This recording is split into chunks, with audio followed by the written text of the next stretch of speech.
abutan dito! Defeat. GG, bro! Don't worry. The Unli with Smart Power All 99. Hindi bitin with 10 gig data to power your games plus only Facebook or only TikTok. Load now. Wow! You know your scalp can get up to 5 times more dandruff? Get triple anti-dandruff power. Supercharged with Clear. Hey, you! Did you know men have 1.4 times weaker scalp? Get a shampoo that's 100% made for men. Supercharged with Clear. Enemy alert! Your scalp gets 1.5 times greasier, causing dandruff. Get triple anti-dandruff power. Supercharged with Clear. Stop and pull over! Your scalp gets 1.5 times sweatier. For cooling power, supercharged with Clear. Different shades, different moods. But somehow, we just click. We all move through life differently. Chasing dreams, finding calm, and growing in our own ways. For some, their energy burns brightest when they play. For others,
season of MPL Philippines is brought to you by the following sponsors. Infinix, the official gaming phone partner, the power behind every Madlang gamer. Smart, the simply reliable connectivity partner of the MPL. Our partner in esports, Clear Men. And our strategic partners, TT Racing, Ferry, and SIP. Don't miss any MPL action by following our official Facebook and subscribing to our YouTube channel. Follow MPL PH on TikTok for more content. Experience the lakas ng Pinas of MPL PH Season 17 live at Victoria Sports Tower. Grab your tickets now via the official MPL PH website. MPL Philippines is monitored and supervised by the Games and Amusement Board.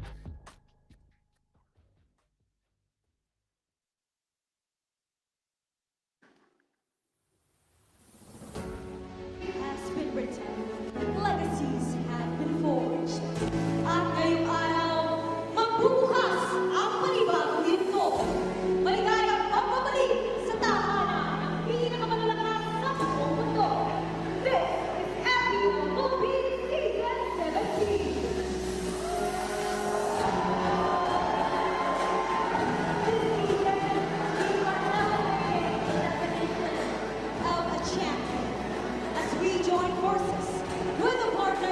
Who shares our relentless pursuit of excellence. To share more about this groundbreaking collaboration, allow me to introduce to you the person who has created this vision to us. Our beautiful officer, please welcome the Chief Executive, Mr. Luis C.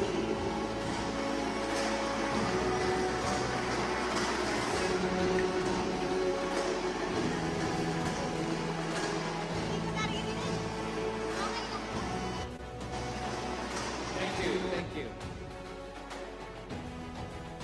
It is an incredible honor to be here as we open this new chapter of MPL Philippines.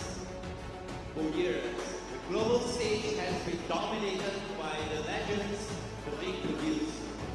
I witnessed firsthand the intensity of the superfans and the lakas ng Pinas spirit. Watching those championship moments made me realize something. A legacy this great deserves a symbol that lasts forever. At Ferry, we believe champions should carry the glory with them everywhere they go. But first, we must pay tribute to the history that brought us here. Let's revisit the golden moments and the icons who have reigned supreme in this league.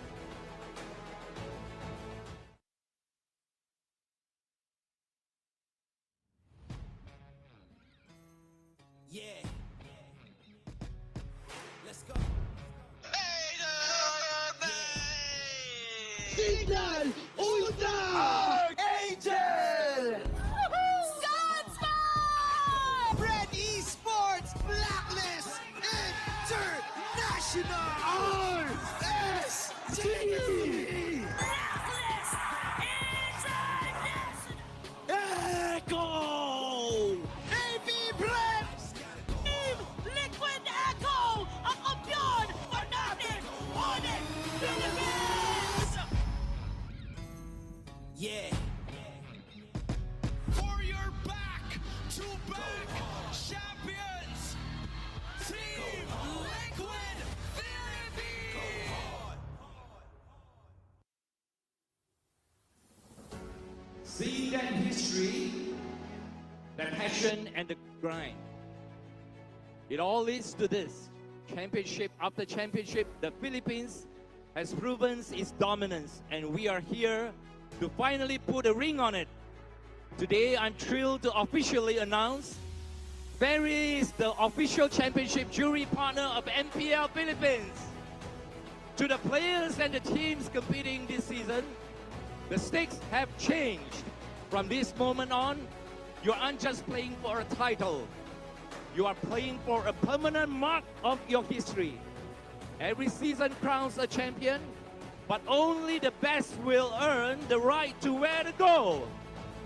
I cannot wait to see who among you will be the first to claim it. The stage is set, the rings are waiting. Palaknak po!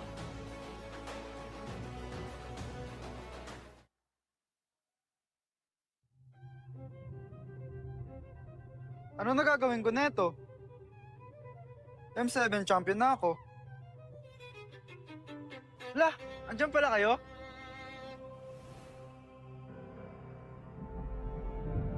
Every era believes it will last forever.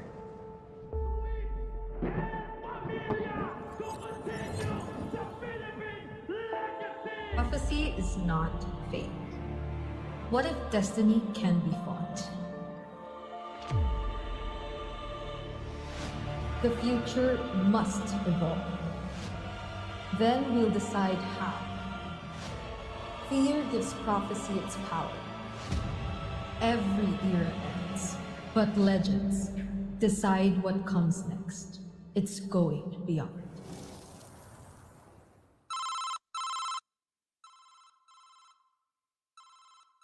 Kong, ba't ba tawag ko? Sagutin mo.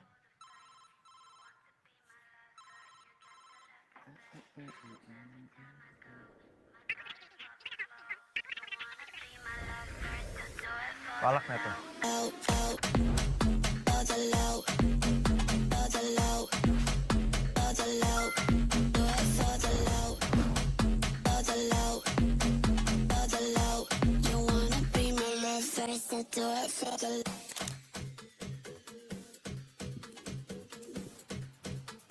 Palag na to.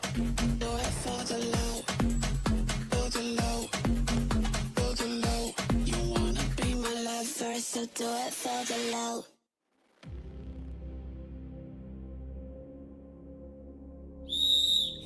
Palag na to!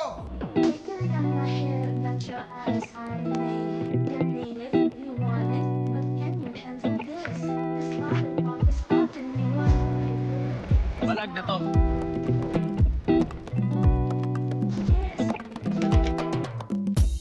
Palag na to!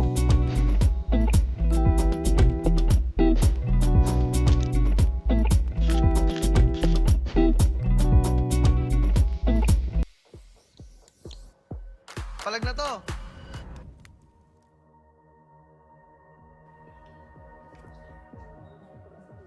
I'm looking for car, TZ. Where's the goat? Palag na to!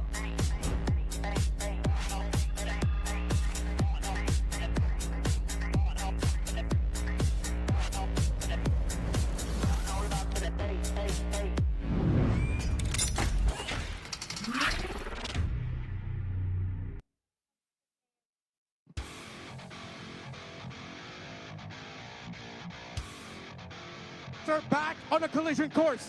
This is the star match of the day, brought to you by Smart, starting with Team Liquid Philippines.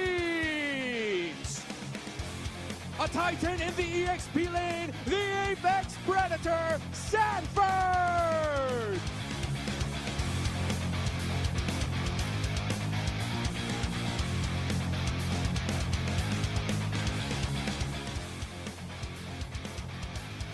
The two-time world champion, the GOAT, Carl TZ!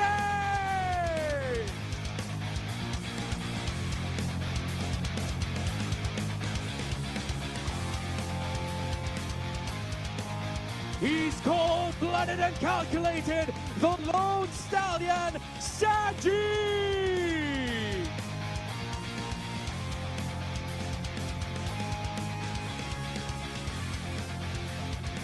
Il Maestro, El Daddy, JP!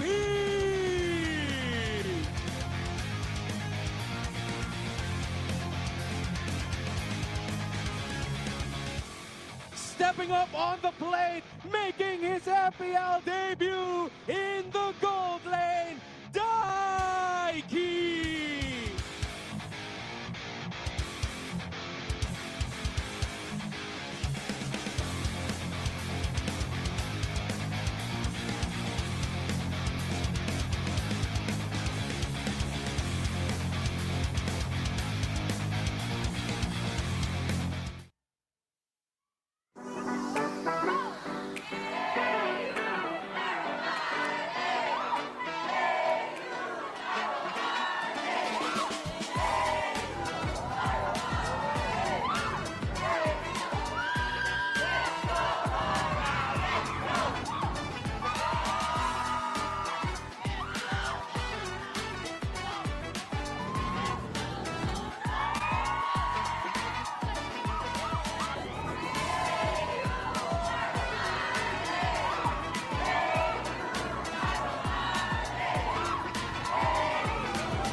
It is my honor to announce that they are the reigning champions of the world, Aurora Gaming Philippines!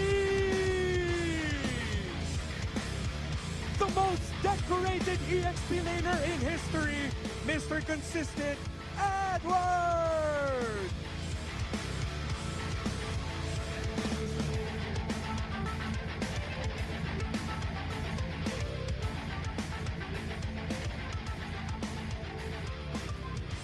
All of the lights for the celebrity Demon Kai!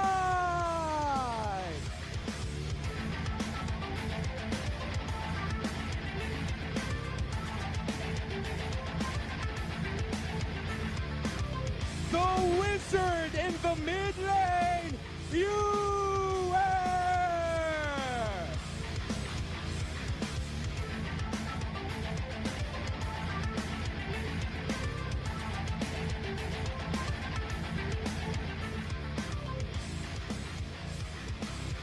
Shining down on us, the light!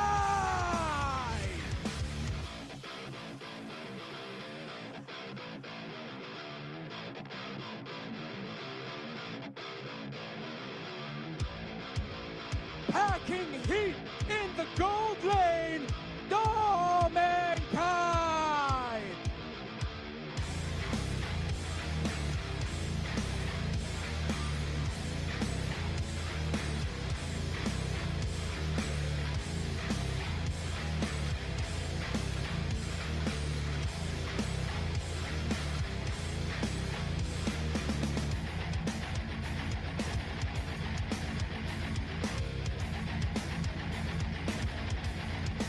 To ensure the integrity of the game, please welcome our marshals for the match, Chico, Nico, Joshua G, and JD.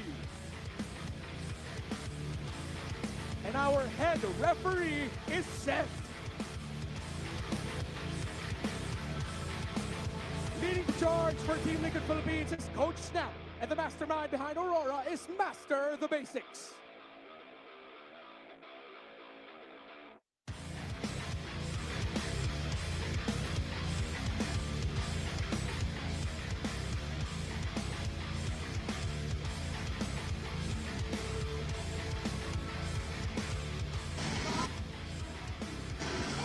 Explosive way to start our season dahil unang araw pa lamang ay bakbakan agad ng dalawang kampiyon.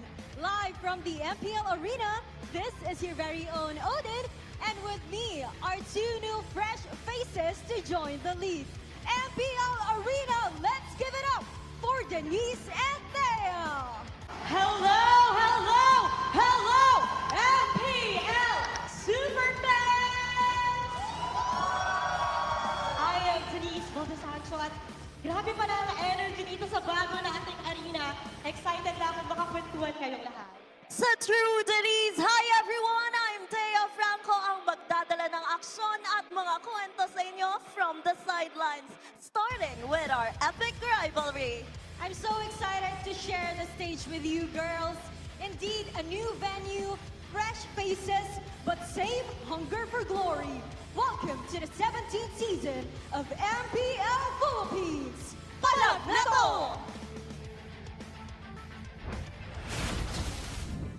Magandang hapon sa lahat ng sumusubaybay sa MPL Philippines Season 17. Panibagong simula at panibagong season naman para sa lahat ng mga manlalaro at sa inyo sa community. Umami pa rin kasama si Burrito at si Wolf. And for the first time ever, joined by our English desk. Hey, it's us, the We Bear Bros. It's me, Naisu, Leo, and Renmar. Hiwalay natin mamaya. Is that right? Tama ba? Tama. Let's go with that. That was a good attempt. That was a good attempt. And of course, this tournament is monitored and supervised by the Games and Amusement Board. To start off our season, the 17th season of MPL Philippines will be started by two titans sa loob ng ating liga, Team Liquid Philippines, crowned and reigning MPL local champions, pero ang kalaban nila ay ang ating world champions. Alam mo, masasabi ko talaga na saktong-sakto yung tagline natin na palag na to. Kasi palag na palag kaagad. Debut match pa lang ng dalawang teams na to. I have to say that walk-in alone, I love the intros. I love the video that we had. The celebrity treatment that we got to see from Aurora after seeing them compete in the international stage, winning the world championship. I can't wait to see what this has in store That's for the us. only way you welcome world champions true. with a red carpet. Yeah, they got a red carpet entrance, but of course we also got some great news for all of us. Man, we have rings now for our league. We're going to get championship rings at the end of the season. Wow, and whoever wins that championship for Season 17 will be the first Filipino team to ever get an MPL PH ring. And for me, that's insane. Oh, parang nakita natin yung pagiging prestigious na pagiging champion. Alam naman natin kasi lagi naman mga nagja-champion internationally. Pero this time locally, doon natin ma-prove na hindi lang basta yung prestige yung pagagawa, yung mismong, etched in history ka na eh. And speaking of history, yung epic rivalry na ating tinitignan ngayon between Team Liquid Philippines and Aurora, nakalamang ang Aurora in the international scene. Kaya medyo dehado ang itsura ng kanilang match history. Yeah. When I was looking at the rosters, of course, and seeing the discussions between the community, I think there's a lot of people, even on the Team Liquid side, leaning towards a little more for Aurora here. Not because they're not supporting Liquid anymore, pero it's the acknowledgement for the champion. It's the acknowledgement that they're going up against a roster that did not change at all during the off-season, and they have momentum riding on consistency. And so much so para sa Team Liquid Philippines na nakita din natin na maraming naging changes sa off-season at pati na rin sa upcoming week 1 natin na mamaya ay pag-uusapan na rin. Pero again, looking at the history of this epic rivalry, 13-18 pala ang numero natin. Lamang ng 5 ang Aurora. Parang hindi mo maiisip na Aurora pa pala yung lumalamang sa series, sa mga games matchup na whenever they meet against each other. But that just shows us how difficult it is to define kung sino yung mas lamang sa dalawang teams na to. So 13 and 18, right? Yeah. I'd like to say I called siguro 80% of these matchups.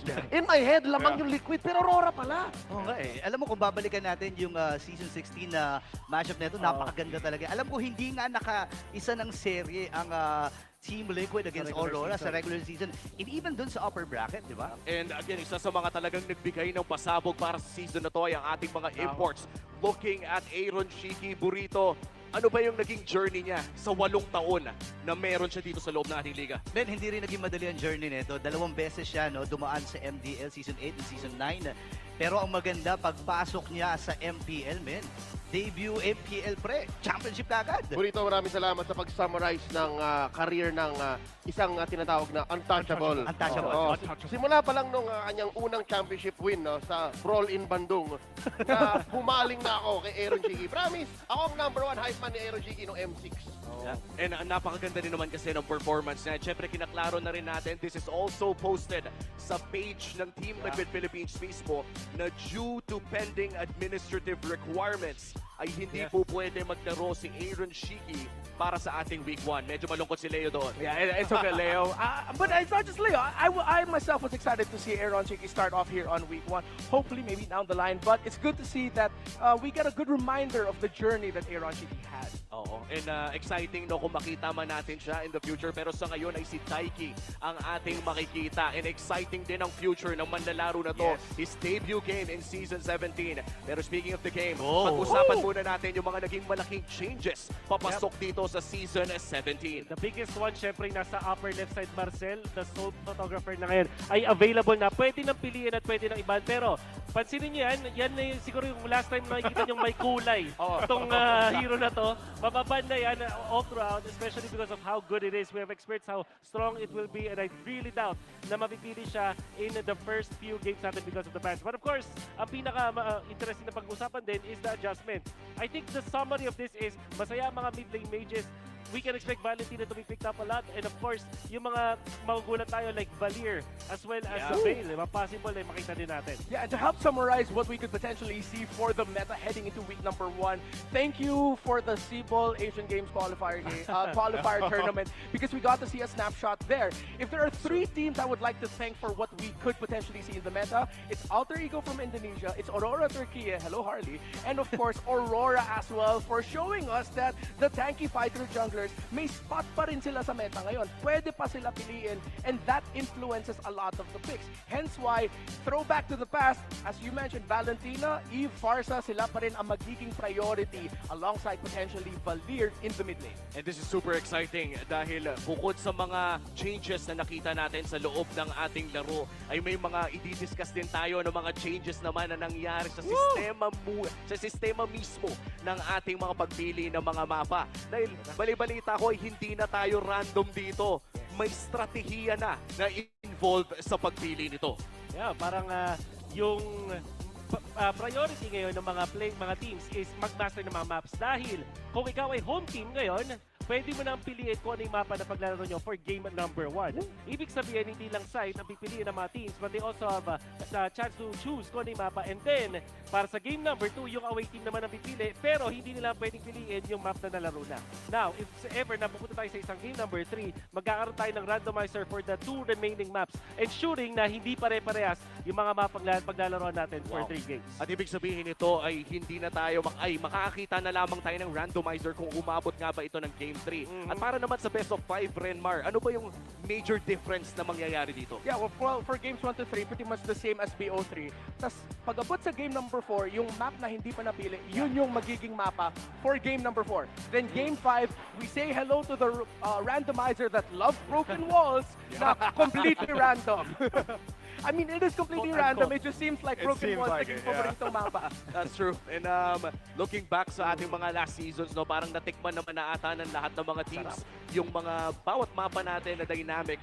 And for best of 7 ay meron din tayong ruling na sa tingin ko ay, kung tama ang pagkakaintindi ko, ay extended version lang ata ito ng best of 5. So imagine nyo yung best of 5, kung ano man yung nangyari dun sa best of 5.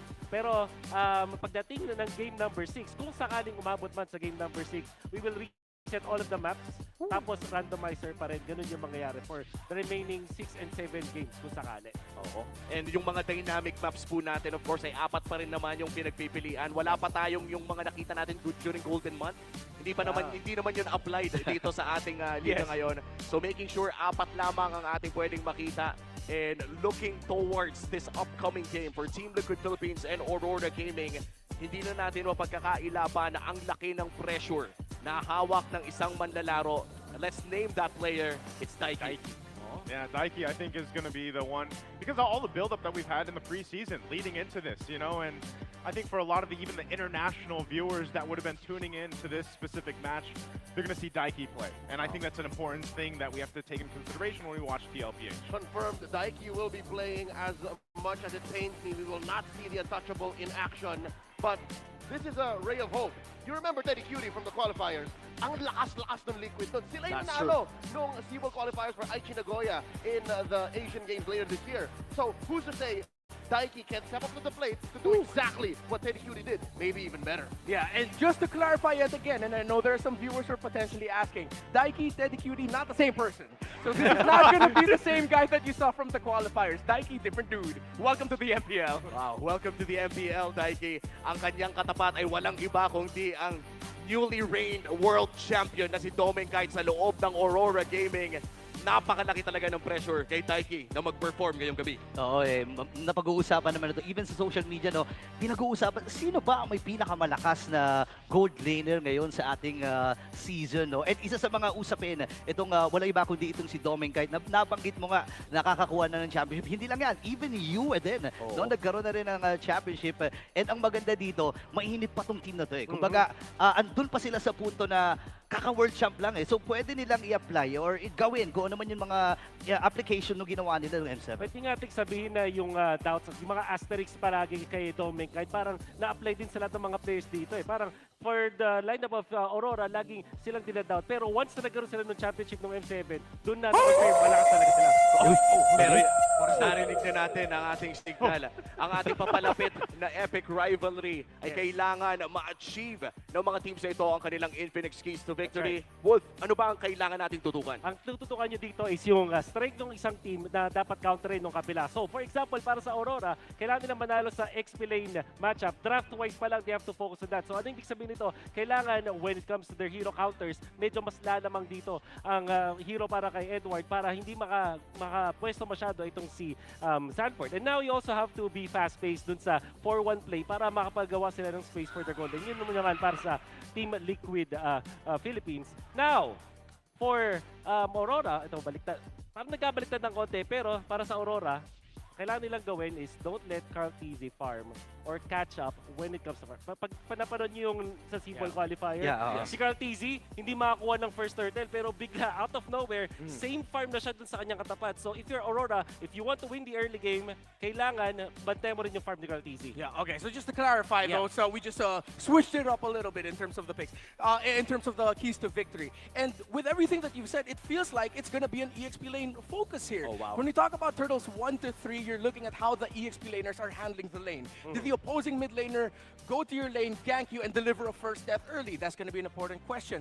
And if you look at the EXP lane hero pool, yes, you can name them all in your head. CC, Uranus, Esme, Arla, all of that. It's a chess match of who gets the better matchup and who gets a more comfortable start in the first turtle. And so far, for these teams, ay kung sino man ang makauna sa ating Infinix Keys to Victory ay panigurado na mukhang makakakuha ng kanilang first win dito sa loob ng ating liga. Once again, yan ang ating The Howl hatid ng Infinix. I'll play the rest with Infinix GT30, featuring the GT trigger for lightning fast reactions and MOBB certified 120 FPS for ultra smooth control. Dominate the game with Infinix GT30, the power behind every madlang gamer. Yeah. Yung nasabi din ni Renmar about dun sa XP, lalo talagang nadagdagan yung parang thoughts ko dito kasi merong lagi sinasabi pag kalaban mo ang Team Liquid, which is yung first turtle. At syempre, ang first turtle ay define siya kadalasan ng mga XP laners. Yeah, there's so much influence in the EXP lane side because of how that also affects the jungle heading into the turtle. So going out of that, I mean, back to basics, look at the roam mid trio. How well are you going to handle taking control in the mid and how fast can you rotate consistently? And this is so much fun. 6 tayong nag-uusap tungkol sa upcoming epic rivalry natin. 2 kampyon ang magbabangayan para buksan ang ating Season 17. And to think na parehas pang fresh from big victories ang dalawang ito. Tingnan natin kung sino nga ba talaga ang naglalagablab ngayong araw na ito. Maraming salamat sa ating English desk and of course sa ating mga analysts and play-by-plays. Para masigurado ang tournament integrity ay pumunta na tayo sa Smart 5G Ping Test. Hello, mic check. Ay, ako yung guys, mic check. Ang lupit. Hey guys, welcome sa mga fans namin. Saka fans ng Aurora, sobrang dami sa labas. Grabe. Grabe, new venue, Puro agad ya. Puro agad yan. Yun, salamat sa mga pumunta ngayon. Papakita namin kayo ng magandang laban. Yan, sila Iki pala lalaro. Solid. Analyst to gold lane. Aaron, wherever you are, I hope you're watching us and support us. Kite. Grabe yung Kite, yung red carpet no? Para kami nasa Grammy Awards kanina Isa-isang lumalabas sa Isa-isang naglalakad sa red carpet. Kunin ko? Pati hindi pa ako kalbo dito. Hindi pa ako kalbo dito Ay, paano ba to? Nangangasim Nangangasim ako, nangangasim. Dubai Chewy Cookie o Ilocos Panada. Pandesal Malunggay. And grabe ang ating nakita na mga katuwaan ng ating mga players and of course na-check na nga rin nila ang kanilang mga ping. And looking at Aurora right now, parang ang gaan ng aura nila. Oo nga feel na feel mo sa body language nila, kung paano nila sila mag-usap, no? And mararamdaman mo na parang inalis na nila lahat ng pressure nila. Kasi same opponent naman to Madalas sila nakakalaban. And excited, feeling ko excited sila na makaharap muli ang Team Liquid. Yeah, and this will prove na nasa kanila yung hot streak at isang bang gusto nilang i-shake off ay yung Champions Curse. Ang laging pinag-uusapan pagdating ng mga bagong mga tournaments or pagkatapos ng isang international tournament is the Champions Curse. And typically, I think looking back, parang lahat halos ng mga nag-champion ay hindi ganun kaganda. Except I guess season 16, no? Ay hindi natalo din ang Onyx yun Oo, Onyx yun No, after yung season ng season 14, after season 14 I mean, which is season 15, the regular season, talo din sila sa Aurora nung Scary. first meeting. So yeah, meron nga talaga. Oy, kinumpirma. Huwag mo namang kumpirmahin. And, I mean, jokes aside, no, nakakatakot talaga kapag ikaw ang naging kampiyon ng, honestly, the world after winning the M Series. Dahil buong mundo ay nakatingin sa'yo. At kapag mga Pilipino na ang nakatingin, ay alam na rin nila kung ano ang dapat aralin. Pero para sa inyo na nanonood sa ating venue, pati na rin across the world, MPL super fans, our M7 champions are now officially immortalized at the zero-block open court in West Rambo. Mag-selfie lamang doon sa loob ng venue na iyon at pwede kayong makakuha ng ano-ano. Oo, follow nyo lang yung mechanics para sa chance manalo ng brand new Infinix smartphone, di ba? Show your support to our legends and you might just be our next big winner. Eh, nakakatawa, no, makita yung mga ganitong klaseng activations sa loob ng ating physical realm outside of the land of Dawn. Na biruin mo, pwede ka mag-basketball, pwede kang tumira ng tres sa ibabaw ng mukha ni Yui.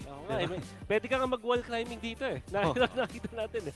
Shoutout din pala sa Cavalry who are in the community watch party in Sweet Tea by the Coffee Camp in Antipolo and in Keigo Korean Food House sa Los Baños, Laguna. Of course, huwag niyong kalimutang suportahan ang defending champions as they take on Twisted Minds tomorrow. Don't miss a beat. Oo. Ang nakakatuwa din yung mga ganitong watch party. No, sana dumami pa.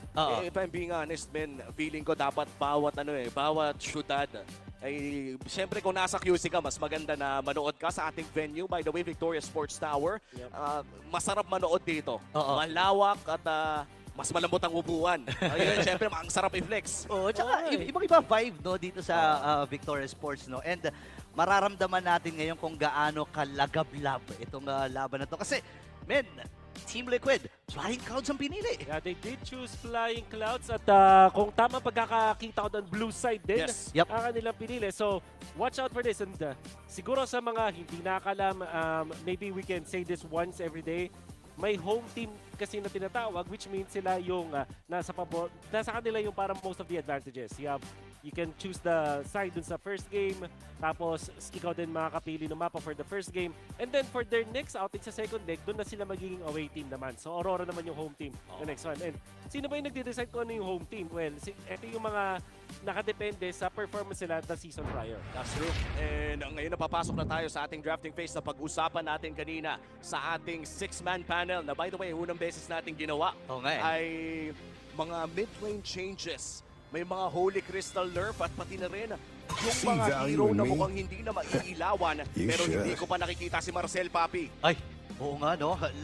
Feeling ko na talaga to. Ito yung mahirap no, kapag may bagong hero, lagi napupunta sa red side. Yung yung distribution talaga, yung pressure talaga no.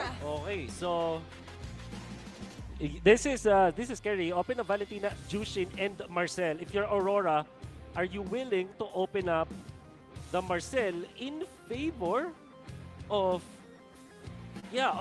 Jushin o kaya naman isang Valentina? Wow. Tama, scary openings dito. Well, I guess kasi yung Jushin, meron kang Eve na pwedeng ipang counter doon eventually. At this is an interesting scenario na pinupuntahan ngayon ng Aurora. And I think it's a big risk kung sakaling ibibigay nga nila ang Marcel na ito. Panigurado ang ating mga Filipino viewers ay nakatikim na rin ng mga mahirap na Marcel games. And for Team Liquid Philippines, wala silang pakialam kay Marcel. They take in the Leomord para sa GOAT na si Carl TZ. Ano kaya ang i-reply dito ng Aurora Gaming? Sa totoo lang, comfort na to para sa Team Liquid Philippines. And nakita natin na nung Seabold qualifiers, no, may glimpse na tayo kung ano ba yung mga prayo ng Team Liquid, kung paano ba sila umiikot. And ang Aurora naman ngayon, may Valentina option pa sila, may Eve option pa sila. Feeling ko Eve or Valentina +1 ang magiging atake dito. Napakalakas ng Valentina ngayon sa loob ng ating meta. Jushin is also open. Ayan. At yun, pipiliin nga. Jushin and Marcel, that's what I'm really expecting dito. Napipiliin. Pero wala talaga. Ayaw talaga. It's the Grok. Nobody is picking the Marcel and ibang klase nga yung nangyayari dito. No? Parang wala pang willing mag-risk na kumuha ng Marcel. Pero tingnan natin kung magbabago yan para sa Team Liquid Philippines. Naghahanap pa rin sila ng kanilang roamer. And for the next 2 picks, ano ba ang pwede nilang makuha dito? Yeah. You have XP lane options, Lapu-Lapu and Yuzhong available. Of course, para kay Sanford. Pero baka i-deprioritize nila dito yon para dahil madami pa ng mga choices. I'm thinking, Gatot Kacha and Eve para dito sa TLPH. When in doubt, Gatot Kacha? Oh! Pero kalid ang kanilang kukunin. Pero wala pa namang kasiguraduhan ito kung mapupunta nga ba sa loob ng kamay ni Sanford ang kalid o mapupunta naman sa roamer nilang si JP. Punta na tayo sa ating third and last pick on the first base para dito sa Aurora Gaming. Feeling ko pwede na silang kumuha dito ng Claude. I think ito yung pinakamaganda for Doming Kite para at least mayroon ka naman sagot sa Eve. No? And scaling din, kung iisipin, yun na ata yun, no? Lock na nila yung Claude dito. Yeah. Claude perfect versus Eve. Doming special. At may chance kasi na maban, you just have to ban the carry dun sa mga second phase mo and you're gonna be okay already. Napakalakas pa rin naman ng carry at Claude ngayon. No? Talagang nantutunaw lamang. But with that, Claude is locked in for the side of Aurora Gaming. Landing phase na ang ating tinitignan. Naghahanap pa rin ang side ng Team Liquid Philippines ng kanilang potential roamer or XP and gold laner. Iban the carry kung ikaw ang Aurora dito. Samantala for TLPH, they can focus on the Demon Kite heroes. Guinevere already being banned means na wala na ring Fredrin. Ano matitira? Yisun Shin perhaps para kay Demon Kite. Kaso, ang pwede mo isipin dito if you are TLPH, ang naging choice ng Aurora is mag-Claude. So usually, utility jungler ipapares mo dyan para hindi ka farm heavy. At ano ba yung mga natitira dyan? Maybe Suyu is the ban para sa TLPH. And look at that, Harith taken away by Aurora Gaming. Mukhang si Daiki na ang tina-target ng Team Liquid ng Aurora Gaming ngayon. Alam mo, pakiramdam ko, carry na nga next dyan. Tama ka dun, Wolf. Parang wala ka nang maiisip na ibang hero, no? Pwera na lang kung tatargetin mo yung hero ni Sanford dito. Kasi ang dami pang option, may mga Lapu-Lapu. Minsan nga may mga glue pa, di ba? May Yuzhong pa. May Yuzhong pa, di ba? Dami talaga eh. Ang dami nating pwedeng makita sa kamay ni Sanford. Pero baka naman kasi iniisip na rin ng Aurora na ang kalid na ito ay XP laner na. Pero again, we never know dahil may history rin si JP na naglaro ng Kalidrome. Yeah. Should be carry. Kung hindi man, ano pa ba mga ibang mga option for the Gold? Granger siguro. Kung ayaw nila ng stable hero para sa ayun, it's just the carry as expected. And ngayon na wala ng Suyu, maybe Joy, Ban o kaya naman ay yung Harley na yun yung mga natitirang options dito on the jungle. And of course, Yisun Shin can also be picked up by TL. Kaso nga lang, Yisun Shin and Claude, pag pinagsama mo ay mahirap. Alam mo, parang naisip ko nga dito, kung utility ang target ng Aurora, again, nakita natin sa qualifiers, di ba, ng Seaball, may mga Guinevere. Wala pala. Akay na siguro yung natitira. Akay na lang. Nahype pa naman ako sa Guinevere, nakita ko nakaban. Nakaban din. Tapos kung sakaling lalayo ka naman, barat sa hindi naman masyadong mahirap nagagamit ngayon. Especially, you're up against a Claude na talagang parang isa sa mga natural predator ng pick na yun. Pero gusto ko yung nabanggit mo, Wolf, you mentioned the Yisun Shin na mukhang sumisikat na rin in other lanes apart from the jungle. That's right. That can be your gold laner. But of course, para sa Aurora, mas magandang pumili na dito na kanilang utility jungler, which I think yung Akai yung natitira. Apart from that, Harley nagiging option na rin sa ngayon. So those are the two heroes that I'm thinking of. And I think para sa Aurora, mas maganda i-last pick na nila yung hero ni Edward. Kasi lalabas muna yung choice para kay Sanford. So makaka-counter nila yung choice nila. Ayan na. Lapu na. I mean, when in doubt. Lapu-Lapu secured para kay Edward. Isa sa mga paborito or crowd favorite at rinig naman yan sa sigawan at hiyawan sa likod. Tingin ko baka mag-Uranus dito yung TLP. Sa gantong heroes ng Aurora. Yun nga lang, kailangan talaga ng hard lockdown. So, mapaperas ka din mag-Yuzhong dito. Alice is another option para sa TLPH, sabay Granger. Yun yung pwede nilang maging choices dito ng last 2 picks nila. Alice, Granger, o kaya naman Uranus plus hard carry na gold. Uranus plus Obsidia. Kaso, no, parang are you actually going to give the Apex Predator a Uranus ang pinakamahirap na XP laner sa buong sa balat ng Land of Dawn? Kailangan mo eh. So Alice Granger. Oh, Moskov! Wow! So ngayon, ang Aurora, I think Hayabusa ang best option para sa kanila bigla. Hindi na pwedeng mag-akay basta-basta kasi wala na silang pang anti-split dito apart from the Lapu-Lapu. Maybe the Claude. Think about it. Harley, isa pang option. Oo. Pero yung nakikita ko dito is the Hayabusa. So, sa priority, Hayabusa, then Akai, then Harley. Kailangan nila ng pang-finish dito eh. Dahil, at saka yung sasagot din dun sa split. No? Pwedeng lituhin lang ng Team Liquid at daanin sa split to, lalo na pag nasa papunta sa late game, di ba? Tapos nag-Hanzo sila, no? Oy, ano yan? Who knows? Balmond? Nakikita na rin natin yung Utility Hanzo. jungler? Balmond? Is he actually going for a utility jungle? Balmond? Si Myrtle yun, di ba? 4 na segundo na lang! Wow! Oh my goodness! Pag celebrity ka na kasi, kahit sino na kahit ano na yung hawakan mo eh. At saka, tandaan natin, si Demon Kite dumaan yan sa Dark System. Oo nga pala. Dumaan sa Dark System si Demon Kite eh. Tama ka doon, Burrito. Ito yun eh. Ito yun. Ito yun eh. Akala nyo ba kakampi nyo ang kadiliman? Si Demon Kite ay pinanganak sa kadiliman. Pinalakas ng kadiliman. Kaya hinihinga niya ang Dark System. At ngayon ay nailabas na ang Balmond pick. In the first day of MPL Philippines, kalaban ang Team Liquid Philippines straight out of the M7 World Championship. Balmond para kay Demon Kite. Hanggang ngayon, hindi pa rin ako makapaniwala na nakikita ko yung Balmond na yan. Ang hari ng Dark Ang hari ng Dark System. Wow. And just like that, magsisimula na ang pinakaunang laro ng MPL Philippines Season 17. It's our epic rivalry between Aurora Gaming Philippines and Team Liquid Philippines. Kampiyon laban sa kampiyon. Kaabang-abang ito lalo na hindi natin madalas nakikita itong Balmond. And baka isa to sa mga maging advantage ng Aurora. Kasi kapag yung hero, hindi mo madalas nakakasalubong, parang parang nakakalito, nakakagulo no? So, kung babalikan natin yung mga choices kanina, Hayabusa will be good para counterin yung split ni Moskov.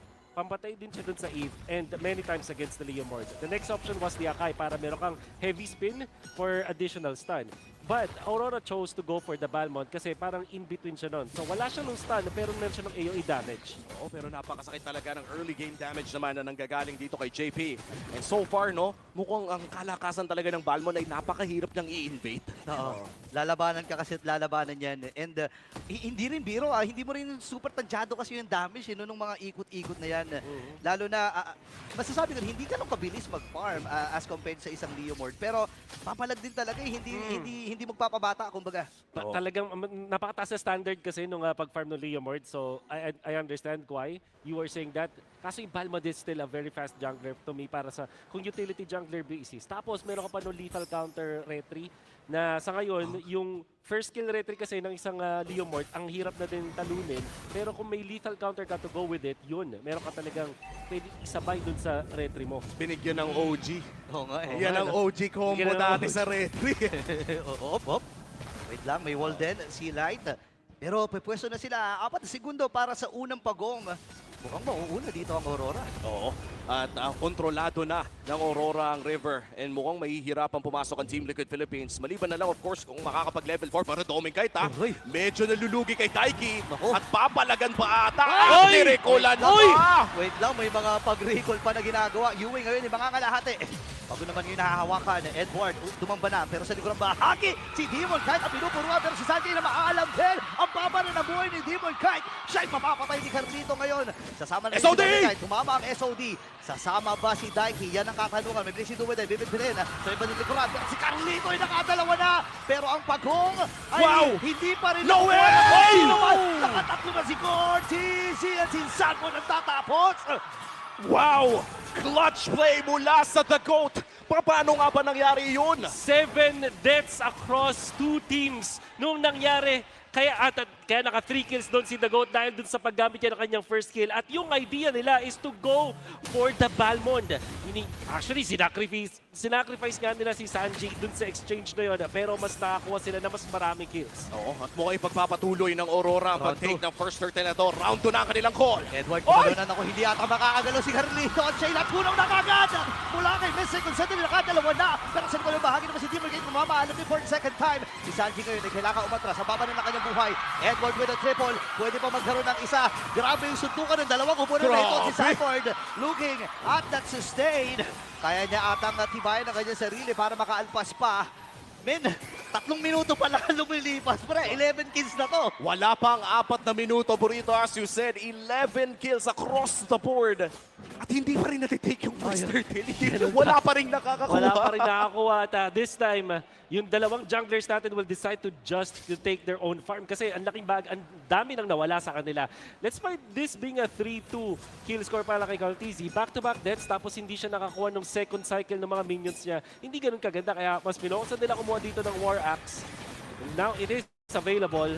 Mabilis na pagkuha ng turtle para sa TLPH. Tech Charge ay ginamit ni Light pero wala na siyang aabutan.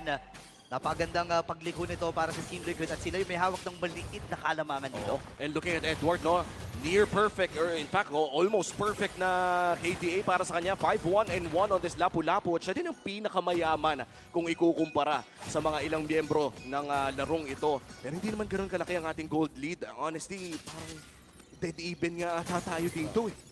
Kailangan natin makita yung farm ng bawat isang miyembro dito. Kasi etong si Daiki nakapag-farm ng matiwasay dun sa mga pangyayari na yon. Tapos etong si Sanford na hindi pa namamatay pero meron siyang 4 assists and 1 kill. Ito siguro yung mas scary. Sabihin na natin na maganda yung scaling ng dalawang gold laners natin pero yung Alice na 3 na yung hinahawakan tapos nabubuhay pa rin. Parang maa-accelerate yung pagpakunat at pagsusustain dito ni Sanford. And so far, no, mukhang si JP makakahuli ng 3. Okay, Raging Sandstorm ay nagamit niya rin. Pero hindi na muna lalaban dito ang Team Liquid. Inaantay nila. Mahaba pa, 1 minuto pa halos para sa ikalawang pagong. Pero ito magandang tutukan pa rin. Kanina pa nagbabakbakan. Ito na lang gold laner. Pero wala kamali-mali si Dominic rather. Tinamaan siya ng SOD. Uy! Pero hindi muna papasok si Daiki. Grabe naman. May mga recall pa. Yan ang gusto ko eh.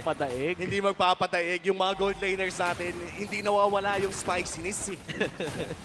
And bigla na lang din na nahimik ang dalawang teams natin. 3.39k for Cartizi under duress dito sa may bottom lane. Let's have the ult. Kunat. Kunat talaga. Hindi naman oh. Kunat. Hinihiwa-hiwa ni Cartizi pero hindi tumatango sa balat ni Edward. Pero si Sanford ngayon ang tututukan ni Yue. Bibit-bitin with that lantern. Pero wala eh. Kalma na muna. 5 seconds para sa pag-oong. Sabi ni Yue, sige, doon tayo magkita. Yun naman talaga ang magiging goal or objective ng dalawang teams na ito. Second turtle of the game. Mukhang wala namang nakakalawang in terms of pwesto. No? Nariyaan si Sanford para magbigay ng vision for the side of Team Liquid Philippines. At para naman sa Aurora, mukhang hindi pa rin makikita kung nasaan si Demon. Kahit actually no, si Sanford ay grabe magbigay ng vision. Oo nga eh, halos shot si Demon Kite talaga ang tinatambayan dito. At yung tech charge, may iwasan ni Carlito. Pero si Edward ata mapupuruhan! The Goat gets the turtle. Pero si Cartizi ay nakakuha na rin naman ng kill. Ipit ata si Demon Kite. Wala na ata siyang pagtakas. Naka-dash out. Pero hindi siya makakaligtas sa pakis ng Young Goat.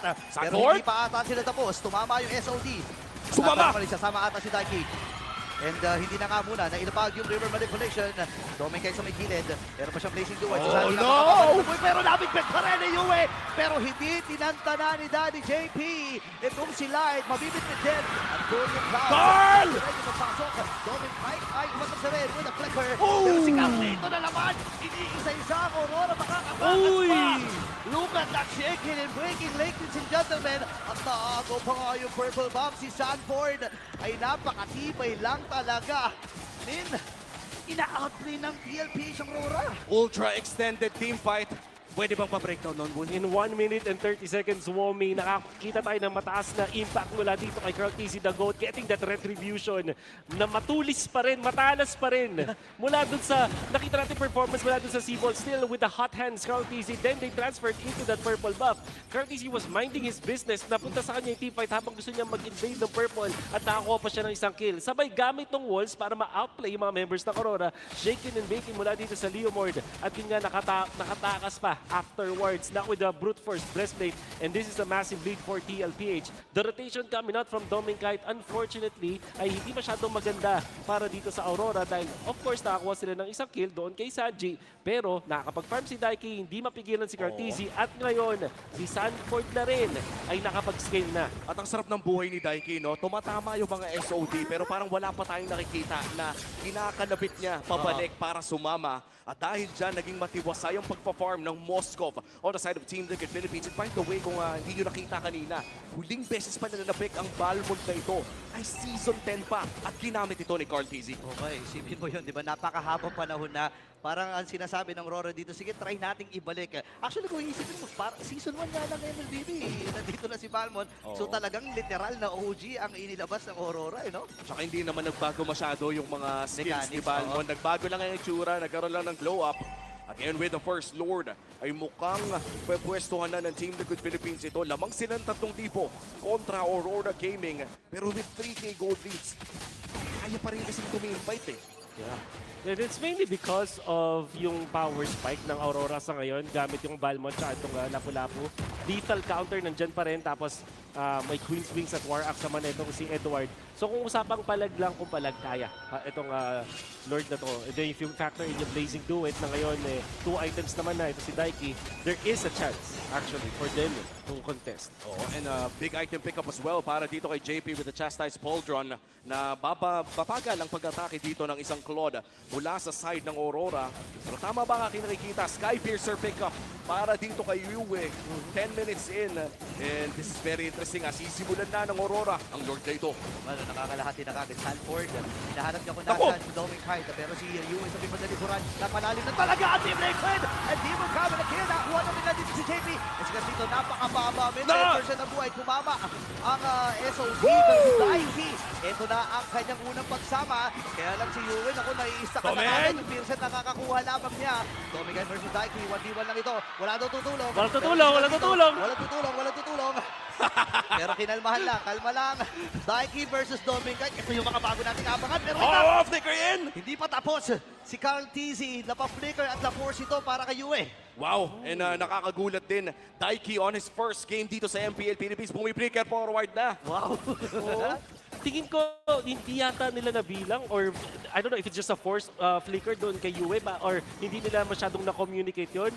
But yun yung idea. Kung papansinin, sabay na sabay yung pag-entry ni Carl at then ni Daiki. At ngayon sisimula naman ang Team Liquid Philippines ang Lord na ito.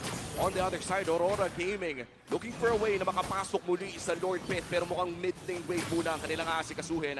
Half HP on this Lord. Ipapareset ng Team Liquid Philippines habang ang wave ay kailangan asikasuhin ni Daiki.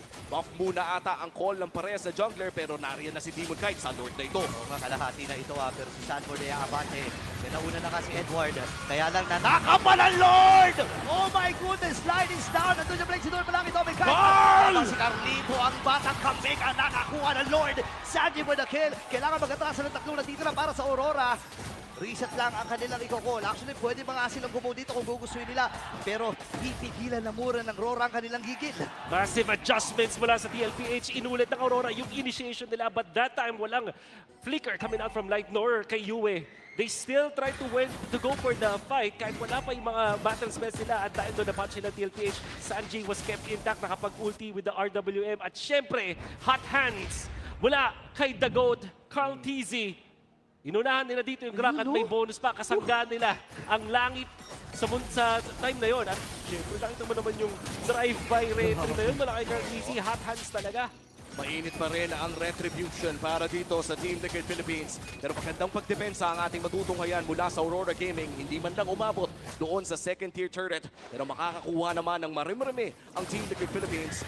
Isipin natin, ating Infinix in-game equipment, sino na ba yung masasabi mo na pasok na sa power spike? This Alice, makikita natin yung third item incoming. Just Oracle and itong Chasta is vulnerable enough na against Claude. At syempre sa sarili niyang sustain. At ito naman, ang pera mas mayaman pa sa gold laner. Ngayon, itong si Cartesi with 7-2-2 as his KDA record. And this battle, sabay Malefic Roar with the brute force breastplate.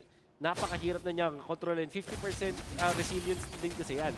Oh, and come to think of it, no, yung 2 deaths niya ay back-to-back na nangyari in the early game. Hindi na nadagdagan pa para sa Team Liquid Philippines. But this is still just a 4K gold lead. Hindi kumonek yung mga ulti. Okay, dalawang ultimate yun. And ito na goal signal para sa Aurora. Tumama yung tech charge. Pero sa likod ng bahagi ay kailangan na umatras dito ng mga miyembro ng TLPH. Nakakuha si Carlito ng isa. JP na maalam kagad. Pero tumama yung SOD. Pupuntahan na si Edward. Kakayanin pa ni Daiki na patayin. Pero pumakatrasin. Kaya lang nandun din yung pagsugod with a flicker mula kay Daiki. Gigil na gigil si Daiki sa kanyang first game in MPL Philippines. At mukhang itutuloy pa nila ang pag-push dito sa ginta. Demon Knight na pa-force back. Papasok si Cartesi. Yue! Wala. Naku po! Napaalam din si Yue. 30 seconds and counting. Pero nagamit na ni Demon Knight yung ultimate. At makiklear ng matagumpay ng Aurora ang planong pagsugod ng Team Liquid. Gustong maregular yan ang pwede nating description para kay Daiki. Men, talagang galawan na ganun eh. Men, gusto talagang maregular. Ginagalingan ng gusto, pre. Mula dun sa laning stage, sa pagkonekta with the SOD, his connection with Carl TZ, at dun sa huling team fight, nakita mo naman, Edward, yung pinata niya, Edward Lapu-Lapu, mga kaibigan, hindi nagpapatinag, hindi nagpapa-out, at Daiki wants to say na he belongs in this league. Wow. Maybe Daiki is the key para dito sa Team Liquid Philippines sa game number 1. At mukhang ang Lord na ito ay babakura na rin ng Cavalry. Aurora, maganda ang kanilang vision around this area. UN Light providing what is needed para sa Aurora Gaming. At hindi pa naman ganun kalaki na yung 6.1 ay kaya pa rin labanan. Pero lamang na talaga ang Team Liquid! Una na si Dominic. Pero sakto! Yung 5-man Sword of Ruins. Mula dito may Sapper na nakakuha na siya ng kill. At yung tech charge, kaya ba ang hibaya ni Carlito? Hindi, napatay na siya. Same with Daiki. Mga damage dealer dito ng Team Liquid ay tumbahan na. Kaya si Edward kailangan na nung matrasan. Grabe naman yung sustain. Apat na miyembro. Magsama-sama pa daw kayo. Pero sabi hindi mo kahit hindi maaari yan. Kaya pa niyang patayin si Edward. Tatakas na rin muna. Grabe sustain. And that little counter na parang exclamation point.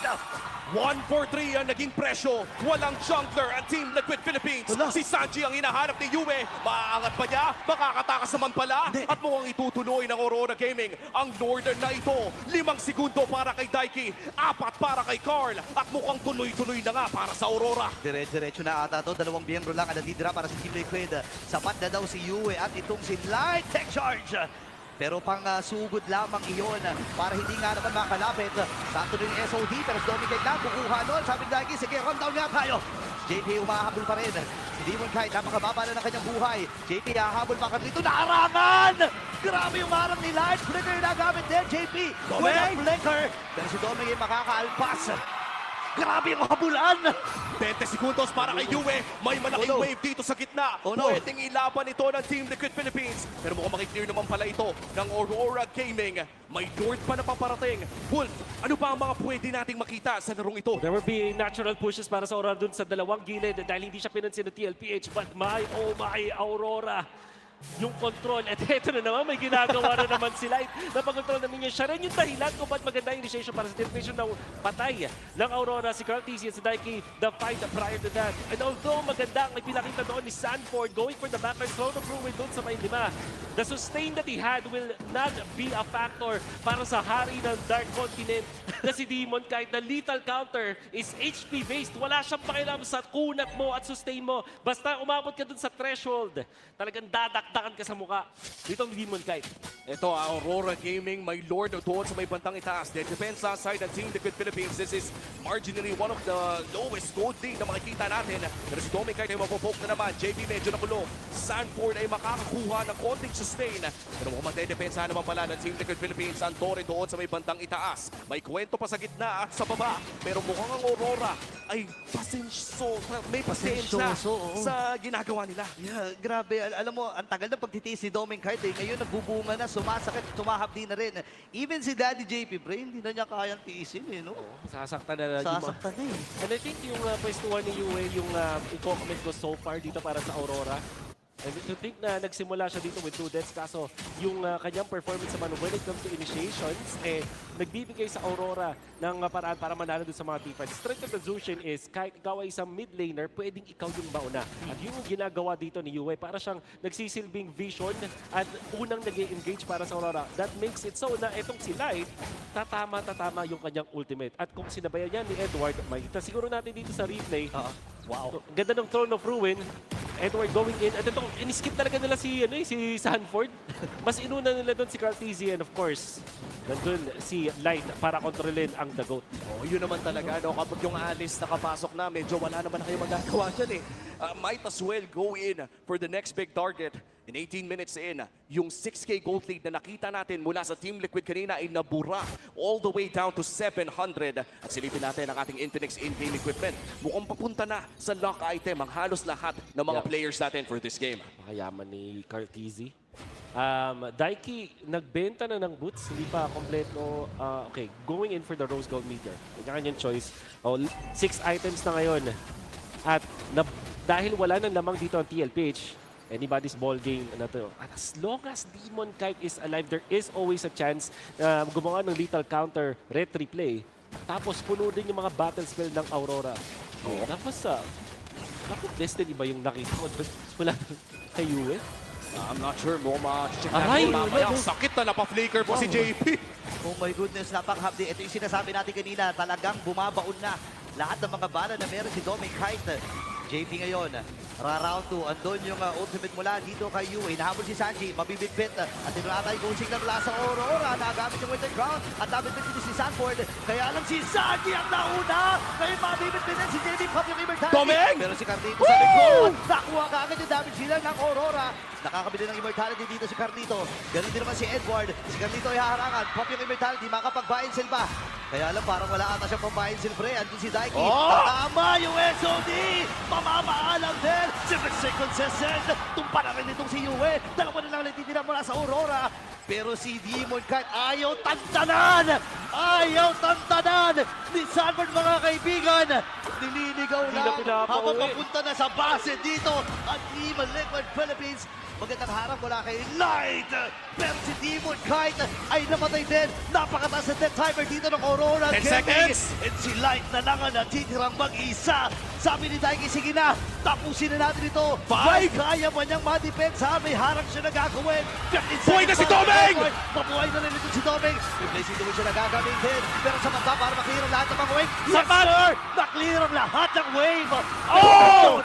Yung SOD para tapusin ang Game 1. And what a finish para sa reigning, defending MPL PH champions para sa game number 1.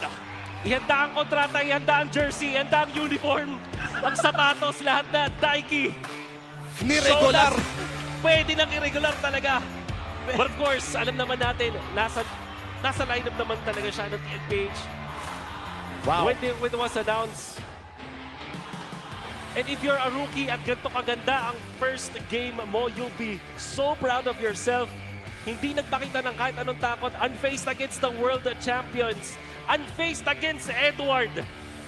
Kahit kay Light in-outplay. On point. Wala ata tayong nakitang nagmintis na SOD sa laban na yon. Alam mo yung kaba factor na sinasabi nila sa mga rookies sa loob ng kanilang first game hindi man lang nating naramdaman. And maybe it's a big help na may kasama kang 4 na sobrang titans na talaga ng loob ng ating liga.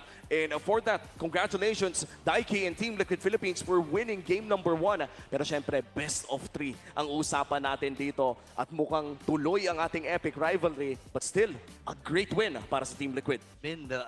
hindi ko naramdaman yung kabay. Mas kinabahan pa nga ako eh.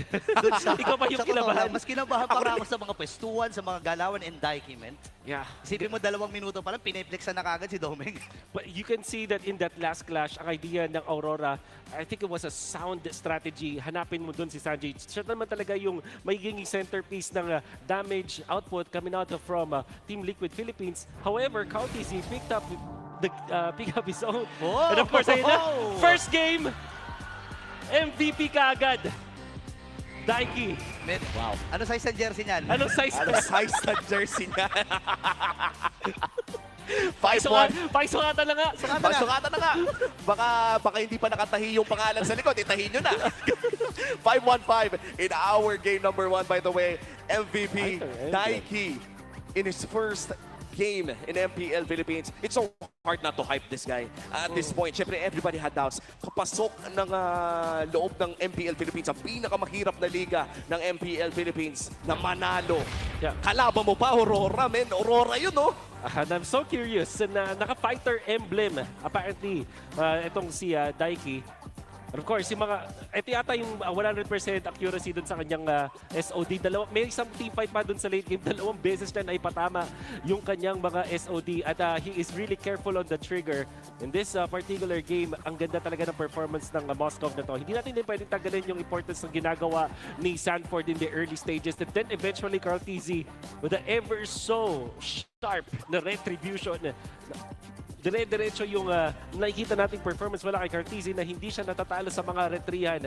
And he's cool, calm, and collected. Now, into the latter portions, makikita natin ng Aurora na nagiging successful kapag nahanap nila si Sanji, kapag maganda rin yung nangyari dun sa wild charge. But TLPH, all they had to do was to weather the storm. Ang mahalaga, hindi palaging nauubos ang mga members ng TLPH. There is someone to defend and there's someone to force out the teamfights once again.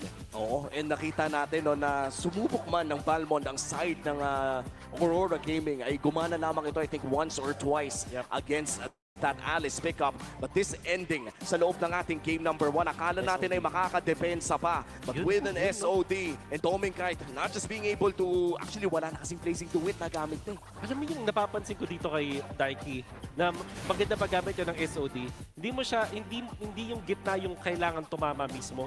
Yung the place sa gilid. Kasi malaki naman yung model eh. Parang yung hurt, yung projectile box nung projectile. Kumbaga, is malaki siya. So ibig sabihin, hindi kailangan eksaktong-eksakto. Pag tinutok mo dun sa kung saan mo na predict pupunta yung kalaban, ganun tumama. Daming niya mga SOD na the please lang yung nangyari. Pero syempre, full damage din kasi yun. Oh, and that was a 20-minute game by the way. Hindi ko naramdaman na 20 minutos yun dahil I think 2 minutes or 3 minutes pa lamang sa loob ng ating laro. Yung umabot na agad tayo ng 11 kills. Yeah. So, kakaiba ang ating natunghayan para sa game number 1. And so far, parang halos lahat ng mga players natin dito ay nagkaroon naman ng magandang performance. Yeah. I'd like to commend, of course, Sanford as well sa mga 5-man sets on that Throne of Ruin.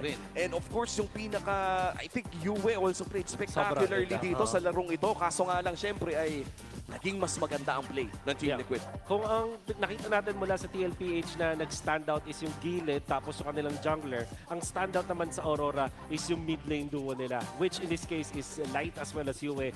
Ang daming mga teamfights na naipanalo ng Aurora just because of that wild charge. At syempre, kung gaano katapang si Yue, conservation of the flicker as well to outplay etong sila Cartesi. And masasabi din naman natin, Demon Kite as well as Edward, they did their best. Of course, Doming Kite naman appearing dun sa tamang moments.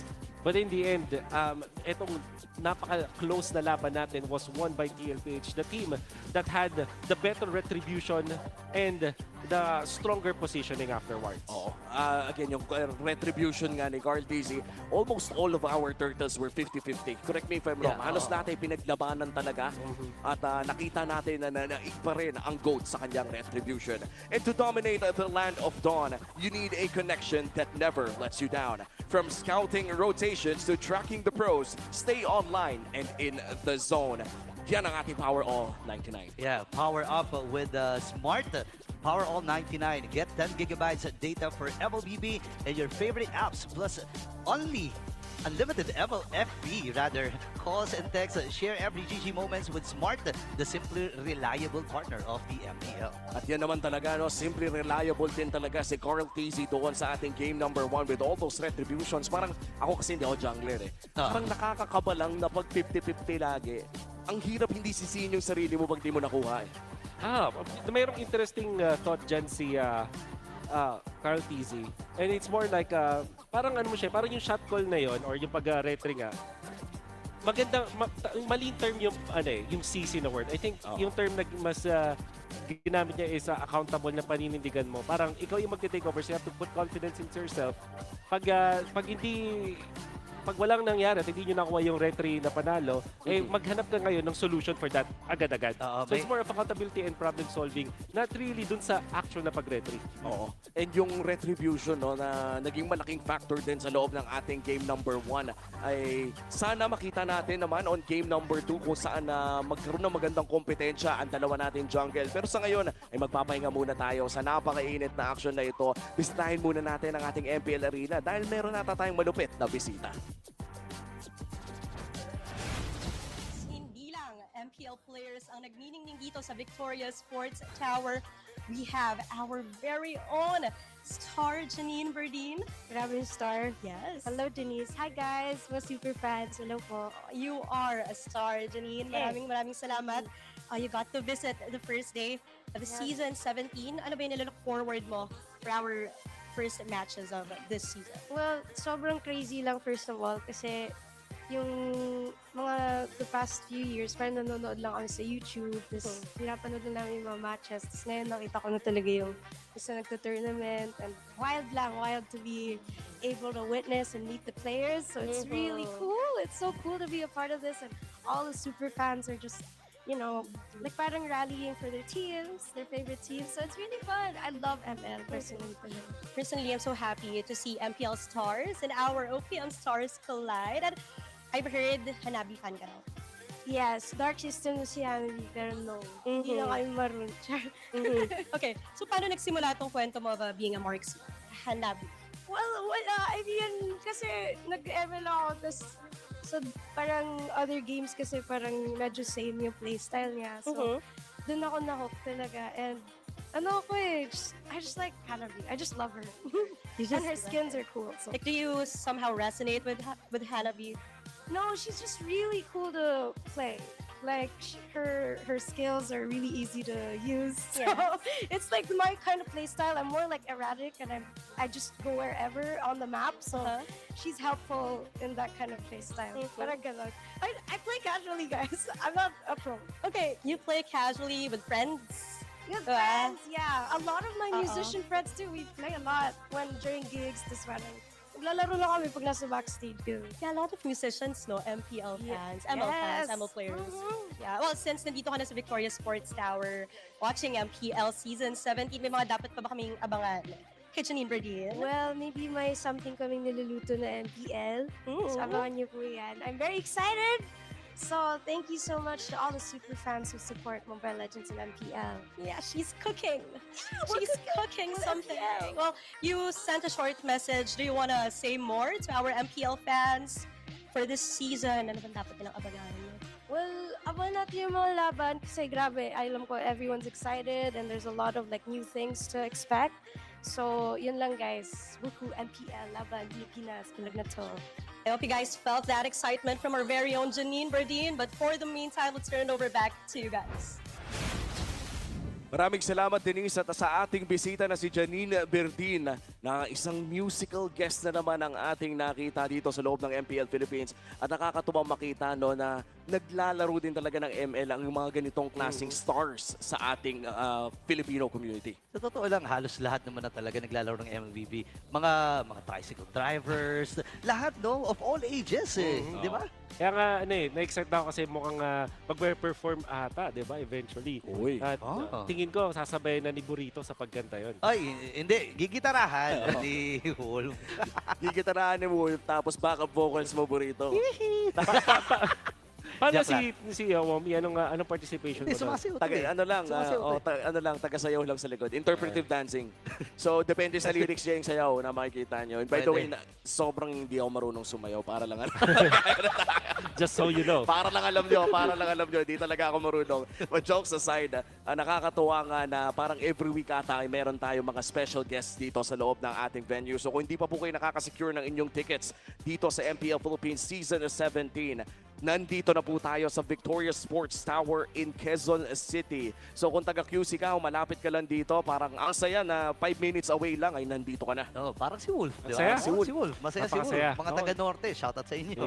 Shoutout sa mga 17 taga-Cavite na seasons katulad. naming hinintay ito, Womi. So pagbigyan nyo na kami.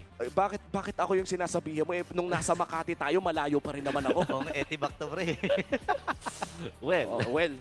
For game number 2, ang naging choice naman ng side ng Aurora ay red side. Red side, okay. Pero expanding reverse ang kanilang map of choice. You know, nung unang pagsabi sa atin na magkakaroon ng mga map choices, ang unang ko ding naisip para sa Aurora ay expanding reverse. Ilang beses kong sinabi yung doming double last season at na bolster pa siya nung nagkaroon tayo ng expanding reverse. Yung idea nito is yung mabilis ka mag-double lane on your farm-heavy gold lane. So, pwede nating i-expect to sa side ng Aurora. Oo. At yan din yung talaga naging signature play style ng Aurora during that regular season. And alam mo, pinagtataka ko ngayon, parang medyo nag-die down na naman ang ating mga fighter gold lanes na sobrang sikat during the M-series na kakatapos lang, which is M7. I think yung Freya kasi tinanggal din, yung Sora nakaban din. So feeling ko hindi naman sa hindi sikat, hindi lang talaga nalalaro. Ayaw mo na, kumbaga, ayaw mo ng sakit ng ulo, tanggalin mo na kagad yung mga sakit ng ulo na yan. And magigets mo rin After ng mga fighters kasi, ano na lang ba pagpipilian? Claude, Carry, Harit, tatatlo, apat na lang, Granger, di ba? Sobrang liit na ng pool ng mga gold laners. Pero na lang, kung may mga bagong lalabas, kagaya kanina, no? Nakakita tayo ng Balmond. Oo. The Moskov earlier on na naka-fighter emblem na hindi ko rin masyadong na-tackle kanina. But it might have been the reason kung bakit siya yung okay, so ito ang 8-year history ni RG Boy. Talagang word na pala to no? Proper noun na to. Yung RG Boy. RG Boy. 4 na taong hinubog ng Philippine RG. Yun pala So, nag-aral noong 2018 until 2020. Pandemic era RG Boy. And yun nga, RRQ Kaito ng MPL PH buong taon na 2023 up to 2024. Noong 2025, nandun na siya sa Team Liquid Academy. Feeling ko dyan ka talaga na-prepare. The moment that you enter MDL, ayun nga, mapapasabi ka talaga ng mama pro player na ako. Dahil yung caliber ng mga tao sa loob ng MDL ay pang-import level na. Alam mo, iba-ibang klaseng halimaw ang mga nasa MDL May mga ex-pro dyan, may mga malulupit sa amateur scene, di ba? May mga, naalala ko, may mga Minerva pa dyan, di ba? So, ibig sabihin, halo-halo na talagang elemento yung nandyan sa MDL. So, kapag nalusutan mo yung MDL na yan at makatungtong ka sa MPL, ibang klase ka na. Not to mention, yung hero pool din ay mahahasa sa MDL dahil global banning system doon. I agree. At tandaan natin, si Daddy JP mismo ay nagkaroon din ng mahabang oras sa loob ng MDL. And hindi biro ang pinagdaanan ni JP para again dito sa MPL at MDL. Kaya nga ang biroan natin dito of course sa ating mga talents lamang ay si JP talaga yung may kompletong trophy cabinet. Kasi pati yung MDL trophy ay meron siya. Uy, hindi lang yun pati MVP. Pagiging MVP ng MDL ay nakuha niya rin. So may MPL MVP siya, may MPL MDL MVP siya. Kompleto sarkados pala si Daddy, no? Siya talaga ang tunay na nakakompleto ng trophy cabinet. Kompleto ng MLBB. MLBB. Kasi siguro pwede natin siyang pati yung mga dating mga national arena na ilaro niya. MCL siguro na ipanalo na rin. So, yep. Mga Scream Knights, pre. Oo nga pala, yung pati sa Scream Knights natin, sa Wasakan Knights natin. Wasakan Knights, nako. Tapos ito ibig sabihin yan, kung gusto ni Carl TC kumpletuhin ang trophy cabinet ay kailangan niyang pumunta sa Team Liquid Academy. No, I'm kidding, of course. And for game number 2 ay magsisimula na nga ang ating drafting phase. Nakalamang na ng isa ang side ng Team Liquid Philippines, and for Aurora Gaming na sila ang pumili ng kanilang side at mapa, importanteng makuha ang panalo na ito. Yeah, This time, it's... akala ko ay red side ang naipili. So blue side ang TL yung kanina. Red side TL. Okay. So, is the priority still going to be the Jushin? I feel like para sa Aurora. Tingin ko ganun pa din. That means na pwedeng iban ng Aurora ang Leomord. I don't know if first pick nila ang Leomord. Tingin ko dito, with the Eve ban, kailangan i-consider ang Jushin ng TL or let's see if may sagot sila sa Jushin, which might just be the Farsa actually. Yeah, pwede. Despite the nerfs, no, parang pinipig pa rin talaga sa Farsa. Yung pa rin talaga eh. Hindi natin na pag-uusapan yung Marcel. Baka ito na ata yung game na makakakita tayo ng Marcel. Kasi with this bans, parang wala silang interest na dito sa Marcel na to. Yung Sora din, no, open pa. Pero kanina kasi nakita natin yun sa third dan pa nilalabas ng ating mga teams. Yeah. And I also doubt na, so it's going to be the Sora indeed para sa Aurora. Nafe-feel ko na dito na Jushin ang ipaprioritize ng Aurora. That's a Fred rin ban, that's right. Jushin first pick, tapos TL will probably pick up Farsa and Leomord. Or Khalid and Leomord siguro yung mga magiging choice dito. Kailangan nila ng pang-control sa mid eh. And ako masasabi ko talaga, napakahirap kalaban ng isang Zushin sa gitna. Maaari kang maprisan yan. Yung maling apak mo lang, alam mo yung simula na paggalaw ng wave, maling apak mo lang, yaki ka na eh. Ang laki kasi din ng range ng lantern. Totoo yan. Kaya din napakataas talaga ng impact. At ang dali rin na mabuhat ka kung sakali. And paired up with the Grok kanina nung game number 1, isa yun sa mga talagang napaka-deadly na combo talaga. Pero yun na nga, Newest securing his Zushin. Game 1 ay yan din ang kanyang nilaro at ang response ng side ng Team Liquid ay kukunin nila ang Khalid. Ito na rin ba ang Leomord katulad ng sinabi mo? Ay! Hindi! Zetian. Hindi nila, so naramdaman siguro ang mga Farsa changes and they will just go for the Zetian. And interestingly, give nila dito yung Leomord. Siguro kasi ang thing with the TL, meron silang Hayabusa na mode. So, siguro hindi mo nila ipaprioritize yun. Ngayon, ang Aurora ang pipili. Will they take the Leomord for themselves? O kukunin agad nila yung Suyo para hindi na sila problemado dun sa Leomord kung sakali napiliin to ng TL PH. To go with that, syempre yung Grok open pa rin.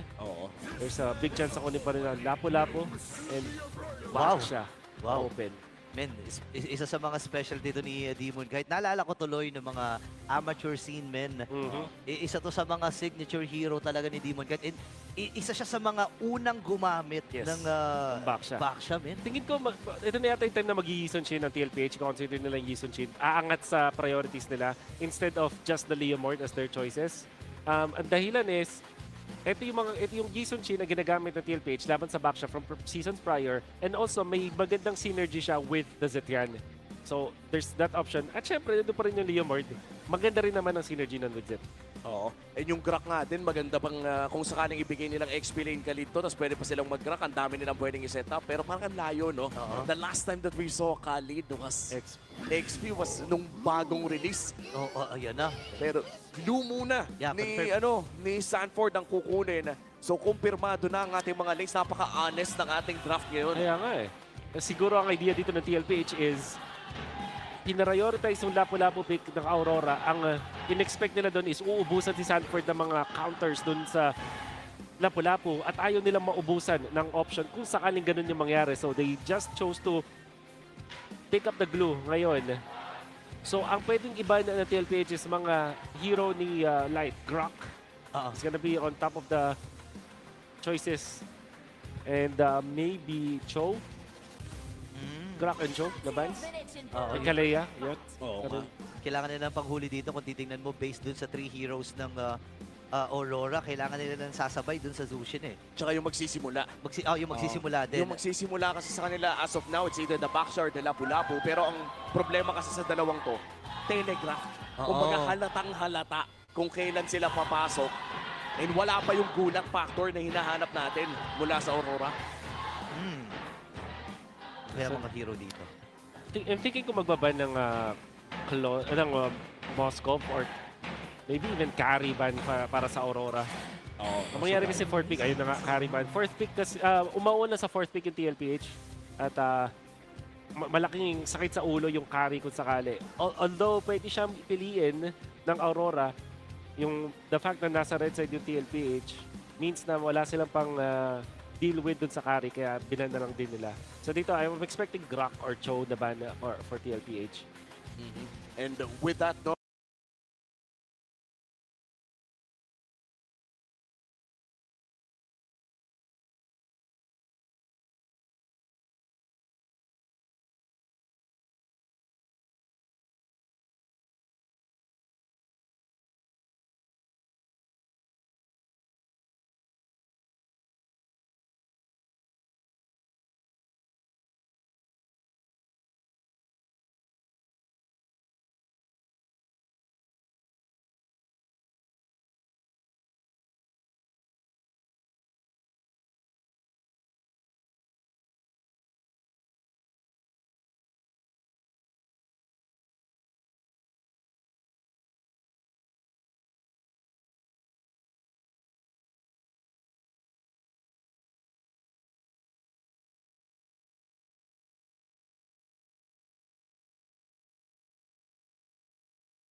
Ng Aurora,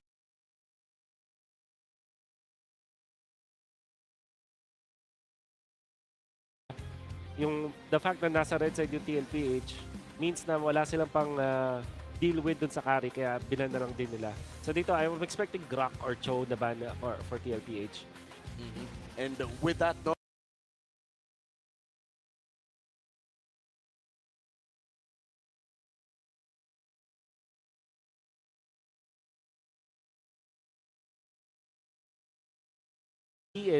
ng Aurora, yung the fact na nasa red side yung TLPH means na wala silang pang deal with dun sa carry, kaya binan na lang din nila. So dito, I'm expecting Grok or Cho na ban for TLPH. and with that, no,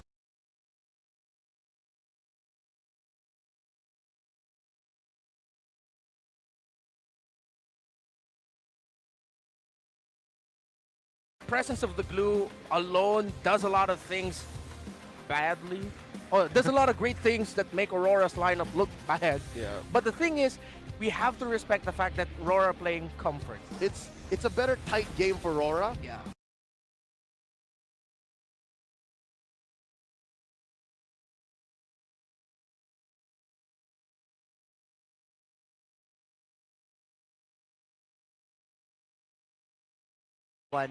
Pero tama ka dun eh. Sobrang ganda ng naging atake ng drafting dito ng Team Liquid.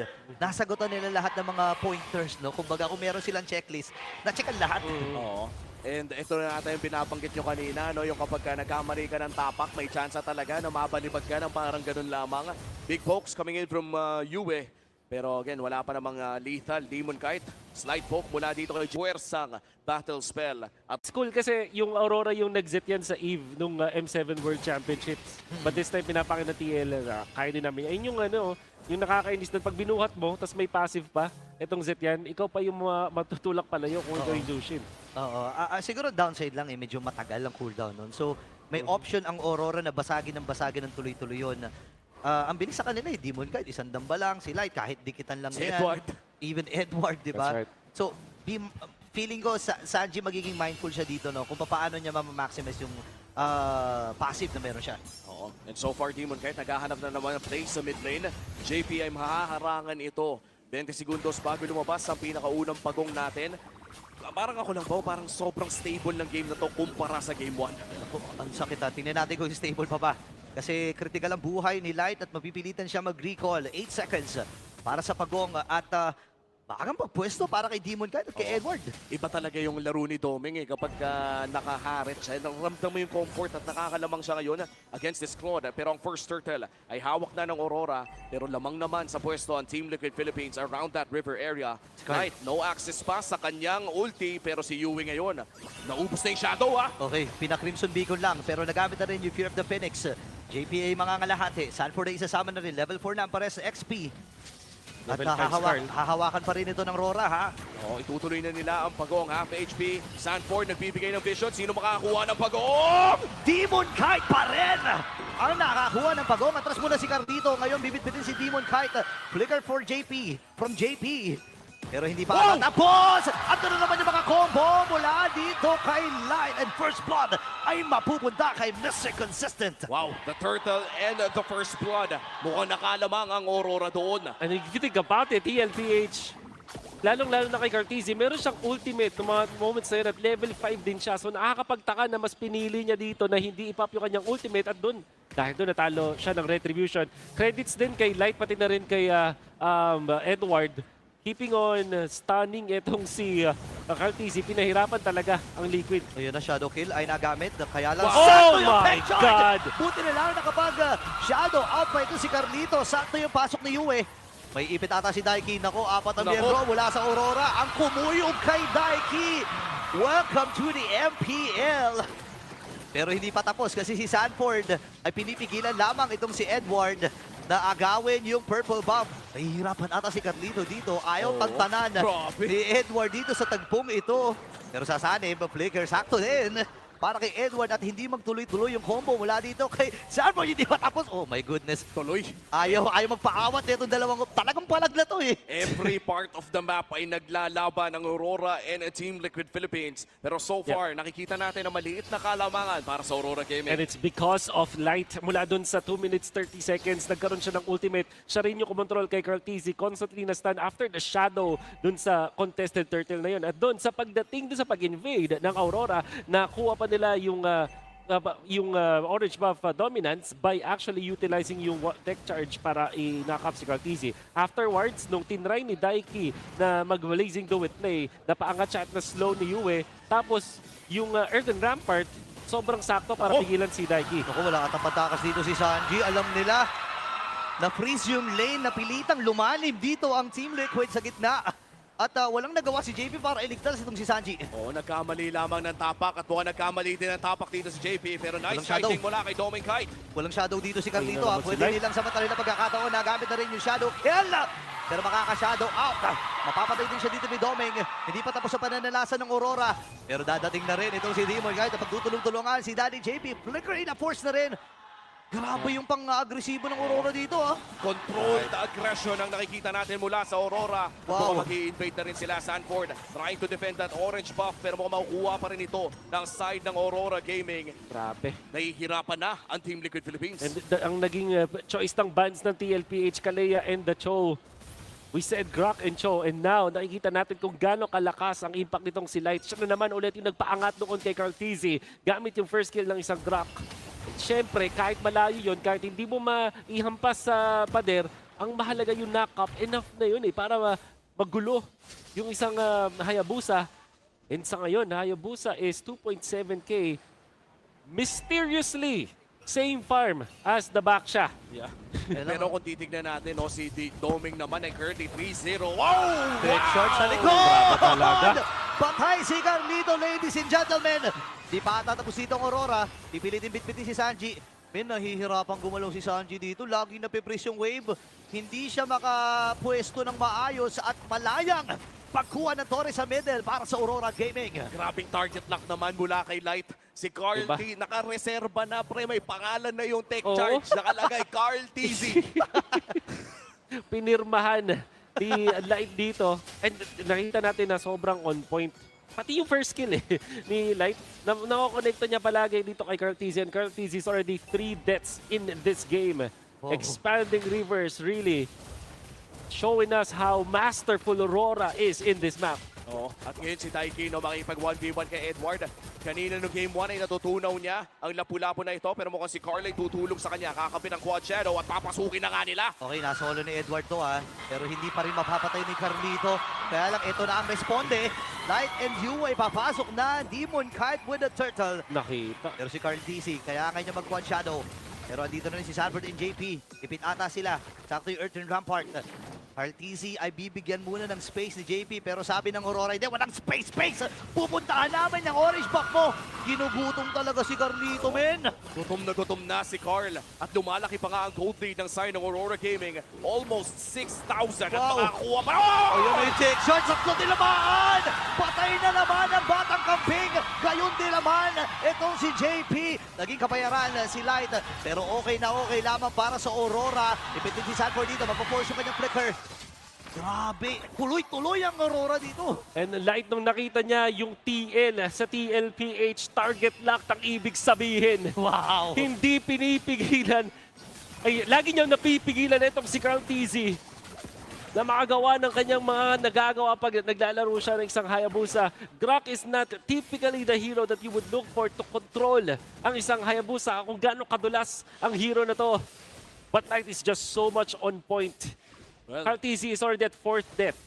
The regular season MVP of last season, of season 16, na pinapahirapan ngayon ang batang kambing Carl TZ. Quad shadow in and out. At si Edward. Okay, na-timing din naman yung Shadow King pero si Carlito napakababa na talaga ng buhay pero tututukan siya ni Yue. Nag-stack lang ng Piercer, ladies and gentlemen. May nalapag yung ultimate mula dito kay Dominic Kite at si Sanford ay namaalam. Then, sa kamay dito ni Yue, hindi pa tapos si Demon Kite. Tatlo ka na lang ang natitira para sa Team Liquid. 20 seconds para doon sa Lord at tuloy-tuloy na ang pagpasag ng Aurora. Hirap na hirap si Carl TZ sa larong ito at dahil yan kay Light. 0, 1, and 10 sa loob ng laro. Si Edward ay naghahanap ng play. Daiki makakatakas pa naman. Fear of the Phoenix na gamit na rin. At mukhang makakadepensa naman ang side ng Team Liquid Philippines. At si Edward ang putirya! Okay, nagamit yung Shadow Kid pero pinagsalusaluhan ng tatlo. Kulang! Hindi pa sapat yung dami si Carlito, men. Piso. Napisuhan pa. And I think sa ngayon, mas mayaman pa rin itong si Light over Carl TZ 0 and 5. Dominic on this signature Harith na meron siya. Bakit nga naman problema sa isang Hayabusa kung Hayabusa 0-5? Oo nga naman. And of course, gamit niya ang ating Infinix GT30, the official tournament phone. Ano ba nangyayari po yan? Ay ginamit at kinuha na nga ng Aurora Gaming ang second o first lord ng larong ito. Napakabilis ng pagkilos dito ng Aurora. Lumobo na sa halos 8,000 si Carl TZ. Napipilitan na lang gumawa ng paraan para makapag-farm. 4.3. Nararamdaman ni Yue na may tao ata din sa paligid. 1,000 ang lamang ni Light. The Grok. 1,000 ang lamang niya over Carl TZ. Alam nila. Kailangan naman si Carl TZ. Napagamit ng quad shadow pero pinuntahan din ni Yue. To-force nila yung shadow kill. Oh no! Responde ng Aurora! At nabitawan pa rin yung shadow kill. Pero pampatagal lang yan. Mapapatay din siya dito ng Aurora. Lord ay nasa itaas ang bahagi, men. 25 seconds para kay Carlito. Wow. Target locked. Carl TZ. Ito na ata ang pinakaunang beses na nahirapan ng ganito kalala. Itong si Carl. That's true. At dahil nga yan sa ginagawa ng Aurora Gaming, and with that, magpupush na ang Aurora Gaming with their first lord dito sa may bandang top. Meron pa namang depensa na mangyayari dito. Pero mukhang madadamage na rin ang kanilang mga tore doon sa top at sa mid lane na rin. JP kalahati agad. Sakto din yung setup mula dito kay Light. JP na-flicker na. Sanford, sasaluhin na lang yung damage mula dito sa Aurora Gaming. Nabitawan na rin yung ultimate mula dito kay Doming Kite. Ilalayo si Doming. Kaya lang this time, nakaiwas si Sanji doon sa tech charge! At si Carlito ay namatay muli. Blaze doon mula kay Daiki pero hindi sapat yung damage. Tumpak ka ng dalawa. Ready natin tapusin to ng Aurora Gaming. At unti-unti nang nagliliwanag ang dala-dala ng Aurora Gaming. Bitin pa yung damage. Bitin pa yung kanyang mga minions. Pero pang next wave. Paparating pa yung wave pero mukhang magtitip agad sila! Sanford goes down pero si Daiki dumedepensa pa. Doming Kite, mababawasan ang bagya pero mukhang tatapusin na nga ng Aurora! Gugulong-gulong pa si Demon Kite dito. May wave pa sila na papunta sa gitna. Pero alam nila na mabibitin kasi si Carlito ay pabuhay na rin. And what a defense mula sa Team Liquid Philippines. Daiki looking for Edward. Makakabalik pa nga ba? Goal! One hit, ladies and gentlemen. para dito kay Doming Kite and Edward. Look at that celebration. Grabe. Sa only legends ang nakakita nung ginawa doon ni Doming Kite. Kumaway doon sa kanyang kompetisyon. And of course, yung mastery niyang hari dito with that flicker. On point na on point. Hindi pa rin natin na pwedeng baguhin ng balita. 5.9k para kay Carlito. At ang pinakamababa ang pera dito sa side ng Aurora ay si Light with 6.8k. Ganon kalaki ang lamang na meron ngayon ng Aurora. And wow, comfort is king para dito sa side ng Aurora Gaming. Doming Kite on his signature Harith. Now starting on this second Lord of the game. Mukhang wala atang choice ang Team Liquid Philippines dito kundi ibigay. Mahirap talaga i-contest to. Kakakapit na lang sila doon sa re-wave na meron sila. Kung titingnan mo, kahit papano ay meron naman. Pero ang katanungan kasi yan, kaya ba nila yung pure damage na magagalit dito kay Dom? We'll see later kung gaano ka on point itong si Sanji sa paggamit niya ng Fury of the Phoenix para magkaroon ng reset kung sakaling mag-initiate muli ang Aurora. Dun sa depensa din ng TLPH, naging critical ang role dito ni Sanji. Siya rin yung dahilan kung bakit buhay pa ngayon ng TL. Oh, what happened? May misclick ata na nangyari dito kay Light. Nagamit niya yung kanyang tech charge. So, may ideya ang Team Liquid na wala ito sa pagsugod. Pwera na lang kung patatagalin ito ng Aurora at aantayin yun. Oo, 50% refunded naman ata ang cooldown kapag hindi kumapit sa pader ang tech charge. Kaya aabot naman ito sa upcoming Lord Push na manggagaling sa Aurora. Paano ba ang mga senaryo natin dito, Wolf? Para dito sa Aurora, yung flicker ni Edward tsaka ni Light yung critical. At abangan nyo rin yung kay Yue. I think siya pa rin yung gagawin niyang role katulad doon na previous game. Whereas siya yung magiging contact ng Aurora. Siya yung mauuna sa mga teamfights. And then Light and Edward will look for the target. Edward! Okay, gugulong-gulong na dito si Demon Kite. Nabitawan na rin kagad. Oy, Doming! Sa Phoenix, pero namatay kagad si Doming! Naku po, yung isang main damage shield din ng Aurora ay namaalam. Bit-bit na naman mula dito kay Yue. Andun yung Blaze Dueta. Hahabol sila Daiki. Andun si JP. Edward! As well! And Sanji with the kill. Patagumpay na pagdepensa ang nagawa. At nabitawan dito ng Cavalry. Anong nangyari doon? Kasalanan ni JP. Flicker, ultimate coming out from this Khalid na sobrang instant at well-timed the Fury of the Phoenix. And this is the time where Doming did not pick up the Purify. He went in for the Flicker. In fact, nakita naman natin naging effective naman yung Flicker na yun kanina. But in that specific scenario, dun sa may pag-push, nahuli siya ni JP with that Flicker ultimate na may stun lock dahil dun sa Fury of the Phoenix, sabay damage output ni Carl TZ. Nakabawi 1 kill para kay Carl TZ. Biglang 8.7k lang yung pera niya. Wow, and with that, yung 8,000 gold lead na nakita natin kanina, cut to half para sa side ng Aurora. 4,000 na lamang ang kanilang kalamangan. And looking at the Infinix in-game equipment, katulad na lamang nung sinabi mo, crucial item pickups para dito kay Carl TZ because of that shutdown kill. Yeah. Napakalaking bagay para sa TLPH. Every shutdown counts para sa kanila sa ngayon. At ito naman yung dahilan kung bakit nakakabawi ang mga teams na luging-lugi na. Sanji is now starting to be a problem para sa Aurora. Pero syempre, hindi pa rin natin pwedeng deny na ang Aurora, kung sakali man na i-make sure nilang safe itong si Doming Kite, sa kanila pa rin objectives. I still feel like sa paparating na Lord, delikado ang TLPH kung i-contest nila, lalo na butas yung long lane sa top lane. So, mas maganda na lang din na maghanap muna ng pitas bago sila kumontest dun sa my Lord. And most especially, meron na ring flicker muli dito si Doming Kite na kanina sa pagkakaalam ko ay, o pagkakaalala ay hindi available. Available siya. Actually, kaso wala kang magagawa, walang gisingan eh. Pagka nastan ka na talaga ng... Sunod-sunod yung pre, Fury of the Phoenix, tapos yung ultimate ng ni JP, no? Alam na ng RG Boys yan. Alam na ng RG Boys yan eh. There's a reason kung bakit hindi rin nabubuksan ng Z yan from time to time sa loob ng ating mga Filipino RG. Pero katulad ng sinabi ko, mukhang Aurora pa nga rin na nakakalamangan sa Lord na ito. Nahihirapan pumasok ang Team Liquid. Oo, harado rin si Carl TZ. May shadow siya na inaabangan lamang ng Aurora. Pero papasok si Sanford. Masyado malayo ito. Yun na! Pinag nagamit. Ipit ata dito ang Aurora Gaming. Pero sapat ata yung kanilang damage. Si Dike ang pinuntahan. Hindi umabot na si Edward. Kaya lang mabibitin si Sanford. Atras muna siya. At yung shadow kill. Nagamit na rin yung Wicked Ground. Dike mamamatay. Delikado ata dito ang Team Liquid. 4v5. Magiging 3v5. Takbo na si JP. Kaya si Sanford ata magiging next sa target nila. Si Doming kaya nakapagwala na naman. Nagamit yung Zaman Force. And Minion para kay Doming. Pwede pa atang habulin yung Savage. May win sila sa itaas na bahagi. Si Sanji na lang ang natitira. Naghahanap na ng paraan si Domingkite. Unang serye, unang Savage nga ba? At gusto nga ba na ito ng Aurora? Gusto talagang kunin yung Savage na gamit yung Fear of the Phoenix. Ay! Pero si Yuel nakakuha at kukunin na rin nila ang Game 2. Extended ang ating epic rivalry. Prime time sa simula ng Season 17. Pag-iinit na nakita natin mula sa Aurora. At dahil yan, dun sa performance ni Light, hindi nakahinga si Carl TZ. One of the games na maalala natin nag-struggle itong si Carl. One of the few games in fact na mangyayari yun. At panoorin natin ang mga nagawa dito na impact coming out from Light. Flicker, first kill. Yung una nating nakita, sabay ito, maaabangan niya yung stun doon kay Carl TZ. Carl TZ had to get out. Ito yung Rampart na pumatay doon kay Daiki. And all through the first 8 minutes, puro talaga highlights dito ni Light. Oh, alam mo yung mga pagharang-harang niya dyan sa wave.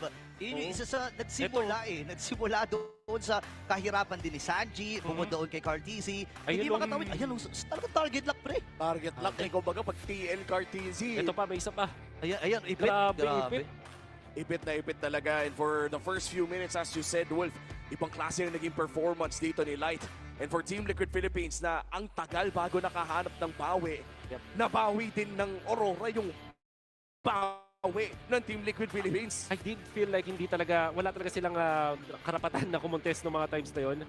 And first, pati yung mga ganito mga extra kill kay Carl TZ, naka-target pa rin yung lock. And then 0-6, yung 0-7, panoorin mo kasi Carl, out of nowhere, natamaan pa. Nasa kabilang bakod na yun, ha? Nadamay pa sa take charge. Nasa bintana, nakasilip na nga lang sa bintana, no? Nasa kabilang bakod pero nalugi pa rin. Sanji doing his best to defend this. And in fact, madedepensahan nila to. But I feel like TLPH, dapat mangyari dun sa isang team fight ay hindi sila lumaban. So I think we're gonna see Dominic be picked up afterwards. This time. Okay, ito, may flicker siya. Ayun yung instant. Walang gisingan. May flicker nga, bro. Di lang nakagalaw. No. And yun din talaga yung kalakasan ng Zet yan sa loob ng ating meta. But for Aurora Gaming na mukhang nakita nating naglabas ng isang napaka-komportable na komposisyon. Iba talaga yung mastery ng mga players na ito sa kanilang mga hero. I feel like that last clash na maniac dito si Dominic, hindi pabor sa TLPH. Bukod dun sa lanes na hindi maganda para sa kanila, ang daming pwedeng paggalawan, and Light indeed will be the MVP. At just like another Friday para kay Light. Another Friday night, lock up the GOAT. Kumbaga parang Dennis Rodman niya, si Michael Jordan. Clamp defense. Nakita natin mula kay Light dito against Cartesi.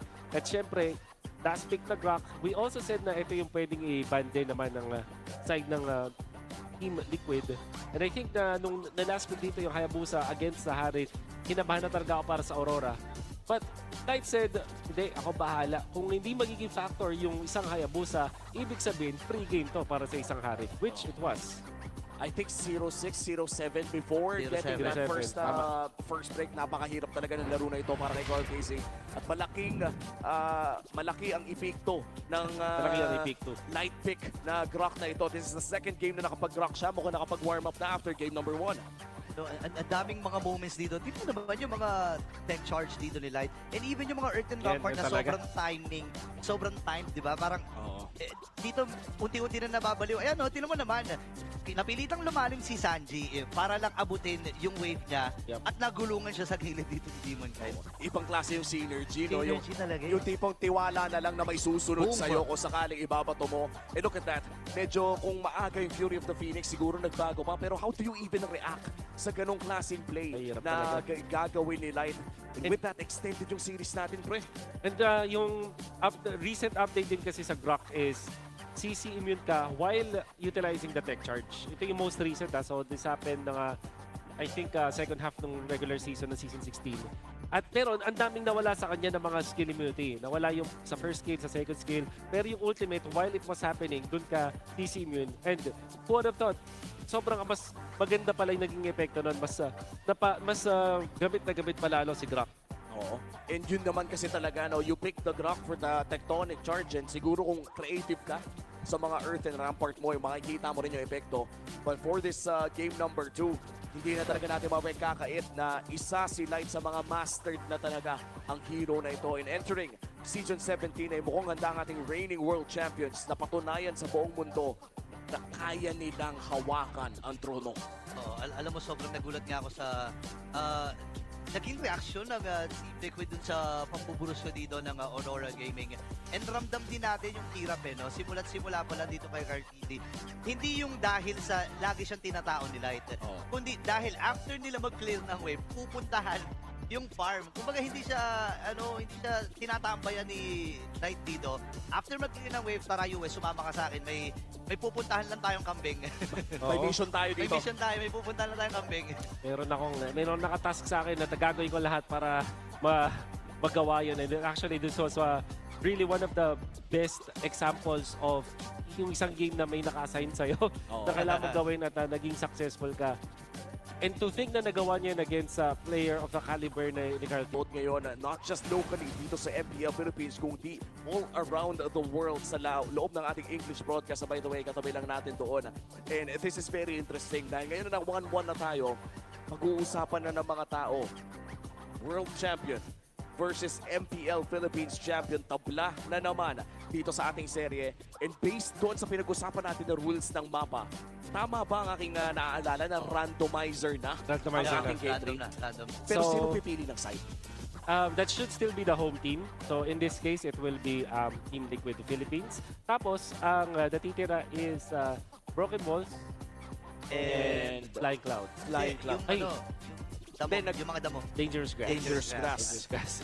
So that would mean na 50-50 na lang. Yun ang ating pagpipilian para sa game number 2.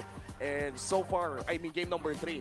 And so far para sa serye natin, hindi ko inakala na makikita ko after a spectacular game 1 from Team Liquid Philippines na masya-shutdown si Carl. Alam mo kung pagbabasihan natin yung civil qualifier, men, sinasabi nga namin ni Wolf, sobrang init ng mga retry ni Carlito. Sobrang ganda ng mga galaw ni Carlito, di ba? Talagang on fire Pero dito sa game na to, reality check bigla si Carl Dizzy na, okay, ang kaharap nyo, world champ World champ to, world champ. At tingin ko, first turtle pa lang na makikita natin yung kaiba. Kasi siya yung una nag-level 5, hindi pa turtle fight mismo. So, nasa nandun na yung bigla ng side ng Team Liquid Philippines. Ito na yung gusto nilang paganahin at nandun na talaga sila. Iti-trigger na lang. For some reason, nung first turtle fight, well, sabihin na natin, 2 beses kasi siya nanakap So, nung pag-una niyang pagpakita doon sa turtle pit, tapos doon sa pag-shadow niya, nanakap agad siya So, ang hirap naman talaga mag-retry pag na-stun ka, syempre.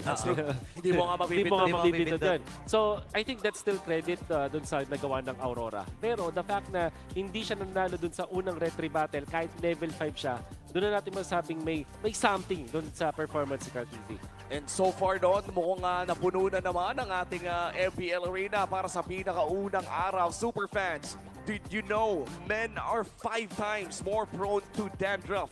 Don't let dandruff ruin your focus. Tama, and power up with Clear, man. Its triple cooling power gives you 100% dandruff-free hair for that ultimate fresh feeling, supercharged with Clear.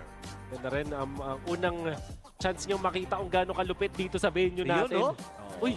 Ay! Si Sir ba? Si Sir? Si Sir po ba? Si Sir? Si Sir ba ang... Ayan. Kaya pala, naka-kimpi looks. Naka-kimpi looks yan yung kailangan may hagod, kuya. Hagod. Kuya, kailangan i-hagod yung buhok. Kailangan i-hagod yung buhok. Kaya, ang kampiyon. Tayo po tayo, tingin sa camera at ihagod. Ayan na. Ang kampiyon ng... Grabe naman. Ang kampiyon ng Clear Man. Walang iba kundi si kuya. Day 1 pa lang yan, man. Ayan, Uy, matagal-tagal yung tinatagal sa akin ng bote na ganyan. Uy, buhay pa rin yung sa akin. Buhay pa rin yung sa akin. Noong season 16, para lang sa mga hindi nakakaalam, may syempre nabiyayaan tayo ng Clear Men ng ating shampoo supply. Think may mga bote-bote tayo doon. Kinuha ko yung sa'yo, by the way. Oo nga Actually, totoo yan, guys. Buhay pa rin. Nasa akin. Yung sa'yo na yung ginagamit ko. Naubos ko na yung sa akin Sa'yo na yung ginagamit ko. So, kaya pala wala nagamit. Hayaan mo, meron naman nata tayo mamaya. May bago nga atang flavor Flavor. Flavor talaga, pre. Ang sarap nga nung dati yun. Tinikman mo. Hindi kasi syempre pag naliligo ka, di ba? Matitikman mo rin. Matitikman mo rin. Tama. Naaamoy. Grabe naman kayo. Huwag niyo ilalagay sa mata o bibig, sa buhok lang. Jokes aside, malapit na magsimula ang ating game number 3 draft. So far, a lot of emphasis nakita natin sa Grok, Zushin, and the Leomord. Yeah. Ano pa ba ang mga, actually not the Leomord, Grok, Zushin mostly. Grok, Zushin, so siguro yung naging change doon isang Zetian priority na tingin ko naman hindi a bad decision mula dito sa side ng TLPH. Maybe, pwede pa natin sabihin is the glue na although it is a traditional answer sa isang lapu-lapu, hindi ganun kalaki yung impact niya kasi parang napansin nyo, di ba, parang habol siya ng habol at wala siyang kakonekta. Whereas kung yung katulad kanina wherein ginamit niya yung Alice against the lapu-lapu as well, mas madami siyang naging impact si Sanford kasi mas unlimited yung sources niya para pumunta at paalis sa laban. Oo. And nakita natin yung impact ni Sanford no game number 1 on that Alice. And this time for game number 3, malupitang reset ang kailangan. Feeling ko pag na 0-7 ka kahit sino, even if you're the GOAT, kailangan mo uminom ng tubig, magpahinga. Maybe hinga ka muna, isip ka muna ng konting water. Oo nga eh. Tapos reset para sa game 3. Mahirap talaga eh. Lalo na yung nature ng hero niya na kailangan early pa lang ay umaarangkada na kagad. No? Yun yung medyo downside sa isang Hayabusa. Kailangan mapauna mo kagad. Pero ito ang nanguna pre para sa ating gold lane. Grabe no, parang 1-2 lang makikita mo nung season 16 para sa kanya. Wow, grabe. Hindi ganun din pre sa sa M7. Hindi. May 5 siya dito. Pero yung gets yung idea eh. First second. Grabe. Iba talaga to si Doming. Alam naman natin noong season 16, hindi lang ito yung mga stats na naig itong si Doming kahit ang top 1 siya lalo ay sa first 5 minutes ng ating laban. And lalong-lalo na nung nauso yung expanding rivers, lalo pang naka-benefit dun sa ginagawa ni Doming kahit in the early stages. So, ngayon na may World Championship na title, etong si Doming, kahit lalo na natin nakikita na nag-aangas siya. Oo. Alam mo, ang angas ngayon, nakita ko, naalala ko tuloy yung video, di ba, ng MPL na binilugan pa yung MSC. So parang meron silang something doon na sinasabi may mission. May mission tayo, bilugan ng MSC, palag na to.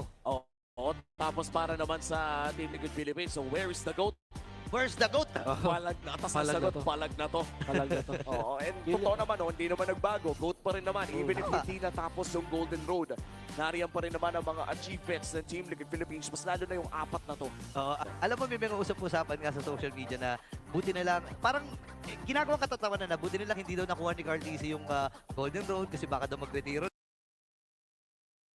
na ganun. At least may mission pa siya this year, ganun. Tingin ko pag ang mindset kasi ni Carl TC pag kunwari nung nakakuha siya na ng 2 World Championship, tinanong siya ano yung next more championships. More championships. More championships, diba? Wala Kobe Bryant na Mamba mentality. Tama. More. At ayun na nga, pinili na ng Team Liquid Philippines ang blue side. At tama ang pagkakaalala ko, hindi, game 1 pala yun. Ayan, dangerous grass. Ito na yung dangerous grass. Ang delikadong, ano yun? Delix na Omad. Damo. Para sa Team Liquid Philippines. Game number 3. And of course, this is blue side na naman na hindi 100% win rate. Dahil red side ang Aurora. Yung kanina. Ng game number 2. Yeah.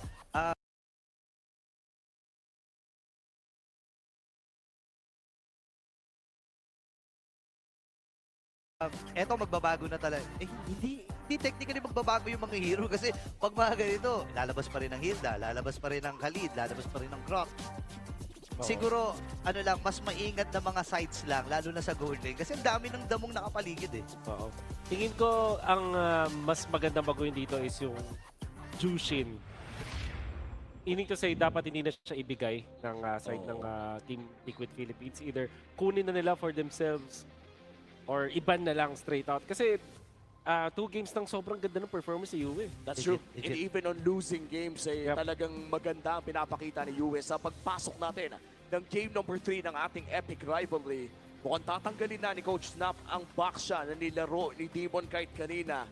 Mukhang mas pipiliin pa niya yung Balmond kesa yung Baksha. Yun ang hirap kasi ng sitwasyon nila dun sa game na yun. Ang bilis nakaka-responde after. May time nga kanina na nagpo-purple buff pa si Demon Kite. After niya mag-purple buff, nakasama siya bigla dun sa taas at biglang nalugi yung Team Liquid. Yun yung impact na meron ng isang Baksha, di ba? Tsaka naturally tanky kasi. Totoo Yun yan. yung nakakainis, yung tipong walang kailangan bilhin. Pero makunat na. Innate, no? Oo. Kumbaga parang chicharon na tinapat lang sa electric fan. Parang gulong ng truck, mga ganon. Oo, ganon. Makunat. Naka-dominance ice pa na, di mo na passive. With the anti-heal na naturally meron ng isang Baksha. But now, it's gonna be the ban. First ban dito para sa Team Liquid. Tapos, kinlose out nila with the Fredrin.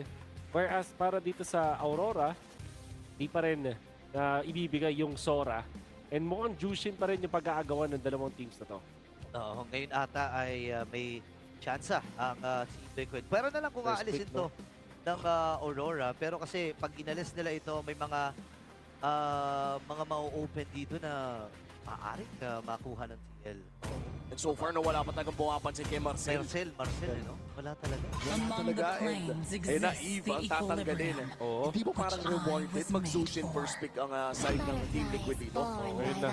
So kukunin na kanila ito. They do have the Z yan. Yun yung pwede nilang kunin sa susunod na pang-counter dito sa isang Jushin.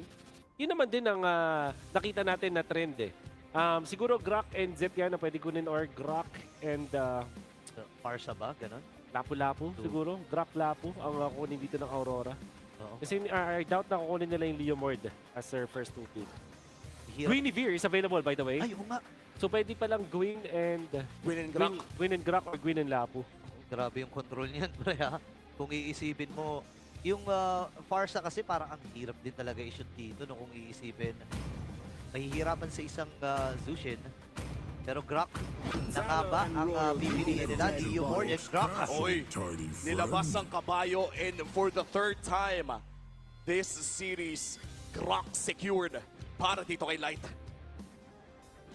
And this time, kukunin ba ng TL ang Suyu? Si Sasuke ba ay lalabas ngayon? Kung kanina Kakashi, Sasuke naman ba para sa TL PH? Kanina pa natin nababanggit yung Suyu, no? Pero mukhang hindi pa dumadating yung Suyu na yun. Ayan na. Nilabas na si Sasuke, si Lapu-Lapu. Tingnan natin kasi again, ako kasi pinagbabasihan ko yung Civil Qualifiers eh. Mataas ang win rate ng isang Suyu ng Civil Quali. Hindi nakakapagtaka kasi kompleto si Ricardos ka rin eh, no? Kung iisipin mo sa kits. Magzizip yan na ba dito agad ang Aurora? Or kukunin ba nila ang Edward Hero? In this case, actually, dito gumaganda ang isang Uranus para sa kanila. Or Alice.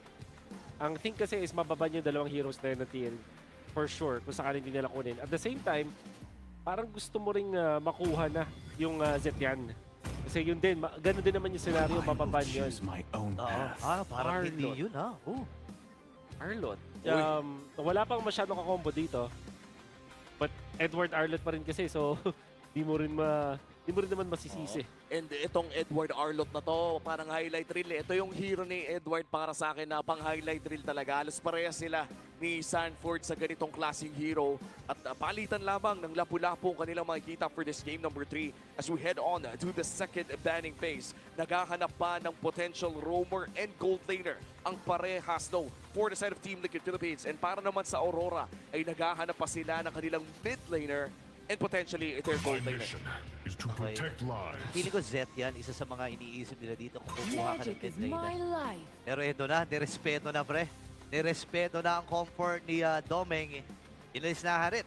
Hindi chance na makakita tayo ng carry or ng Claude para kay Domeng Kite. Whereas for Aurora, they can choose to ban the Khalid as another hero na pwede kay JP. Since Silas na ba naman nila? Or the Kalea, which also is good hero na kakombo ng isang Jushin. And yung Kalea, no, tagal na rin natin hindi nakikita with the ban coming in for game number 2 as well.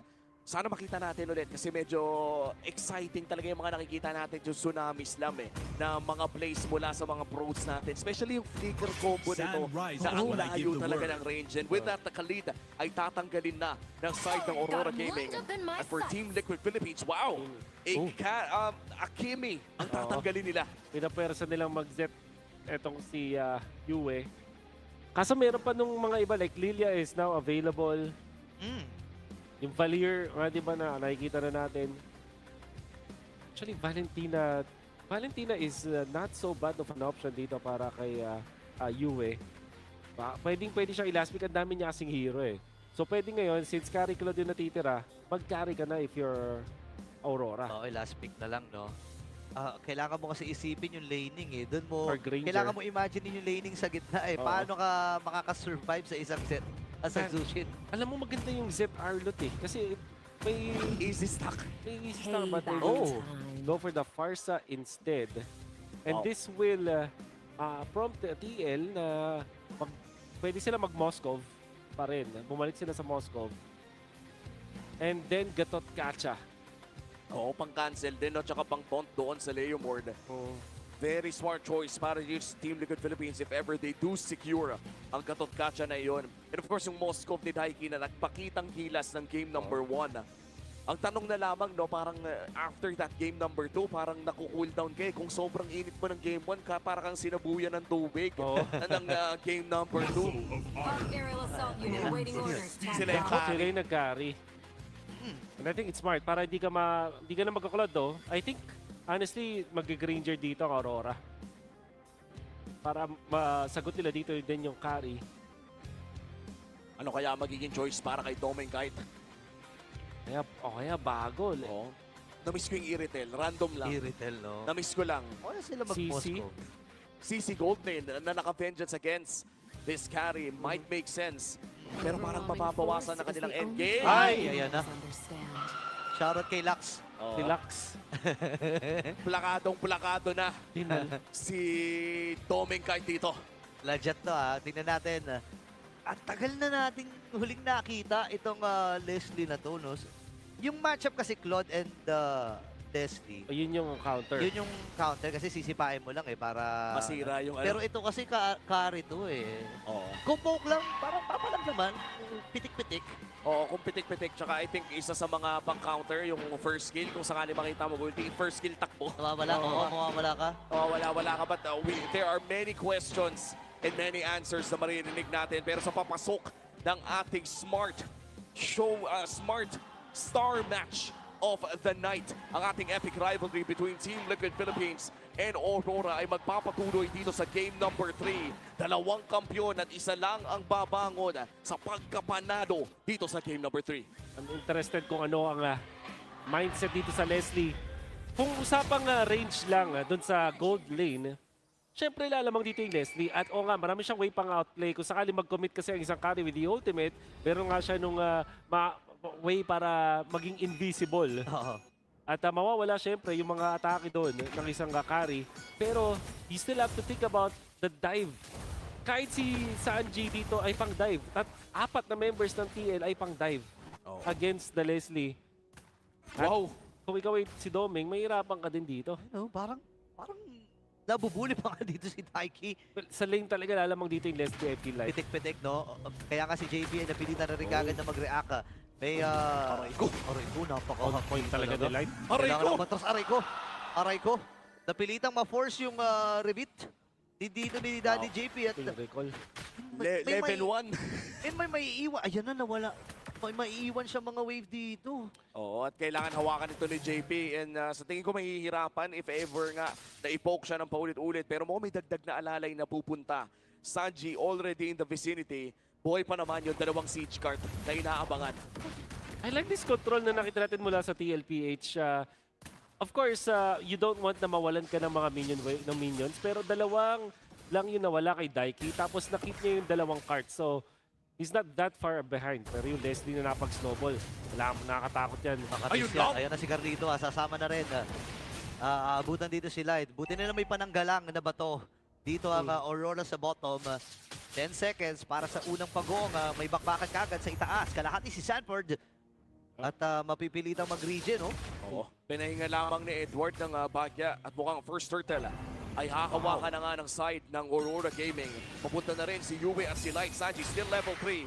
At si Carl TZ ay mukhang pupunta pa lamang sa kanyang purple buff. Aurora ang may hawak ng maliit na kalamangan. Old fairness, Daiki, napakaganda na pag-control niya sa minion wave na yun despite having the disadvantage nung mga unang mga segundo at ngayon medyo nakaka-recover na siya. Okay, si Demon Knight na bumibuelo lang kung kailan tatawagin. Si Barbiel, ayan ang natin. Tama na! JP Gaga na natumba! Ngayon si Carlito pa ang nagwagi doon sa bagong at David Bet. Ito si Demon Knight. Ngayon din naman itong sila. Mapapaflicker siya. Natatak sila ng Cycle Eye. Si Edward ata ang makikipit. Flicker na. Force na rin! And Carteezy with a kill. Binugahan ng apoy ni Sasuke. Nabugahan eh. Binigyan ng Pluton. Fire technique. Pala yung pala tawag doon, no? Yung pala yun, no? Katon. Pluton yung hinihigaan. So. Malambot yun. Malambot pala yun. Katon pala may bad. Pero nakita natin si Sanji din. This time siya na yung nagiging aggressor. The Jushin is very strong hero overall. At si Carl TZ, kahit na final slash na siya ni Edward, nakahanap pa rin siya ng paraan para mag-bypass at mapunta din sa turtle and get that retribution. Soul Saver Retry, one of the oldest tricks na rin sa pagkuha ng mga turtle. Saka parang sinadya ata ni Sanji na i-delay yung paghugot doon kay Demon Knight, kaya nahirapan din mag-retribution. Pero still, anybody's ball game. Pagpasok natin 3 minutes in, 200 lamang ang kalamangan ng Team Liquid Philippines at napakatahimik na ng laning phase ng dalawang gold laner natin dito. Ang totoong laban ay yung pag-control ng minion waves. Wave control na. Iwas din si Daiki na mag-engage eh. Kasi alam niya na lulugiin siya dito ni Doming kahit at least naabot niya pa yung mga wave, no? Parang dadaan siya, tapos tatago uli. Pa rin. Oo. Yung last hit siguro hindi na masyado makukuha. Oo. At at least naka-equalize siya dito. So nakikita niyo na konti yung lamang dito ni Daiki. Pero kasi may isang card pa na nakabang para kay Doming Kite. Lalaya naman na ito ni JP, si Daiki. At makakaalis na sa lane. At mukhang makakuha pa nga ng Crab and Demon Kite. Ma-invade ng bagya ni Carl TZ. And this is very interesting para sa akin, Wolf. Lamang ng 2 levels si Carl TZ. Mabilis kasi din ng isang Suyo kumpara sa isang Leomord. If there's one hero na pwede mag-out farm sa isang Leomord, yan yung Suyo. At syempre, meron din kasi siyang 1 kill and 1 assist. Oo. Ngayon may slow na ginawa ang Team Liquid doon sa itaas. Parang ka naman manguna na dito sa Pagong. Bibit-bitin din si Light. JP ay umaabante din. Dahil kikita, ultimate snipe nagamit ng Doming. Oo, pero magandang information ang kuha ng Aurora Gaming doon. Hawakan na ng Team Liquid Philippines ang turtle na ito. This is the second turtle of the game. Sanford going in! Ayun na, pumasok na rin si Sanji. At si Doming ay napaatras. Tinawag na si Barbiel, pero si Light atang mauuna! Pwede nursing mula kay Yue. Sapat ba yung damage para kitilin? Itong si Sanford. And classic Carteezy retribution. Kaya lang si Edward ayaw talaga magpaawat. Flicker na gamit. Yeah! And Soul Sever from Carteezy. Doming! Si Doming ay nakakapitas din ng isa. Agawin pa ata itong purple buff. Ayaw magpaawat dito ng Team Liquid. Nagumpay pa sa hindi. Si Demon. Demon ka pa rin nakuha. Pero kailangan niya gamitin yung retribution. Exactly. So, although, syempre, maganda dito para sa TLPH, nakakuha ng 2 kills ang gold laner na si Doming Kite. Habang si Carteezy naman nakakolekta ng ikalawa niyang kill with the same skill na ginamit niya para patayin si Edward. Oh my God, Sanford.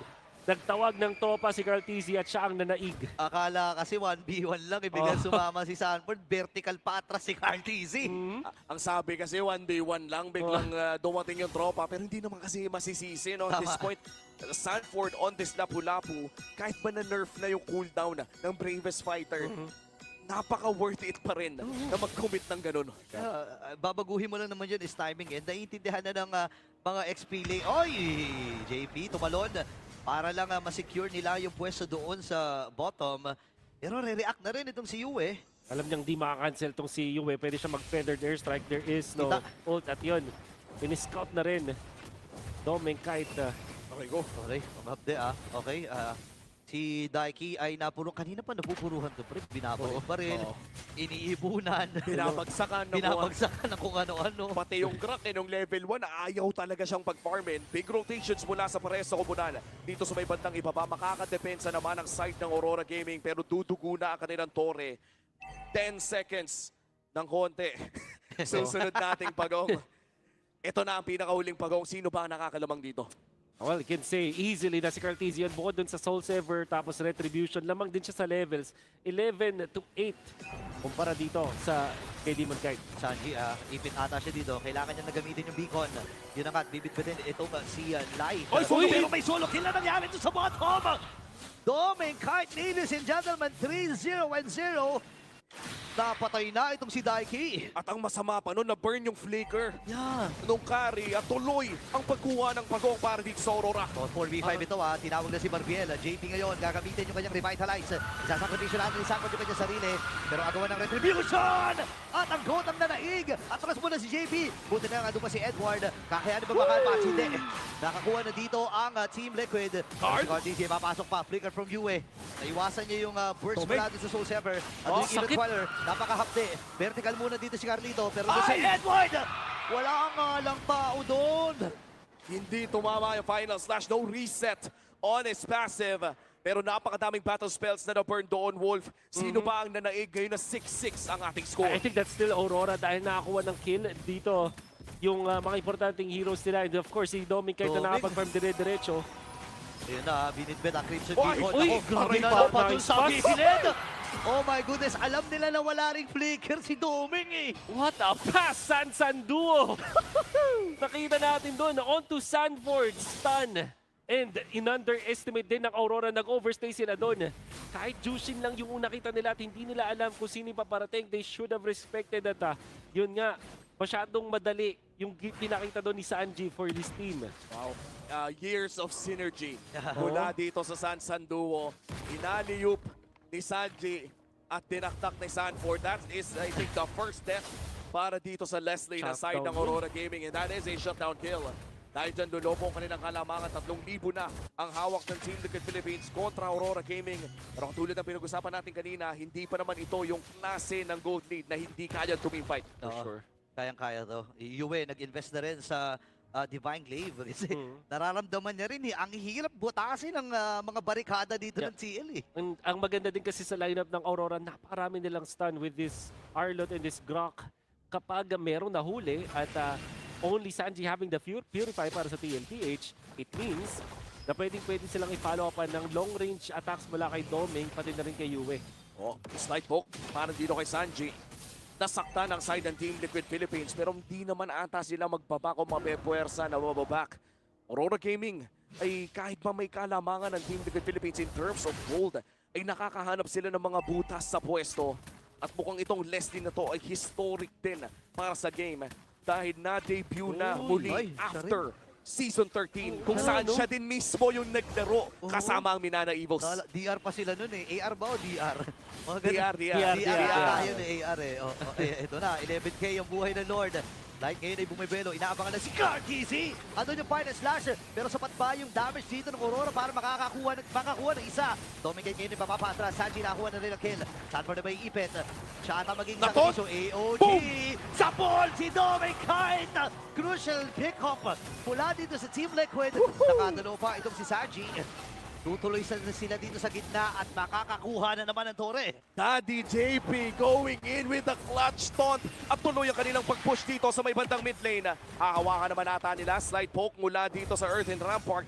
Pero hindi pa puputok ang depensa dito sa may mid lane. Ngayon pa lamang at makakadepensa ang Aurora pero may Lord pang poproblemahin. I-raise natin yung concern dun sa Leslie na napakarami dive mula sa TLPH. Even yung mid laner ay pang dive. At ganun nga yung nangyari. Naiwasan man ni Doming kahit doon si Sanford. Isa pa lang yan sa mga pwedeng mag-dive sa kanya. Nung wala na siyang flicker, doon na siya nahanap ni JP. Doon na siya nahanap din nitong si Carl TZ. And that was what allowed TLPH to take out Aurora. And big props na rin sa Lord Dance or at least dun sa Lord of Blitz ng TLPH. Sobrang binilis na nila. Okay, AOG nagamit. Napawings by wings si Yue. Ipit ata dito si Daddy JP. Demon Kite. Inilalayo lang Earth and Rampart. Wala atang AOG si JP. Pero gagamitin niya Revitalize. Buhay pa rin. Pero sabi ni Edward, hindi ka makakatakas Daddy JP. Nandun yung section sa likod. At si Doming nakakuha din. Kaya lang ipit sila kay Daiki. Free si Daiki. Sanji nag-iisa ka ng Pierce. Si Carlito pumasok na sa base ng Aurora Gaming Philippines. And wipe out mula sa Team Liquid. Ready na silang tapusin at markahan ang Aurora dito sa serye na to. And with the epic rivalry, makakalamang ang Team Liquid Philippines. What a game! And welcome to the MPL talaga para kay Daiki with that wonderful performance. Carl TZ, this time siya naman ang nangunguna gamit si Sasuke. At nakahanap naman ng win condition mula dun sa minute number 1 kung saan tinulungan niya si Daiki sa first turtle fight kung saan siya inanalo dun sa contested na turtle up until the end. Dire-diretsong kills at dominance mula sa The Goat. And that was our Smart Star match of the day. Nagtapat ang dalawang kampiyon simula pa lamang ng Season 17. And for our M7 World Champions na pinatagal ang seryeng ito, umabot tayo ng game number 3. Mukhang alam nila na simula pa lamang ito ng mahabang marathon ng season. May 8 linggo ang MPL Philippines. May 8 team na naglalaban-laban para makuha ang kampyonato. At ngayon para sa ating M7 World Champions, palakpakan pa rin natin ang pag-uwi nila ng ginto sa Pilipinas. Men, mararamdaman pa rin natin, nandun pa rin yung synergy, nandun pa rin yung kanilang galaw, yung pindutan. Pero ang lumabas lang na mas malakas dito ay ang Team Liquid. Yeah. I guess you can credit that din dun sa comfort na nakuha nila with this Suyu to counter the Leomord. The draft battle between these two teams was phenomenal. But in the end, it will be Team Liquid na madaming nagsabi na top 8 secured daw sila pero hindi. Pinakita nila na kayang-kaya pa nilang manalo at maging in command. Statement victory against the world champions para dito sa game number 3. And again, the debut of Daiki, ang kanilang gold laner para dito sa week 1. At para, kung marami pa rin nagtatanong kung bakit nga ba hindi naglalaro ang kanilang import na si Aaron Shiki, it is explained doon sa page na Team Liquid Philippines mismo. Yep, in-announce na nila mismo yan. Ito, yun, no? fireball technique. Yung katon fireball fireball. Mula kay Carl TZ. Ayan, isa yung pag-vertical. Ang dami nilang tag team na ginagawa, no, yung TLPH. Ganun talaga, agad na yung synergy nila. Silang apat talaga masasabi natin. And for Carl TZ and JP na talaga nagpakitang gilas sa game na to. Parang hindi nangyari yung game number 2 kung saan pareha silang nahirapan. Yep. Pangklase talaga. Itong Daddy Cakes tandem natin. Pwede yun, Daddy Cakes. Alam mo, maganda dito yung mental toughness din talaga ng Team Liquid. No? Alam mo, parang bibihira ang mga team na ganito na after nung devastating loss, biglang sobrang snowball nung laro nila. Sobrang, at yung naman, huling-huli. Itong si Doman kahit ito yung maganda sa Team Liquid, napakarami kasi nilang dive. Yes, ang dami nilang options para pumunta dun sa mga dive. Ito yung isa pa.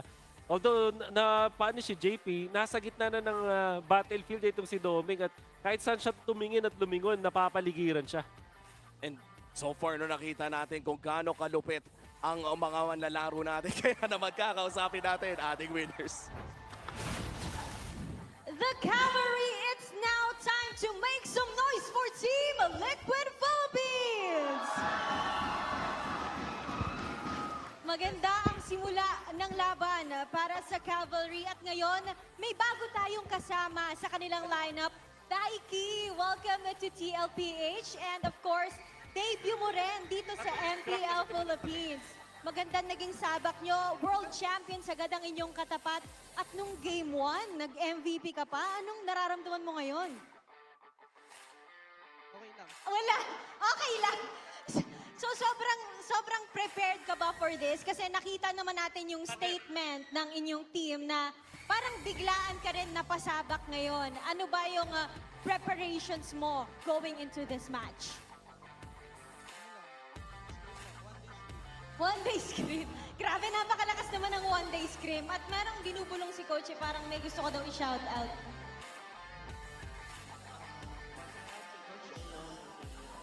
Ayan, gusto nila i-shout out muna si Aaron Shiki. Moving forward. Yeah, Odin, you were talking about preparations. Guys, let's give it up for Sanji. Sanji. Sabi niya, bakit ako? Similar question kay Daiki. Ano lang yung naging preparasyon niyo dito going against our M7 champions? Maikling panahon lang po talaga yung na-practice namin kasi nagkaroon kami ng Asian Games Quali tsaka Combine. So nag-practice kami kay Daiki ng isang araw lang talaga. Grabe yun.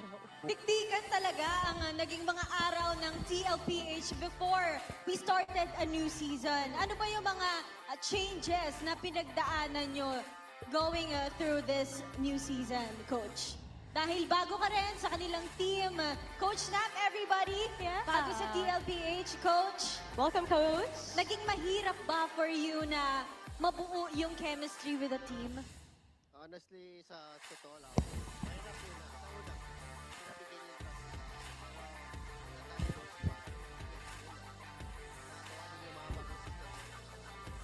From experience. And speaking of bagong sistema, Coach, meron tayong bagong patch and new map rules. What do you think of that? Masaya. Masaya. Paano ba yung mga big changes na kailangan yung i-adjust within the team dahil dun sa bagong patch? Siguro sa bagong hero. Gusto namin ilabas kanina sana. Pero, yun. Ba bukas or next week pa.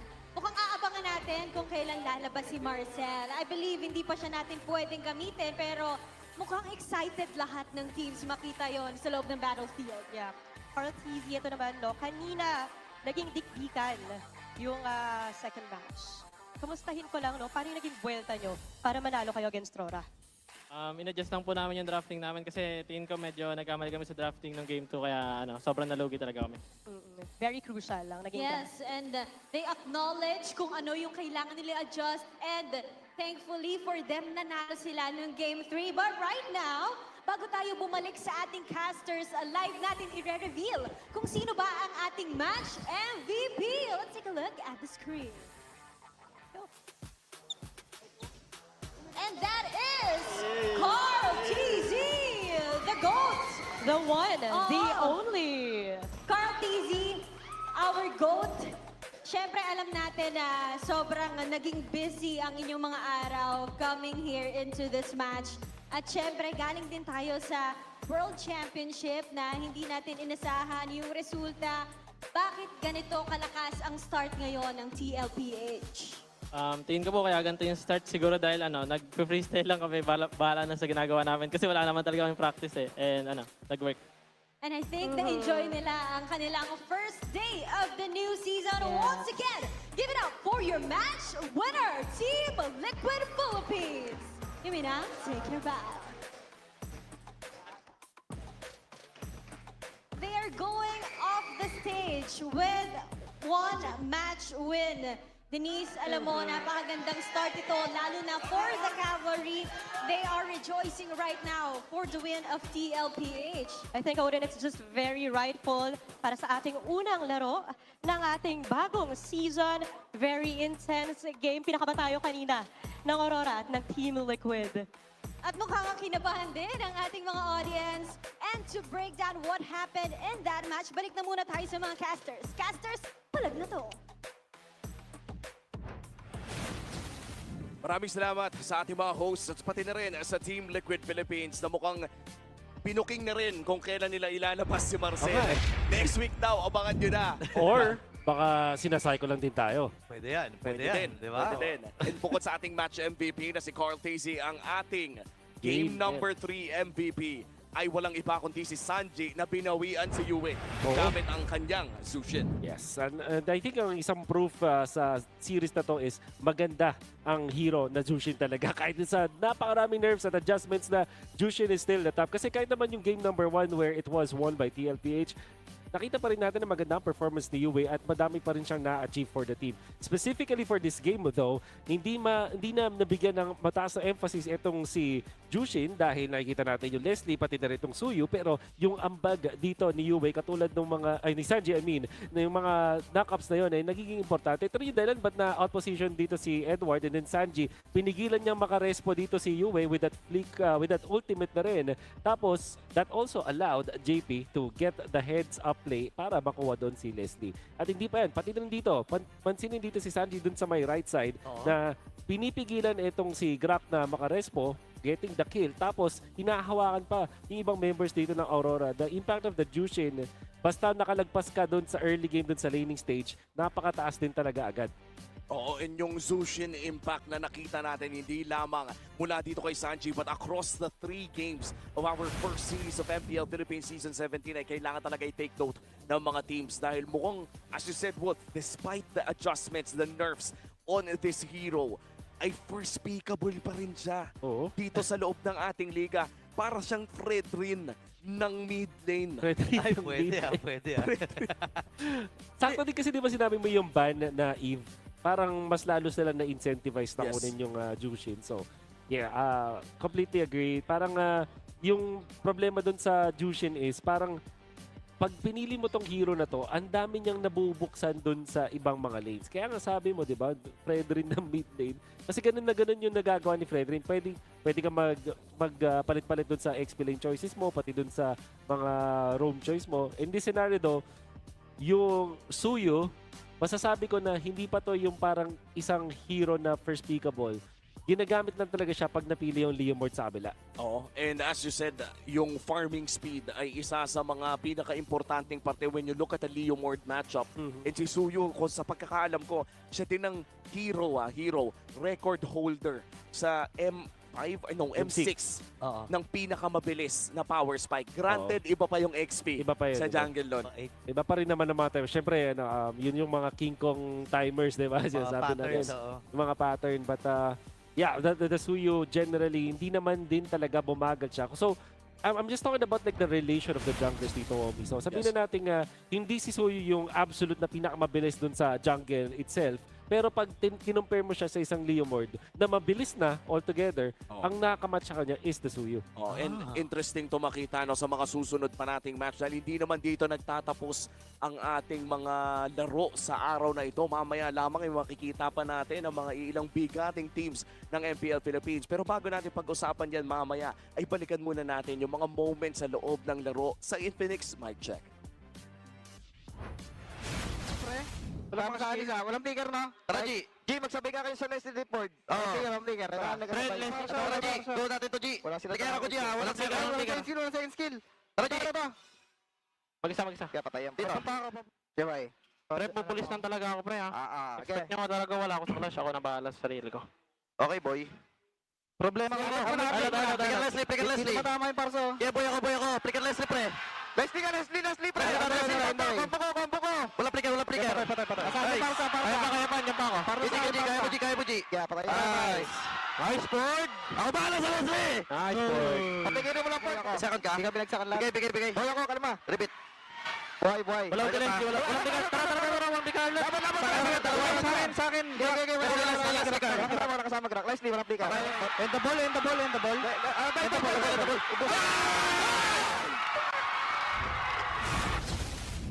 Ramdam talaga natin ang energy mula sa Team Liquid Philippines, especially that momentous win against Aurora Gaming.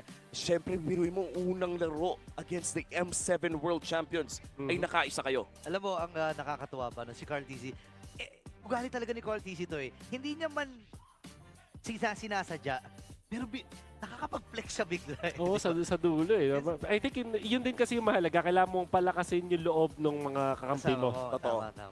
At nakakatawa na after all of the heat, lahat ng mga nararamdaman natin sa loob ng laro na ito ay nariyan naman ang Sip Purified Water. Filtered ito through volcanic rocks for a crisp, clean taste that quenches like no other. Alis uhaw, sip na. Nasaan na yung mga bote, pare? Nasaan na yung mga bote? Nasaan na yung mga bote, pare?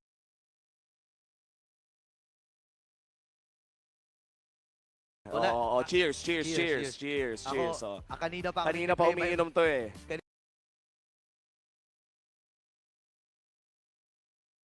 Kanina pa ako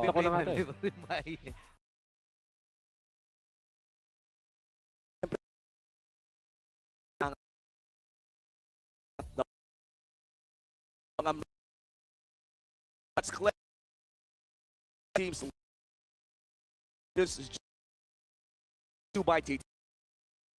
Have your bumili. Ano yung code? TT Wolf. Maximum discount sa website yan.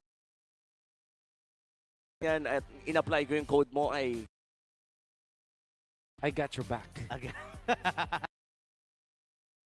mo doon, ah. Pero again, with everything, ang unang pasok ng ating defending MPL Philippines champions ay panalo against the world champions. Daming mga highlights doon. Kasi hindi naman siya basta-basta 2-0 lang. It was a very intense series altogether. Daiki din maganda yung performance, diba? Well, yan ang ating naging match 1. Kami ang inyong naging casters for this spectacular series. Umi pa rin kasama dito si Burrito at Wolf. Ibabato na namin kayo sa ating sideline reporter. Once again, welcome to the opening day of MPL PH Season 17 here at our new venue, the Victoria Sports Tower. And as they say, start the season with a bang. And what a start that was with our epic matchup between TLPH and Aurora Philippines. Of course, TLPH draw first blood in 3 matches, and that shows that epicness, that heated game showed that this season won't just be another ordinary season, but instead it will be a historical milestone, because earlier during the press conference, Julius C., the SGE of Ferry, officially announced that they will be the first ever official jewelry partner of MPL PH for Season 17. So this means that the champions won't just be getting medals and trophies this season. They will be getting the first ever golden rings. And you know, this partnership merges esports culture with identity, using jewelry to symbolize their achievement and their legacy. And this collaboration is rooted in storytelling, where every piece of that jewelry represents the deep emotional pride of pro players in the MPL PH League. And you know, these rings carry the gold. It will be heavy because it will carry their hard work and their pride and their journey. And the day doesn't end there, because as we go along, we'll see the matchup of Twisted Minds and Onyx Philippines. So sit tight, maybe get some snacks as we got on to this break.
Power all 99. On the Facebook or on the TikTok. Load now. Wow! You know your scalp can get up to 5 times more dandruff? Get triple anti-dandruff power. Supercharged with Clear. Hey, you. Did you know men have 1.4 times weaker scalp? Get a shampoo that's 100% made for men. Supercharged with Clear. Enemy alert. Your scalp gets 1.5 times greasier, causing dandruff. Get triple anti-dandruff power. Supercharged with Clear. Stop and pull over. Your scalp gets 1.5 times sweatier. For cooling power, supercharged with Clear. Different shades, different moods. But somehow, we just click. We all move through life differently. Chasing dreams, finding calm, and growing in our own ways. For some, their energy burns brightest when they play. For others, calm is where their focus finds its rhythm.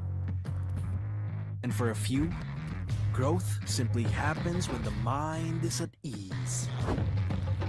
But even in our differences, we're all connected by the things that hold us steady or have our backs. No matter the you, there's a color that feels like you. So let me ask you this. What's your color?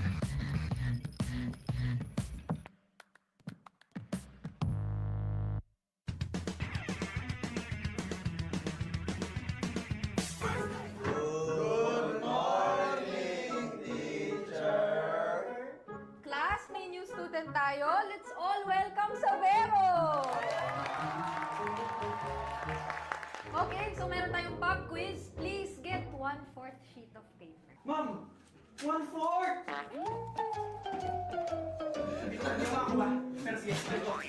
Okay, unang tanong. Saan mas mahirap mag-adjust? Sa PH Meta or sa PH Trash Talk? Parang both, ma'am. Paras namin yung pinagdaanan last season eh. Sabero raising his hands. Yes, Meta, ma'am. Wow! Because we used to be best by Philippines. Perfect! +5 ka. Mukhang madali kang makakapag-adjust both. Last question, class. Sino ang mas pressured? Import or local king? Parang local king, ma'am. Baka sa mukha eh. Ma'am, I think import. Because this is the first time in MPL PH history. It's okay, Savero. Just always remember the magic word. Balak na to! Okay, that's all, class. Sino cleaners, ma'am?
Hello, mic check.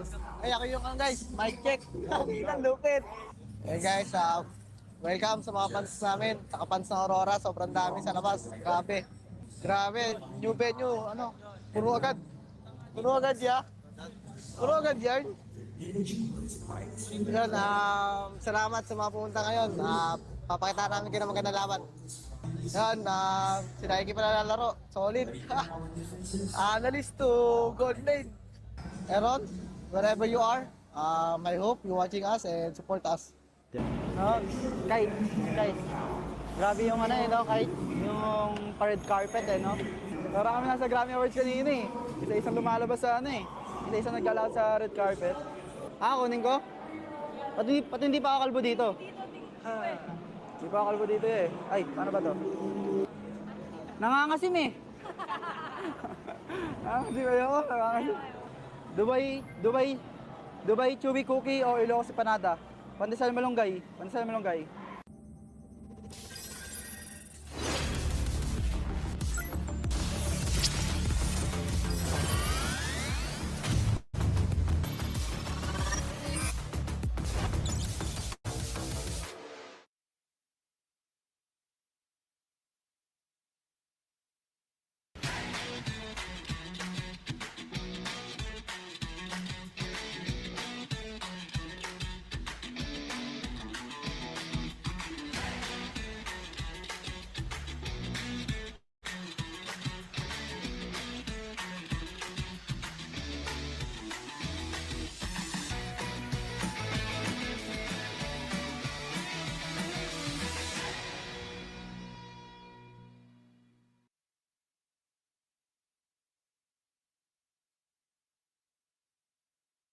abot ang data!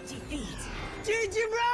Don't worry! The Only with Smart Power All 99. Hindi bitin with 10 gig data to power your games plus Only Facebook or Only TikTok. Load now! Wow! You know your scalp can get up to 5 times more dandruff? Get triple anti-dandruff power. Supercharged with Clear. Hey, you! Did you know men have 1.4 times weaker scalp? Get a shampoo that's 100% made for men. Supercharged with Clear. Enemy alert! Your scalp gets 1.5 times greasier, causing dandruff. Get triple anti-dandruff power. Supercharged with Clear. Stop and pull over! Your scalp gets 1.5 times sweatier. For cooling power, supercharged with Clear. Different shades, different moods, but somehow we just click. We all move through life differently, chasing dreams, finding calm, and growing in our own ways.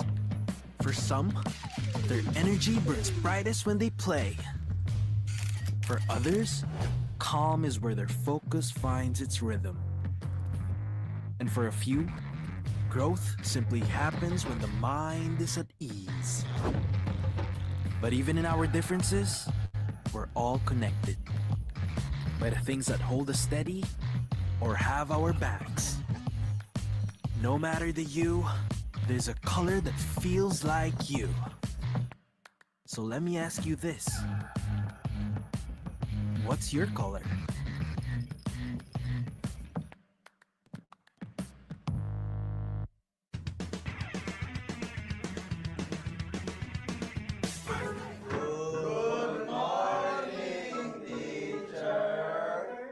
Class, may new student tayo. Let's all welcome Savero! Okay, so meron tayong pop quiz. Please get 1/4 sheet of paper. Ma'am! 1/4!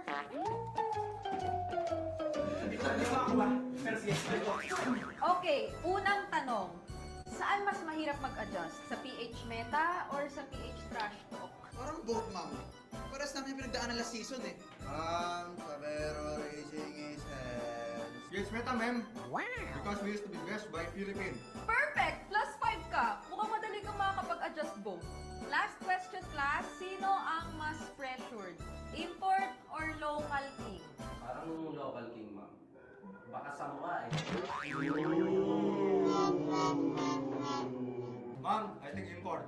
Because this is the first time in MPL PH history. It's okay, Savero. Just always remember the magic word. Balak na to!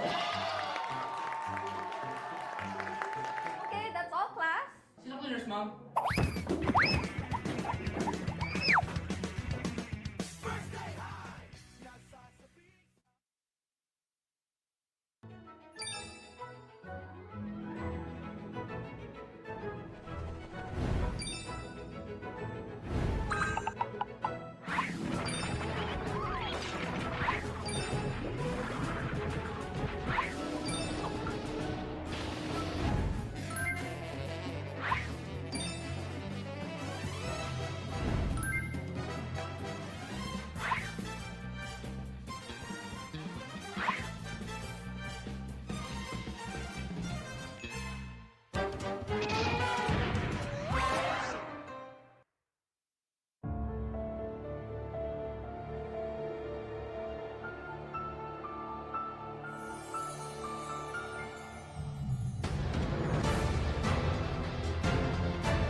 Hello, mic check. Ay, ako yung guys, mic check. Ang lupit. Hey guys, welcome sa mga fans namin. Saka fans ng Aurora, sobrang dami sa labas. Grabe. Grabe, new venue, ano, puno agad. Puno agad ya. Puno agad yan. Yun, salamat sa mga pumunta ngayon. Papakita namin kayo ng magandang laban. Yan, sinaiki pa na lalaro. Solid. Analyst to gold lane. Aaron, wherever you are, I hope you're watching us and support us. No, guys, grabe yung ano no, kahit yung red carpet no. Parang kami nasa Grammy Awards kanina eh. Isa-isang lumalabas sa ano eh. Isa-isang naglalakad sa red carpet. Kunin ko? Pati hindi pa ako kalbo dito. Hindi pa ako kalbo dito eh. Ay, paano ba to? Nangangasim eh. Nangangasim kayo ako, nangangasim. Dubai chewy cookie o Ilocos Panada. Pandesal malunggay.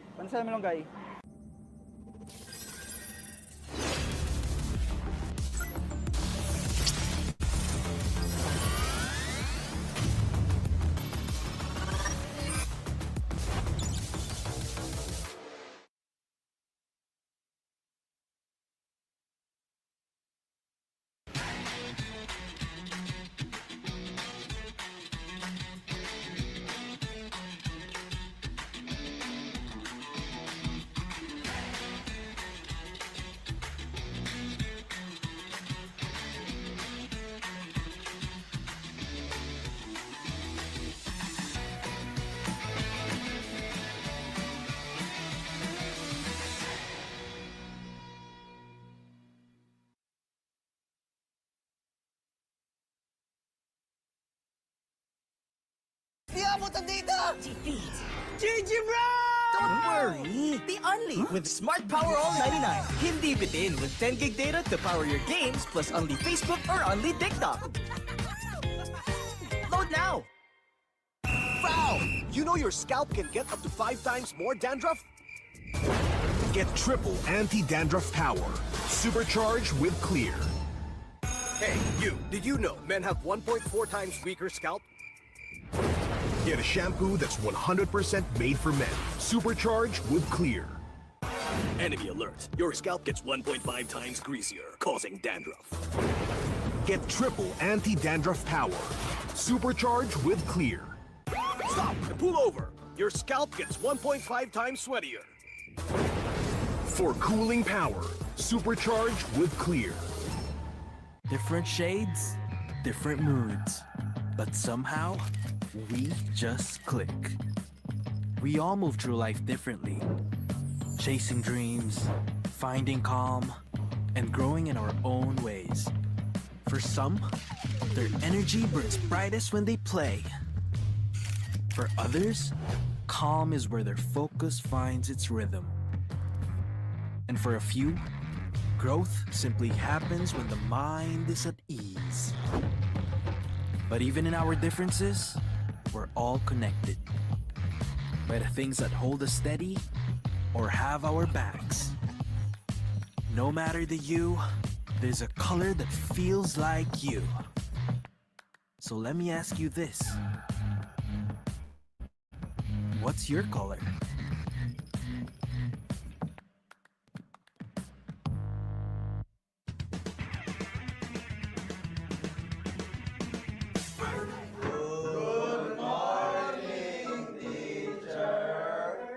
Class, may new student tayo. Let's all welcome sa Vero!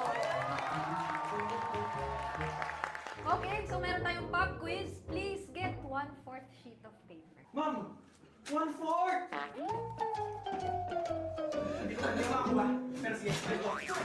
Okay, unang tanong.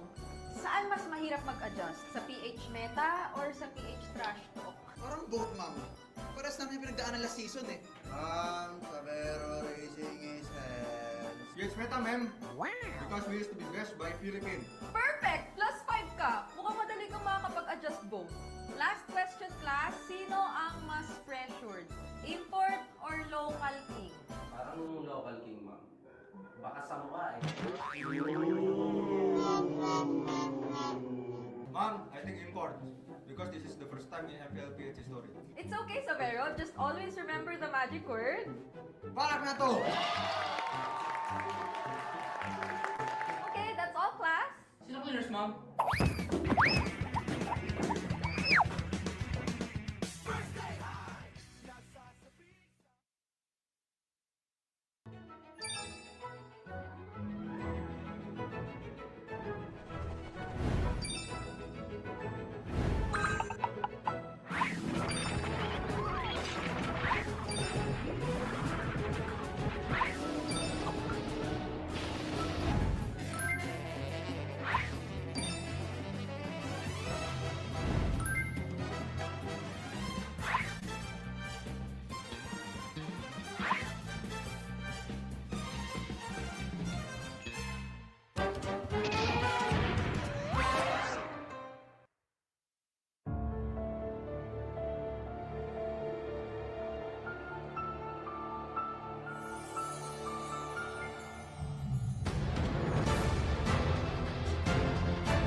Hello, mic check. Ay, ako yung guys, mic check. Ang lupit. Hey guys, welcome sa mga fans namin. Saka fans ng Aurora, sobrang dami sa labas. Grabe. Grabe, new venue, ano, puno agad. Puno agad ya. Puno agad yan. Yun, salamat sa mga pumunta ngayon. Papakita namin kayo ng magandang laban. Yan, sinakikip na lalaro. Solid. Analyst to gold lane. Aaron, wherever you are, I hope you're watching us and support us. No, guys, grabe yung ano no, kahit yung red carpet no. Para kami nasa Grammy Awards kanina Isa-isang lumalabas sa ano Isa-isang naggalaw sa red carpet. Kunin ko? Pati hindi pa ako kalbo dito. Hindi pa ako kalbo dito Ay, paano ba to? Nangangasim Nangangasim ako, nangangasim. Dubai chewy cookie o Ilocos Panada.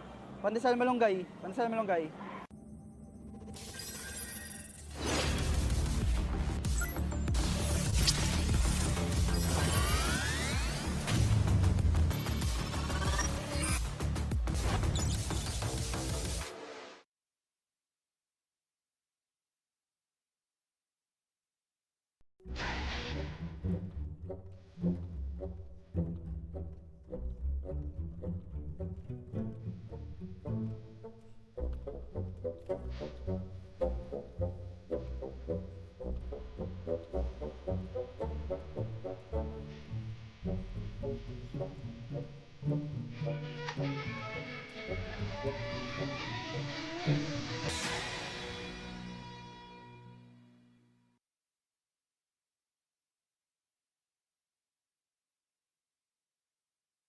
Di abutan dito! Defeat! GG bro! Don't worry! The only with Smart Power All 99. Hindi bitin with 10 gig data to power your games plus only Facebook or only TikTok. Load now! Wow! You know your scalp can get up to 5 times more dandruff? Get triple anti-dandruff power. Supercharged with Clear. Hey, you! Did you know men have 1.4 times weaker scalp?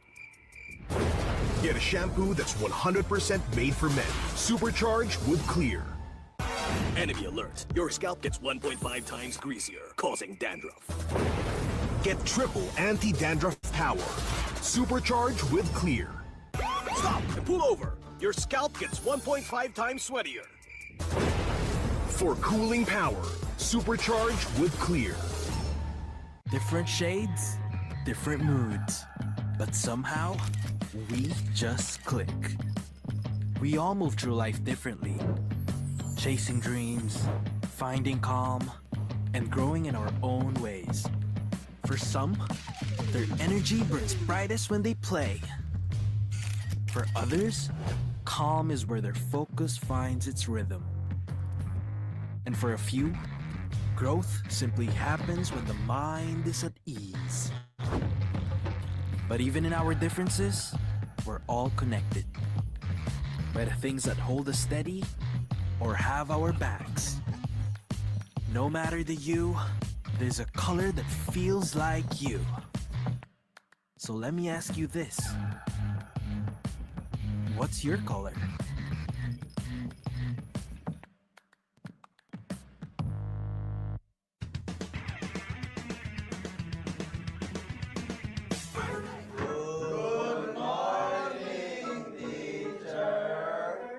Class, may new student tayo. Let's all welcome sa Vero!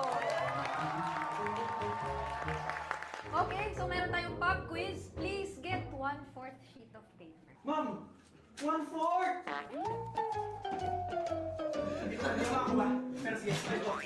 Okay, unang tanong. Saan mas mahirap mag-adjust? Sa PH Meta or sa PH Trash Talk? Parang both, ma'am. Paras namin yung pinagdaanan last season Sabero Racing is hands. Yes, Meta, ma'am. Wow! Because we used to be best by Philippines. Perfect! +5 ka. Mukhang madali kang makakapag-adjust both. Last question, class. Sino ang mas pressured? Import or local king? Parang local king, ma'am. Baka sa mukha Ma'am, Ma'am, I think import. Because this is the first time in MPL PH history. It's okay, Savero. Just always remember the magic word. Balak na to! Okay, that's all, class. Sino cleaners, ma'am?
Live mula sa puso ng Quezon City.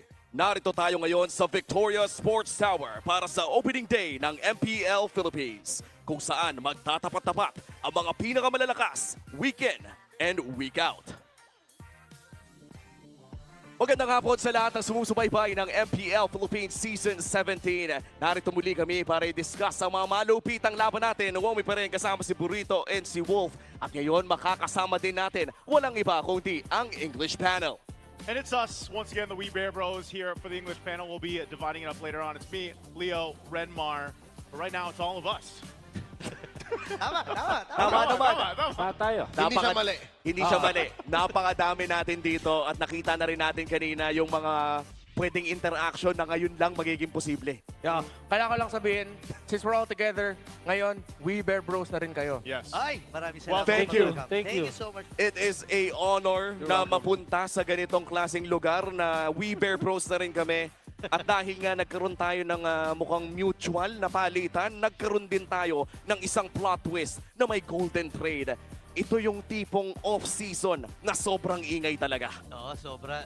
Dumagundong lahat eh. Social media and all. Sino ba naman mag-aakala na si Kelra ay tutungo sa Indonesia, di ba? Sobrang tagal kong in denial dyan. Hindi ako makapaniwala na ang isang Filipino player pupunta doon sa Indonesia tapos mapapalitan ng Indonesian player mismo. And this is the first import for the MPL Philippines. I mean, everyone was looking forward to seeing Aaron Chiki, but we didn't get to see him. But we will see Severo play today. And I think, as Wolf said it, matagal niyang inisip kung pwede ba talaga to. And balita ko, matagal kasing niluto to. So this is a decision that the Onyx franchise made, not just for the Philippines, but also Indonesia side. So this is a big, super fam din ba yun? Pero basta, this is a super fam-made decision. Severo.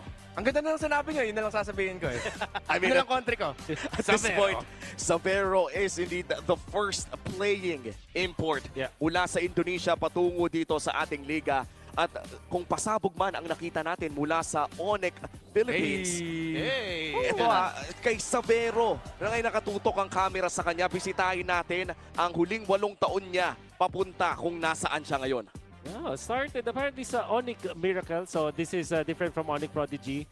May amateur team. Madami kasi yung mismo Onyx franchise. Yeah. Then eventually no 2025, doon na siya napunta dun sa MPL Indonesia as a substitute for CW kung saan actually instrumental siya dun sa mga championship na nakuha ng Onyx doon. Yeah, and we also have to say, before winning those championships with Onyx in MPL ID, kung di ako nagkakamali, he also has a couple of championships in more local tournaments in Indonesia themselves. Pero yung tournament na yun, parang kung may MDL level, I don't want to say the level below MDL, but Grassroots. it's like, yung grassroots talaga. Yung grassroots community teams talaga from big orgs competing in that tournament. Yep, and ang laking shoes ang kailangang suotin ni sapatos ni Severo dito dahil ang papalitan niya ay walang iba kundi ang gold standard na si Kelra for the longest time touted as one of the best or if not the best gold laner dito sa Pilipinas. Yeah, fortunately para kay Severo, nagkaroon siya ng maraming oras. Katulad nga ng nasabi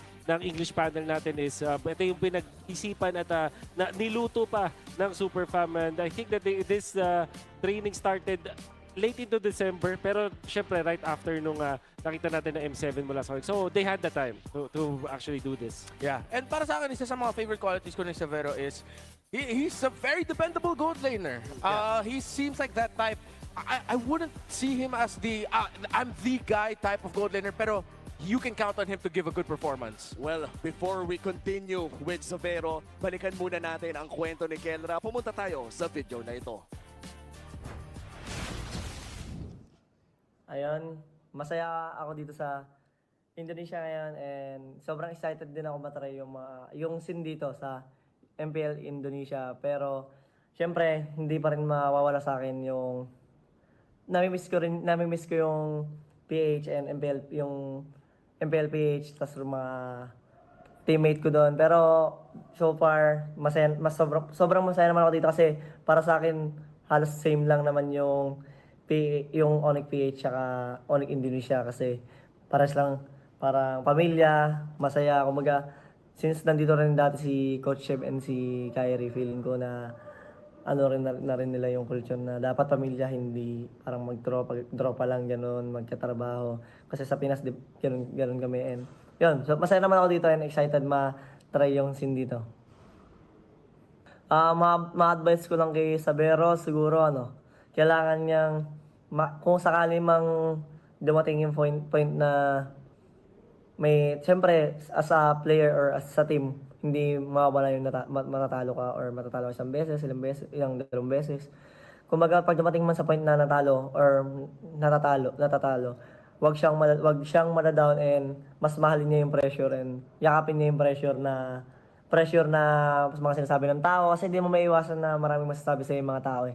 Kumbaga, kailangan mong yakapin yung pressure na yon and kailangan hindi mo siya madala sa loob ng game and wag mong kakalimutan na mas enjoy yung nasa Pinas ka and mag-try ng bagong habit and bagong routine. Guys, sa mga MPL PH fans dyan, next week na nga pala yung next week nga pala mag-start yung MPL Indonesia. Huwag niyo kalimutan supportahan ng Onyx Indonesia. So, supportahan niyo kami sa mga darating namin laban and I hope na maging okay ang journey naming dalawa ng Onyx at dalawang Onyx. I'm really happy hearing from Kelra, but why does it feel like I just received a well-wishing from my ex? It's like, I miss you, I'm thinking about you. Kumusta ka dyan? Masaya na ako dito? Sana masaya ka rin. Parang Alam mo yung vibe na OFW. May konting kiliti pa yun na parang, namimiss ko naman kayo, paminsan-minsan. Okay, but jokes aside, that was a very heartfelt video coming in from Kelra. And I'd like to focus on the point na talagang ayaw niyang ma-down si Sabero. Gusto ko nga, yun yung biggest takeaway ko from that video. Nagbigay siya ng magandang advice kasi imposibleng hindi ka matatalo once or even twice na magkasunod. Pero katulad nga ng ating paborito na expression, wag ka ma-down. And that advice came from his own personal experience. Like you can really see that. I think the amount of progress that Kelra himself have made is amazing. At ito na nga ang ating signal para tignan kung ano nga ba ang mga kailangan gawin ng parehas na kupunan sa ating Infinix Keys to Victory. Wolf in Denmark, kamusta ba ito?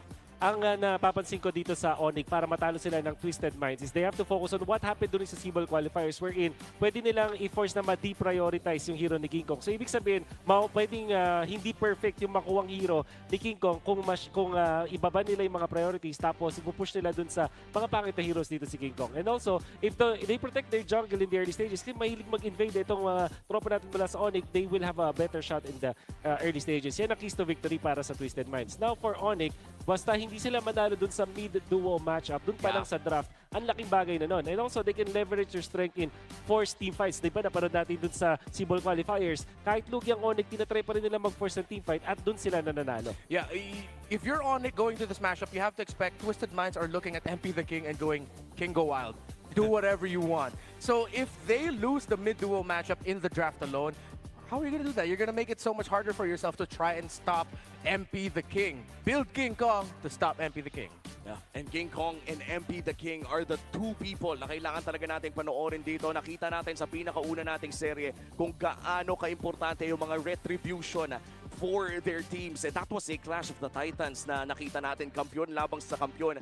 And this time around, our super rookies from last season are facing a former champion with new blood mula sa ibang bansa. There was a time na ito yung nagturo sa kanila, di ba? Sila yung mga students ng Onyx mismo. But we also have to mention na iba rin yung timpla. Kasi sorry kung i-spoil natin yung mga viewers, pero nakita ko si Ryota ang potential. Wow, di ba? May ganun pa. And then there's also Sabero. Nabuhayan ang Ryota Army.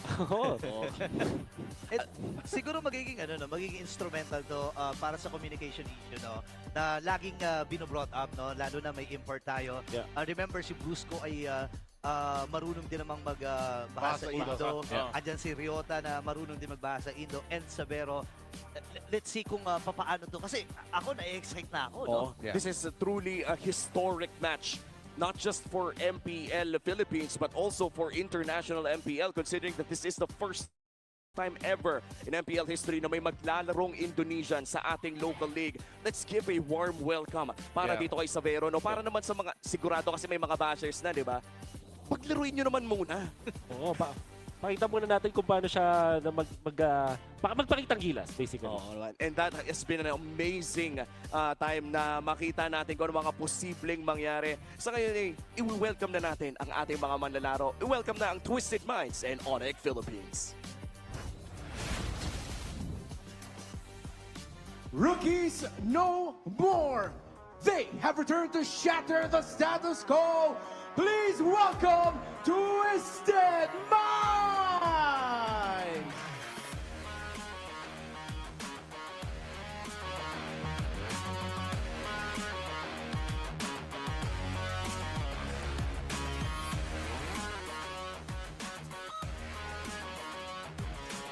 Let's give him a warm welcome. Dari Indonesia, selamat datang di Filipina. Impor pertama, Savero dan Onyx Philippines.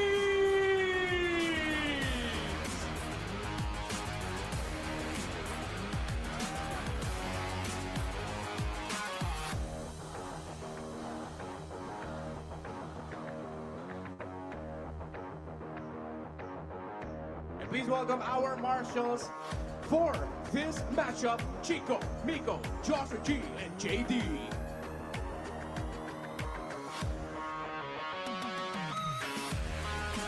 And our head referee is set. Please welcome to the arena as well our coaches for this matchup. For Onyx Philippines is Coach Hayes. For Twisted Minds is Coach Bonchan.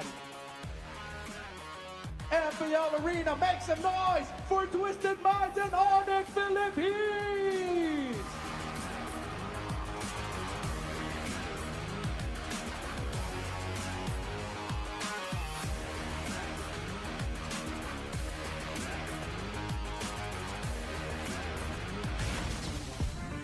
Magsisimula na ang ating second match of the night. This time around is going to be Onyx Philippines kontra Twisted Minds. Nabanggit na natin ang mga super rookies kanina, pero hindi lamang ang super rookies na ngayon ay super sophomores na ata. Ay narito na rin si Aul na nagbabalik sa Pilipinas. Sobrang exciting nito kasi nakita natin last season kung gaano ka-explosive ang Twisted Minds. And with the help of Aul na kakagaling nga lang sa China at nag-dominate doon din si Kuno ang mayabag niya. And for sure, may bagong meta, may ibang classic flavor na dala-dala itong si Aul. Kaya siguro din desisyon ang kanilang coaching staff na siya ang maglalaro ngayon. And ang ganda nito kasi bukod kay Aul, andyan din si Sean na mostly ng mga heroes na ginagamit ni Sean ay nabuff ngayon. Ang kanilang katapat, walang iba kundi ang super family with new blood in their system. Savero locked in for the Season 17 on his debut game dito sa loob ng MPL Philippines. At sasamahan siya this time ni Ryota. Hindi muna si Kurt, dalawang explainer yan na available para sa Onyx Philippines. But you still have King Kong and Super Prince with Brusco. Nagkaroon tayo ng konting preview ng kalakasan ng Onyx Philippines just a week ago kung saan nakita natin na maganda naman. Kaso kinapos lang din sila doon sa dulo. It was very close for them. But we can see na marami pa silang kailangan baguhin. Especially with, Kenra was playing during that time. Pero kung usapang Savero plus 4 members na Pinoy with the language barrier, gaano nga ba kaganda ang pwedeng maabot ng Onyx Philippines with this lineup? At buti nabanggit mo yung language barrier. Dahil isa yan sa mga naging kumbaga issues ng mga tao sa magpasok ng mga imports dito sa season na ito. Pero sa totoo lang, gusto ko ibalik yung sinabi nyo naman din kanina na marunong magbahasa yung dalawang player ng Onyx Indonesia na makakasama ngayon ni Savero, si Prince at si King Kong lang ata yung hindi pa masyadong marunong. Yeah, si Ryota, kailangan nating dagdag pati si Coach Bluffsy na parte din ng team. At ito na, bago tayo pumasok sa mismong laban natin, ay balikan muna natin for tournament integrity kung ano nga ba nangyari sa ating Smart Ping Test. Hello mga ka-minds. Sana supportahin nyo kami ngayong paparating na MPL Season 17. Thank you, salamat. I love you all. Good luck sa boy. Ano lang ako dito, timing na at lang ako tol. Yari kay Kaloy yan, tignan mo. Pinagbigyan mo yung punching bag mo? Ay, shoutout nga ngayon na dyan. Shoutout kay Mama Nation. Uy! Di pa ako tumulong dun, pre. Gaga, pag kinombo ka talaga ng Grak, pre, manginginig talaga yung buhay. Good luck sa amin. Ay, good luck sa Onyx kasi nagagalit na si Kaloy. Let's go, let's go, let's go! Hello, Filipina fans. Sonics Philippine. Thank you for welcoming me, guys. Keep support me, guys. This is my first game. Filipino fans. Tingin ako, pre. Tingin. Sakin, sakin. Mahal ko kayo, Onyx fans.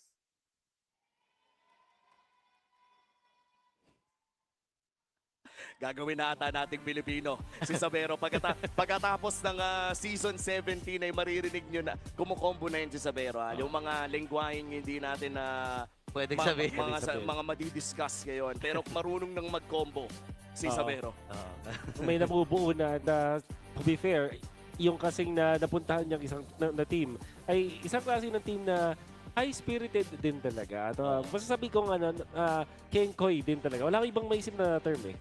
Kenkoy talaga itong mga players na to outside of the game.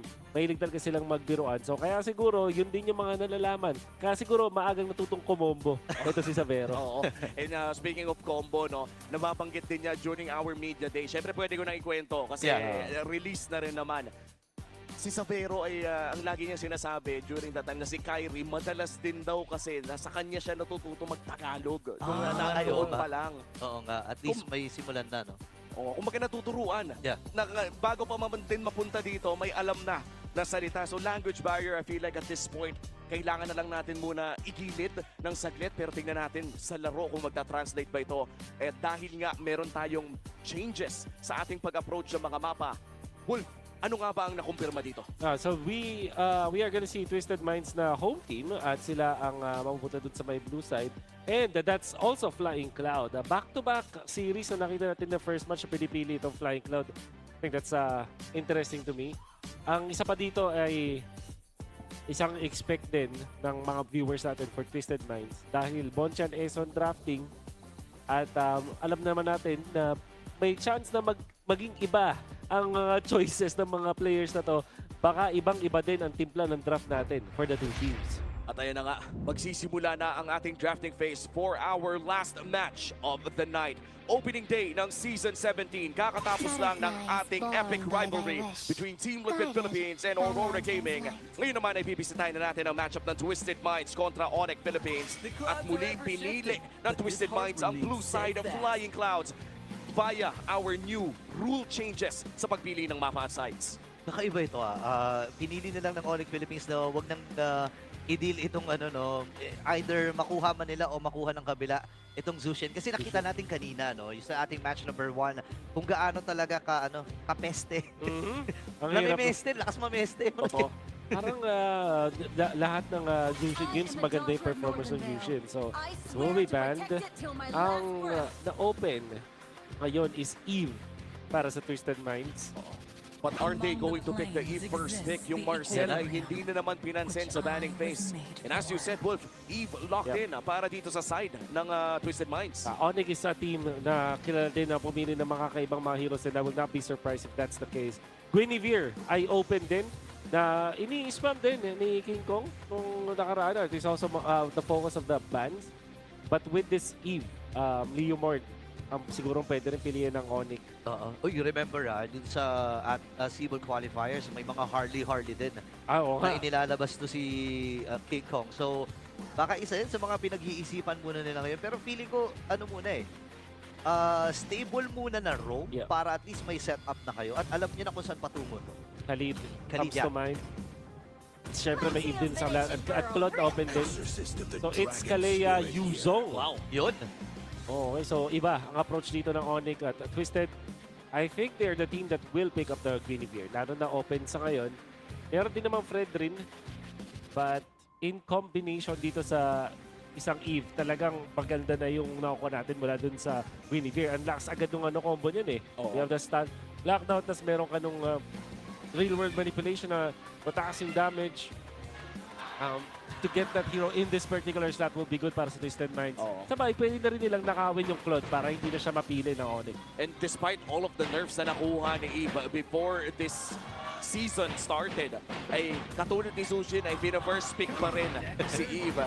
At mukhang katulad nga ng sinabi mo, Claude locked in on the side of Twisted Minds. At itong Kalea pick pala on the side of Onyx. Pakiramdam ko, knockout pick din to kasi comfort pick ni Kaloy to last season. Ooh, that's a Phobius. And yun na yung Harley. Ayan na. Nilabas na kagad yung Harley dito. Nakakita na, nagka-glimpse na tayo no, ng performance ng isang Harley. Ano base doon, may mga beaten doon sa, laging pumipiso. Pumipiso yung na-observe namin, di ba, gagamit siya ng Deadly Magic. And then, babarahin, minsan kasi, di ba, cool guys don't look at explosion, so aalis ka na kaagad eh. So, yung nangyari doon, natitira na piso talaga dun sa buhay ng kanyang mga target. So this time, kailangan makanap ng Onyx ng tatapos dun sa... Mga Zetian, ganun. Zetian could be good. Pang sure ball. Pero mag-brody sila. Bakit hindi? Bukod sa Harley na nakita nga natin ngayon, para bang ang ganda na ng pick-off potential na meron dito ang Onyx Philippines. Pero base sa nakikita ko dito, medyo wala pa silang totoong, I would say, box control sa mga team fights. Kumbaga magandang pampitas pero parang kulang sa team fights. Tama ba ang aking hinala dito? Yeah, well, I guess dahil yun sa bit delay na hindi pa natin nakikita para sa Onyx at dahil doon na-deny din yung Farsa. So napakalaking component doon. The Kalea Farsa is such a strong combo at nag-make sense siya dito sa heroes ng Twisted Minds, the Phobius as well as this Eve. Kaya nung instantly na-pick dito ng Onyx yung Harley, I feel like hindi yun yung most valuable na hero. But at the same time, we mentioned dun sa Keys to Victory na hindi pwede na mapapersa dapat sa na hindi prioritize yung hero ni King Kong. So minadali nila. And this is also a good band mula sa Onyx. I like this Guinevere band. And last band on the side of Coach Bonchan, pwede pa nilang puruhin ang mid lane. Pero naghahanap din ng gold laner ang side ng Onyx Philippines. Pwede siya magtanggal ng carry pero Kimi ang kanilang tatanggalin. Interesting na-miss ko tuloy yung Kimi Sean. Oo nga no. Pero sila yung nagbanan mismo. But of course, ito yung mga potential na combo with the Kalea. Hindi ako magulat kung mag-Loyi dito si Super Prince. Pero meron din naman nung Kadita option. However, baka mag-resolve lang sila sa typical pick which is Zetian or Lilia. Na ito yung mga pwedeng i-combo with the Kalea. Oo nga, no? Pwede ang Lilia. Kumbaga, kailangan mo kasing isipin din yung magiging laning mo no, sa gitna. Medyo bully din ang isang Eve. Alam naman natin yon. So, gusto mo makasabay, dapat mga ganong hero talaga. Pero wow! Wait! YSS Gold Lane! Wow! On his first game, hindi pa natin sure, no? Ayun Pero na. most likely, ayun na nga. Nilabas na. Locked in for the side of Twisted Minds, Marcel, ang pinakabagong hero ng MLBB sa pinakabagong season ng MPL. Total, alas 8 na. Alas 8 na Golden rin hour na kasi. Golden hour na Tingnan natin I feel like yung Kadita might be an option para sa Onyx. Maganda dito, wag na silang umanap ng mga projectile. Kung talagang damage na mismo yung hanapin. Not sure kung...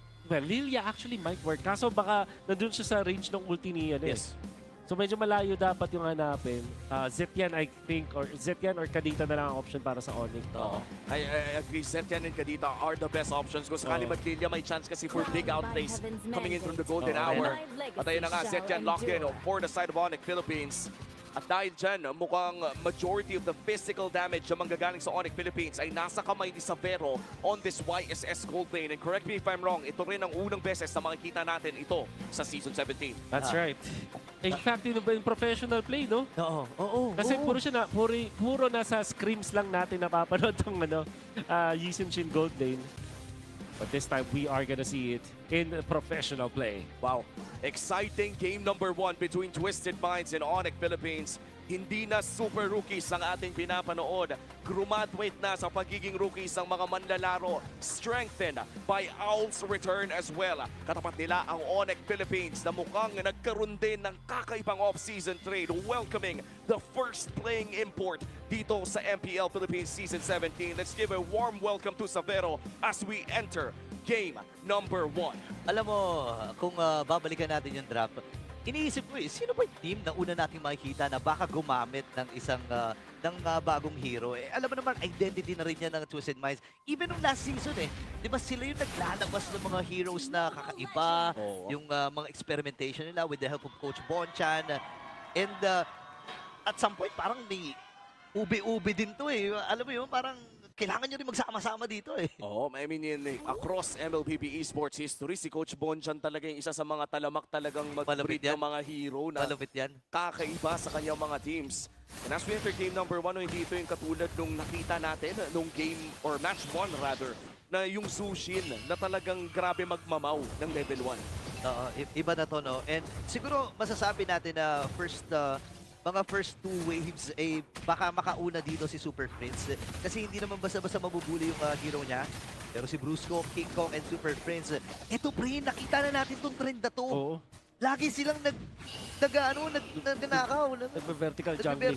Pero, ang maganda dito, nakikita mo yung movement si MP the King sa may top. Ginagaya lang talaga Super Prince. Wala na rin naman siyang passive rito.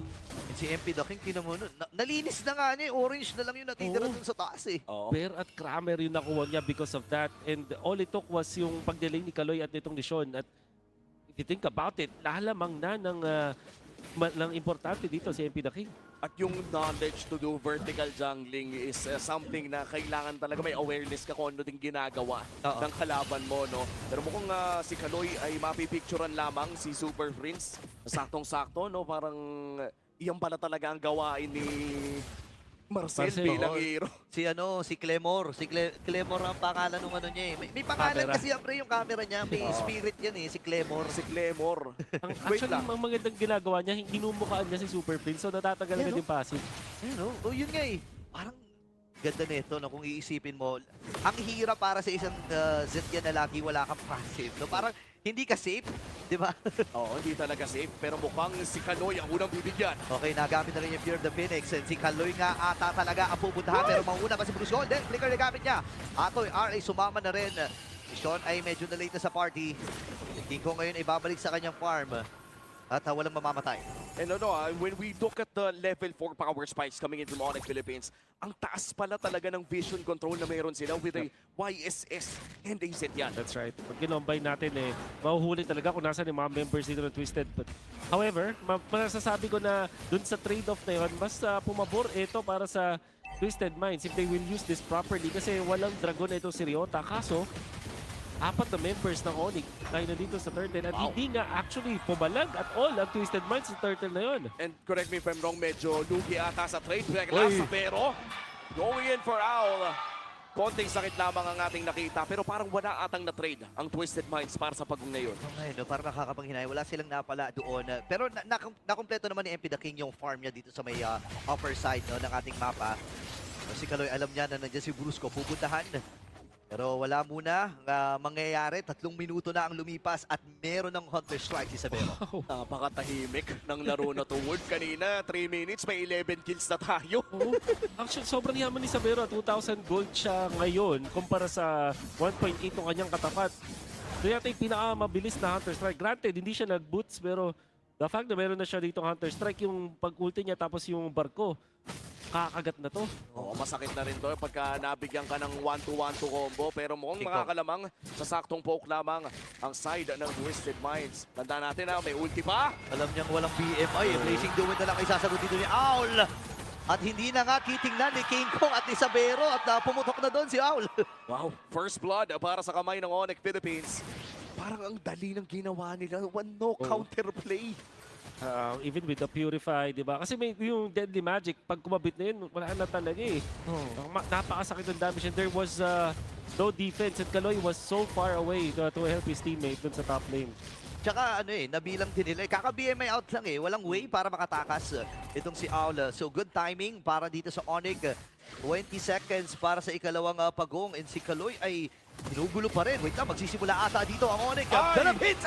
Pero nagamit na yung Golden Hour. Si Kaloy lang may pagkakataon na gumalaw-galaw. Pero si Sean ay napuruhan din ng mga bala.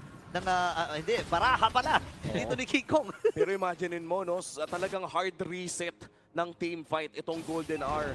And hindi na nga nangyari yung team fight. That was supposed to be a pick-off para sa side ng Onyx Philippines. Pero mukhang itutuloy na nga ng Onyx ang pagong na ito. Walang Golden R eh. Alam nila eh. Nagamit yung Mountain Shocker. Tatawagin si Barbiel. Makakapasok sa likod itong si Lansu. Ang magiging target ay si King Kong. Pero si Lansu nakakuha ng pagong. Atras muna dito ang Onyx PH. Wow. At least pamatay sunog, no? Oo, Twisted Minds at least covering the fire for Onyx Philippines. At liliit yung kalamangan. But still almost 1,000 ang hawak ng Onyx. However, that was a big blunder mula dito sa side ng Onyx kasi wala silang napatay. Kasi hindi pa nila nakuha yung turtle with all of the commitments that they did. And si Lansu, hindi nga nila na-punish. Getting that turtle means a lot para dito sa Twisted Minds dahil makaka-stabilize sila. Makakuha sila ng mga shields pa na extra which means na in the next 2 minutes, tahimik sila makapag-farm. At napaka-importante niya, no? If you're Onyx Philippines, basta makapag-farm si Savero na napakayaman na nga to begin with, ay makikita din natin na mag-scale up itong YSS na to. And for King Kong, ano ba yung win condition ng isang Harley when we look at quiet games like this? Kasi ang tahimik ng laro na to eh. Oo, sa first battle spells, yun yung mga win condition niya. Siya yung pupunta, siya yung mauunang mag-trigger ng mga team fights, tapos mga outplay. And the biggest na kailangan gawin dito ni King Kong is to take out etong si Sean, pati na rin si Owl. At kanina pa nga nila sinusubukan nito. Twisted Minds behind just by 1,000. Nagahanap si Kaloy. Nakahanap ng isa. Ay, Brusco pala. Okay, Purify nagamit dito ni Kaloy. So, may mga nakukuha dito no ang Onyx PH na mga spells. And importante ito lalo na sa ikatlong pagong ng laro natin. Walang ligtas itong si Kaloy mamaya. Sabi sobrang sanay kong makita si Kaloy na Kaleya, no? na namamaligpatan na ako. Pero Brusco on this Kaleya, forcing out the Purify. Ibig sabihin nito, no, sa upcoming third turtle of the game natin, ay potentially baka si Kaloy pa ang maging target nito. And sa pagkakaalala ko lang naman, ay kapag nasa langit ka na, ay hindi ka pwede mag-Golden R. Talaga ba? Ay, hindi mo makakast. Hindi mo pala makakast. Oo nga Technically pala. control ganun. Tapos ano siya, yung high level na advanced CC. Or next, ang tawag din, second level na CC. Basta yung mas mataas siya kaysa sa stun. Ayun, tingnan natin, ang Onyx PH ay kukunin na ng walang nagiging way dito ang Twisted Minds na masagot. Brusco! Pero dito na yung setup mula dito kay Brusco. River Manipulation mula kay Sean. Pero Super Prince natamaan nung stun na yun. Pero this time si King Kong naman ang pinupuntahan. Nagkakaano na! Etong si Lansu! Saving Twisted Minds! Pero siya ata ang pupuruhan. Kailangan na niyong matrasan din siya Essence para kitilin ang kanyang buhay. Nakakuha ng kill dito ang Onyx, gayon din naman ang Twisted. Pero parang habang nangyayari lahat, nakalamang ata sa waves ang side ng Twisted Minds. Bottom lane nakapag-push at quietly nakakuha ng Torre. Dito si Leomord dun sa may mid, pati yung purple buff. And then, you also add in yung farm na nakuha doon ni Owl. So, masasabi natin yung kill pumabor dito sa Onyx because of that -1. But the fact na nawalan sila ng jungler tapos nawala pa yung purple buff at nawalan sila ng Torre sa mid, ang technically, nanalo sa trade na yon ay walang iba kundi Twisted Minds. At mukhang naghihintay lamang pala ng tamang oras ang side ng Twisted Minds sa paggawa ng kanilang play. Mitigating the lead all the way down to 700 pero lamang pa rin naman ang Onyx Philippines.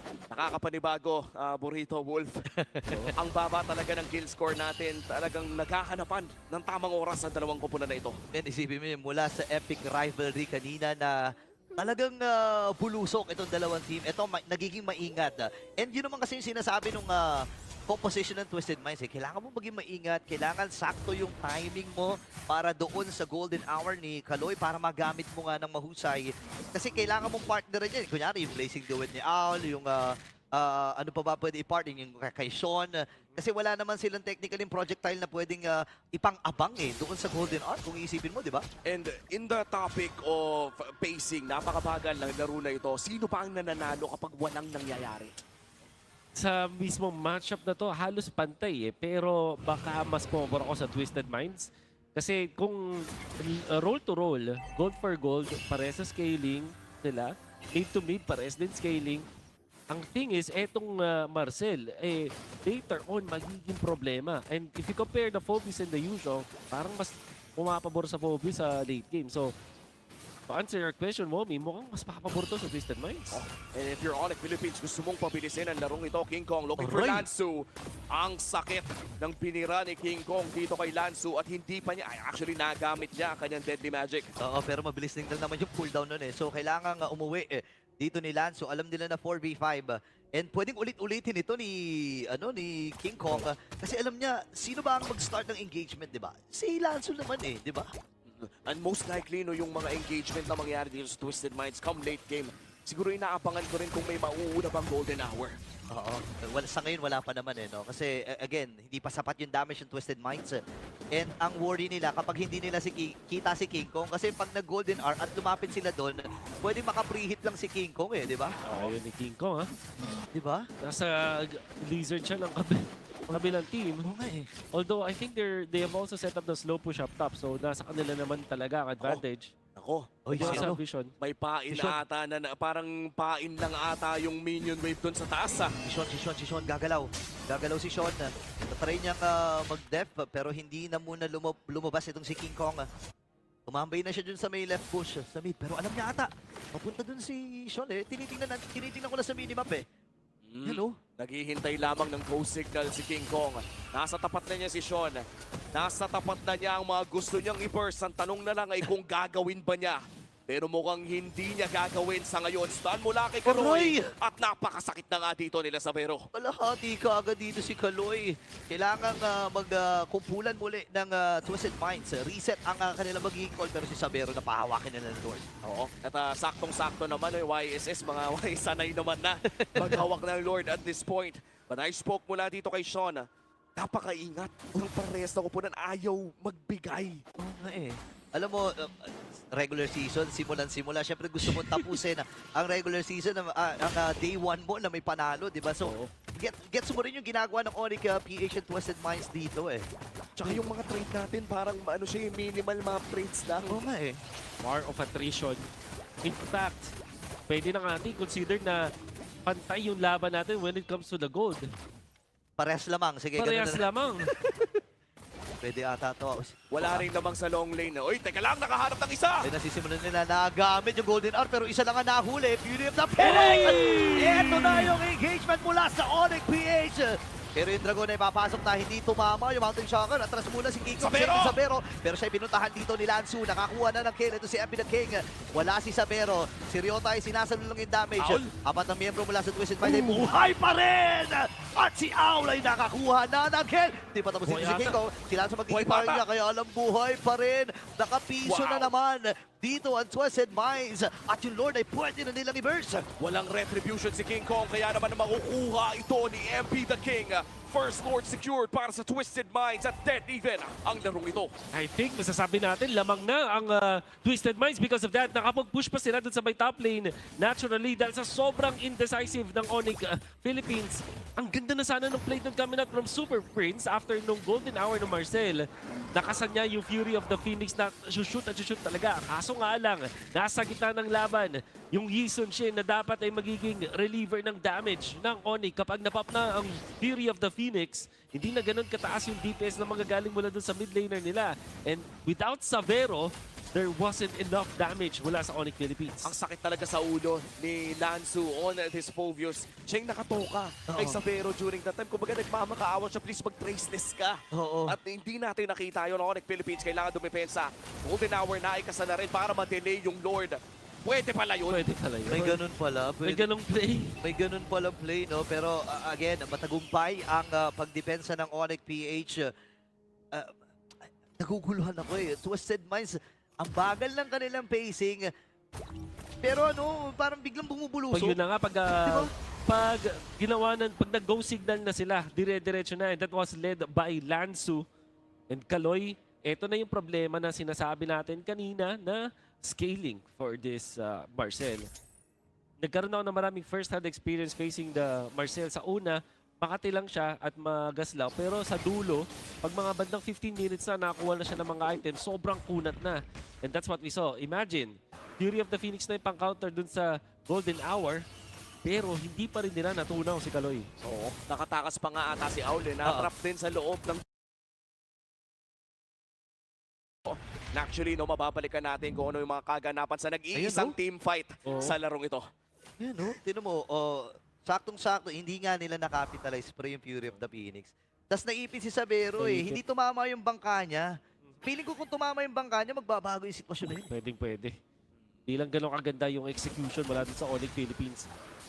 And still anybody's ball game at this point. 800 lamang ang kalamangan ng Twisted Minds as we wait for the next big objective, which is the Lord. 40 seconds bago yung lumabas at in terms of wave management or yung kakayahan na alagaan ng mga wave, para may maliit na kalamangan ng Twisted Minds dahil ang dami pala nilang nakuhang tore sa huling beses na nanalo sila. Kaloy nag-scout lang. And ito yung nakakatakot Sinasabi na kanina ni... wait lang. Patay tayo dyan. Wala na siyang pangi... Ay, nako! Ginamit yung Golden Arm, Pero hindi yata siya pwedeng maapektuhan nun Hindi. Ewan ko, good decision. Pero nadagdagan naman yung buhay niya. Kumunat mayroon siya konting sustain na nakuha from that. And naka-sky Guardian Helmet. Guardian Helmet din kasi. Half boots. And yun naman pala, kapag ka na-deadly magic ka, mag-selfie ka lang. Selfie ka lang. Di ba? Pwede yun, pwede yun. Pwede palang counterplay. And with that, sisimulan na nga ang Lord Dance na ito. We are 16 minutes in with 7 kills dito sa Game 1 natin. Kung saan ayaw talagang magbigayan ng dalawang kupunan na ito. Flying Clouds could go either way. I think nung early days natin, Flying Clouds, sabi natin pang late game to. Pero may time naman na naging ang ikli ng mga Flying Clouds games natin. Kakaiba ang nagiging tempo din kasi talaga ng Twisted Minds and Onyx. Nag-aantay lang. Pero unang mainip, talo ata dito. Kaloy ang binurst. Pero this time, wala na ata siyang pantakas. At mabibigyan na siya dito ni King Kong. Kaya papasok na rin si Brusco. Reroll manipulation na gamit. 4v5 ang magiging laban. Sa meron sa gilid. Napana na si Brusco. Pag yung immortality niya. Kaya si Rote pinupuntahan ni MB the King. Kaya mag-sustain. Si Brusco na. Atoy para sa Onyx. In out ng Twisted Minds. Nakakatakot na para but owl niya na pumunta yung mga initiators. Ngayon mapapatubo siya kahit papano. Classic fighter emblem, pero Lanzo! Ay na gumamit ng Fury of the Phoenix. Lanzo kagad ang kanilang binurse. Kaya lang makaka-atras ang Onyx PH, pero yung Lord ay na-secure na ng Twisted Minds. At walang unti-unti na atang napupunta sa pabor ng Twisted Minds ang larong ito. Talagang nasa kanila lang ang pabor, masasabi ko. Because of the scaling of their heroes. And nakita din natin si Sean na nagiging problema malaki para sa side ng Onyx Philippines. Ang ginagawa ni Sean, para siyang taga-protekta Parang dahil hindi siya nag-go ng Onyx Philippines because King Kong decides to pop the deadly magic onto Kaloy, parang libre yung game para sa kanya. Kahit nga itong si Ryota, hindi natin nakikita na sinusubsob din itong si Sean. Kaya naman, kapag tinatry ng Onyx na lumapit, Nova pa lang, enough na para matumba yung mga heroes ng Onyx. And para bang kanina pa talagang si Kalo yung nagiging choice ng Onyx Philippines dito. And pakiramdam ko, ito na ata yung active na decision talaga ng Onyx Philippines sa pilayan ang playmaker on the side of Twisted Minds. Golden Hour is available. Hindi na pipigilan yung Lord at this time around. One inhibitor turret na ang nawawala. Okay, naghahanap si Kaloy na magiging target niya. Lord ay burst na rin ang mabilisan dito ng Onyx. And gusto ko lang sabihin, yung decision ni King Kong na laging i-burst itong si Kaloy ay maganda naman. Kaya lang pa rin, with the Sky Guardian helmet, parang wala tatambay lang dito si Kaloy, tapos babalik hindi na niya kailangan mag-recall pa uwi. I agree. Diba? And kung sakaling ganun na nga yung mga options na natitira, Wolf, ano ba yung play, I would say, anong play na maganda para kay King Kong at this point? Hanapin niya si Sean, siguro. Talaga, or maybe kay MP the King na underrated din pero nakakuha ng mga pick-ups Oo nga. I mean, at this point, hindi pa talaga bumabagsak si MP the King. Ang tanging defensive item sa pagkakaalam ko ay Queen's Wings na hawak niya ngayon. And apart from that, of course, a brute force breastplate as well. Pero mukhang hindi na naman magti-teamfight ang dalawang kupunan na to. Maghihintay na naman ata tayo ng ating pangatlong Lord ng larong ito. The last 2 Lords ay napunta sa kamay ng Twisted Minds. Pero in terms of Turtles ay nakalamang ang Onyx Philippines. Pero mukhang maganda ang pwesto ng side ng Onyx ha. Naghahanap sila ng potential na pick-off. Binabagalan lang kung titingnan mo, no? And yung wave naman, minamanage sila pa unti-unti. Atoy R pala, meron na rin siyang chastise, no? So, kahit papano ay may konting pansagot doon kay Owl. Pero ang kailangan mag-ingat dito, ako medyo kinakabahan ako kay King Kong. Laging sobrang lalim niya and lagi siyang nakikita dito ng Twisted. Kasi isang huli lang ng Dark Wave, pre. May paglalagyan to Diba? Di madaling mabuhay kung ikaw ay isang Harley. And so far, Twisted Minds putting themselves up top, planting yung mga heroes nila dito sa mga possible entry points para makapag-set up ng slow push dun sa may taas magiging maganda. Kapag nahuli nga lang sila dito ng Onyx na nandun sila, pwedeng i-burst yung Lord. But it seems like that's not gonna be the case.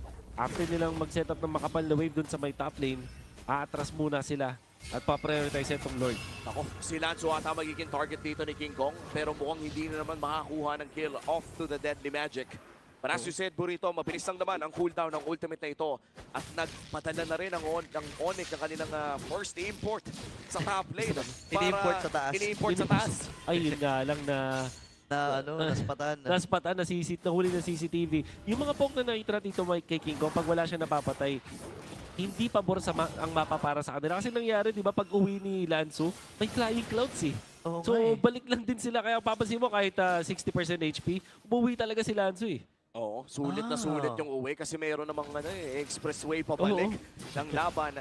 And again, ang pumili ng ating mapa dito ay Twisted Minds dahil sila nga ang home team. Mamaya sa ating game number 2, chance naman ng Onyx Philippines na pumili ng mapa na hindi pa nalalaro.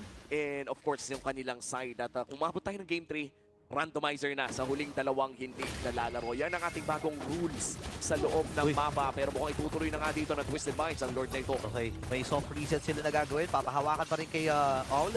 Iniispatan siya ni Kaloy. Pero mapapaatas! Uy, Flicker! Flicker na burn na rin dito ni Lanzo. Pagkakataon ba ng Onyx, nagpo-flow pa ng wave sa ibabang bahagi itong si King Kong pero bibitawan na muna nila yung Lord. Wow! Imagine mo na burn mo na yung flicker ng Phobius pero disiplina pa rin para sa Onyx Philippines. Hahawakan na ito ni Savero. Kaloy! Uy! Fury of the Phoenix, gamit. Purify para kay Kaloy. Naku, pagkakataon na ng Onyx PH na madaliin itong Lord na to. Wow!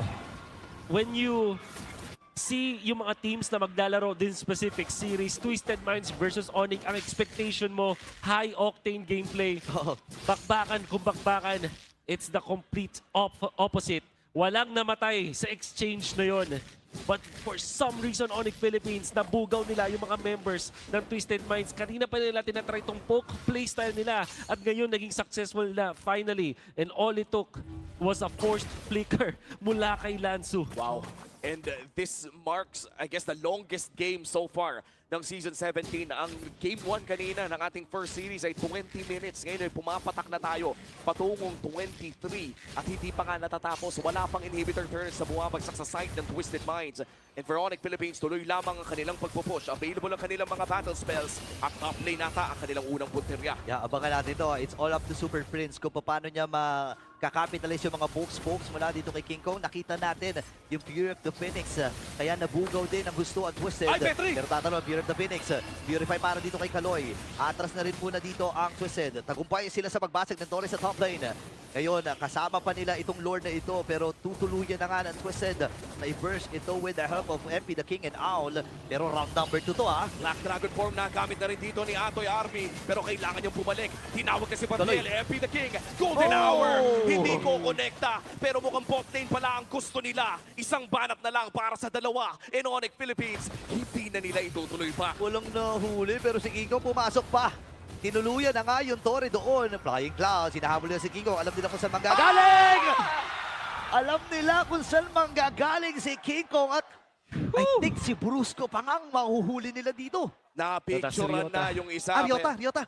Mamaya lamang ay titignan na rin natin kung ano ang kailangan nating mairesolba. Kamustahin muna natin ang laman ng MPL Arena live ngayon sa puso ng Quezon City. Victoria Sports Tower. Kamusta ang ating mga super fans? Hey! Ayan. Grabe ang sigaw. Ayan na, may tambulan na. Kakaiba yun ah. Yung nahuli na nila si Ryota for sure. Pero malapit si Ryota doon sa Cyclone Eye. As in, konting hinga na lang. Konting Kaso kanan nakapos. lang. Ayan, konting kanan lang Konting pala. kanan lang. Ang problema, well, meron siyang immortality. So, may chance talaga siya mabuhay dito. Wala siya nung dragon form. As of now, ang mahalaga para sa Onyx, buhay si King Kong. Walang Fury of the Phoenix. May potential na rumespo dito si Brusco. Ang delikado dito is kapag nag-overcommit ang Twisted Minds, merong Yisun Shin dun sa may gitna na pwede na rin tuluyan yung tore na yon. Oo. And so far, 5 seconds bago pumasok sa 24-minute mark. Safe to say, nakadepensa naman ang Twisted Minds mula sa Lord finish attempt ng side ng Onyx Philippines.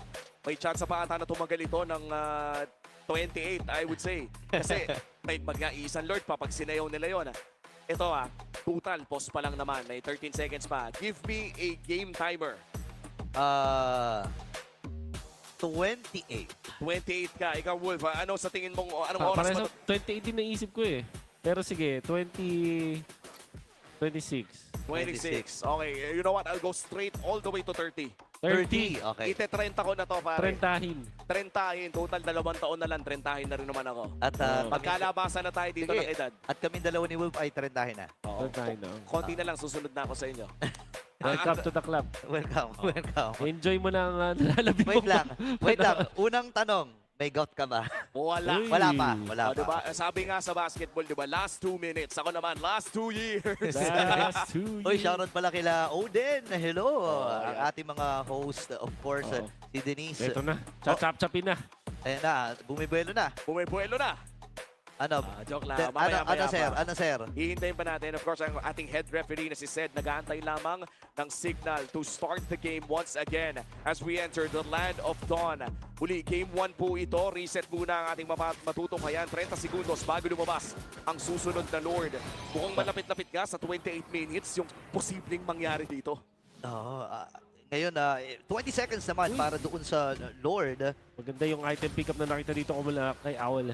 Opted to go for the Winter Crown. In fact, dalawa yung mga heroes dito na nag-Winter Crown para sa side ng Twisted Minds. At tingin ko ito yung way nila para din mapunish itong si Ryota. Oo nga, no? And Ryota, as of now, still 1 and 2. Ito ba ulit yung bago na kailan yung huling beses na naglaro si Ryota sa Pilipinas? Omega pa ata siya nun eh. Oo nga eh. He played the game sa Onyx actually last season. So, Hindi ko maalala hindi ko maalala kung Terisla ba o Uranus yung ginamit niya noong time na yon. Pero mga ganun kasi, parang yung playstyle kasi ni Ato R, ganun eh. Speaking of Uranus, namimiss ko na rin yung Yura ni Boss Lanzu, The Admiral. The Admiral. Pumiflicker in sa 5 para mag-slow ng 4 o 3. Lanzu! Ayun na, sinimulan na kagad. At si Sabero! Ang namatay sa mga main damage dealer dito ng Onyx PH. May naatras si Ato R, may event din si Brusco. Mayroon pa naman siya immortality. Pero tatalo-talo na si Lanzu. Nakupo na zone yung dalawa. Si King Kong ay nag-aabang pa rin! Dalawa na kagad tumumpa nila para sa Onyx Philippines. Aak na muna dito si King Kong. Buhay pa rin.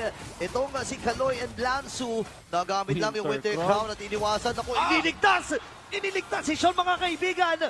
At napapa rin yung immortality pero masyado nang malayo dito si King Kong.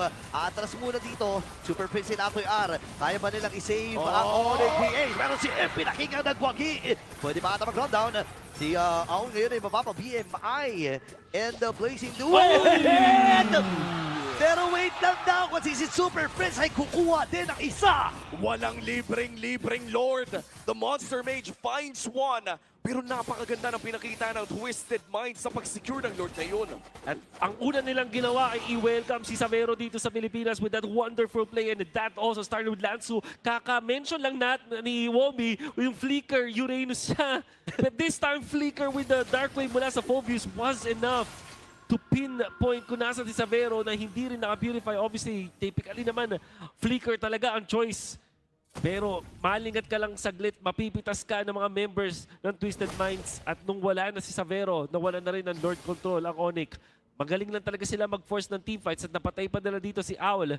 But we know for sure that Onyx is a little bit in trouble ngayon. Yeah. At saka aabot ito eh. May flying clouds if in case eh. No? At Oo. pwedeng bagalan ng Twisted Minds sa itong pagsuong ng Lord. Remember, 18-minute Lord. Itong sinasalubong ng Onyx PH. O, Kaloy looking for Brusco. Makikita niya, golden hour, hindi pa gagamitin. Pero mukhang ayaw atang gumawa ng play ni Brusco dito. Focus muna sa Lord. Ang sanghapdi naman nun. Napakahapdi. Naku, na-force na rin yung river manipulation. Si Ryota ay tumitingin-tingin. Kaloy. Naku, baka mapicturean sila dito Though wala namang flicker itong si Kaloy para abutin itong si Sabero and Brusco. Pero napababa na nila yung buhay ng Lord. Oo. At importante yan para sa Onyx Philippines dahil the more and earlier na ma-burst nila yung Lord na to, yung mas mataas ang chance na makadepensa sila dito.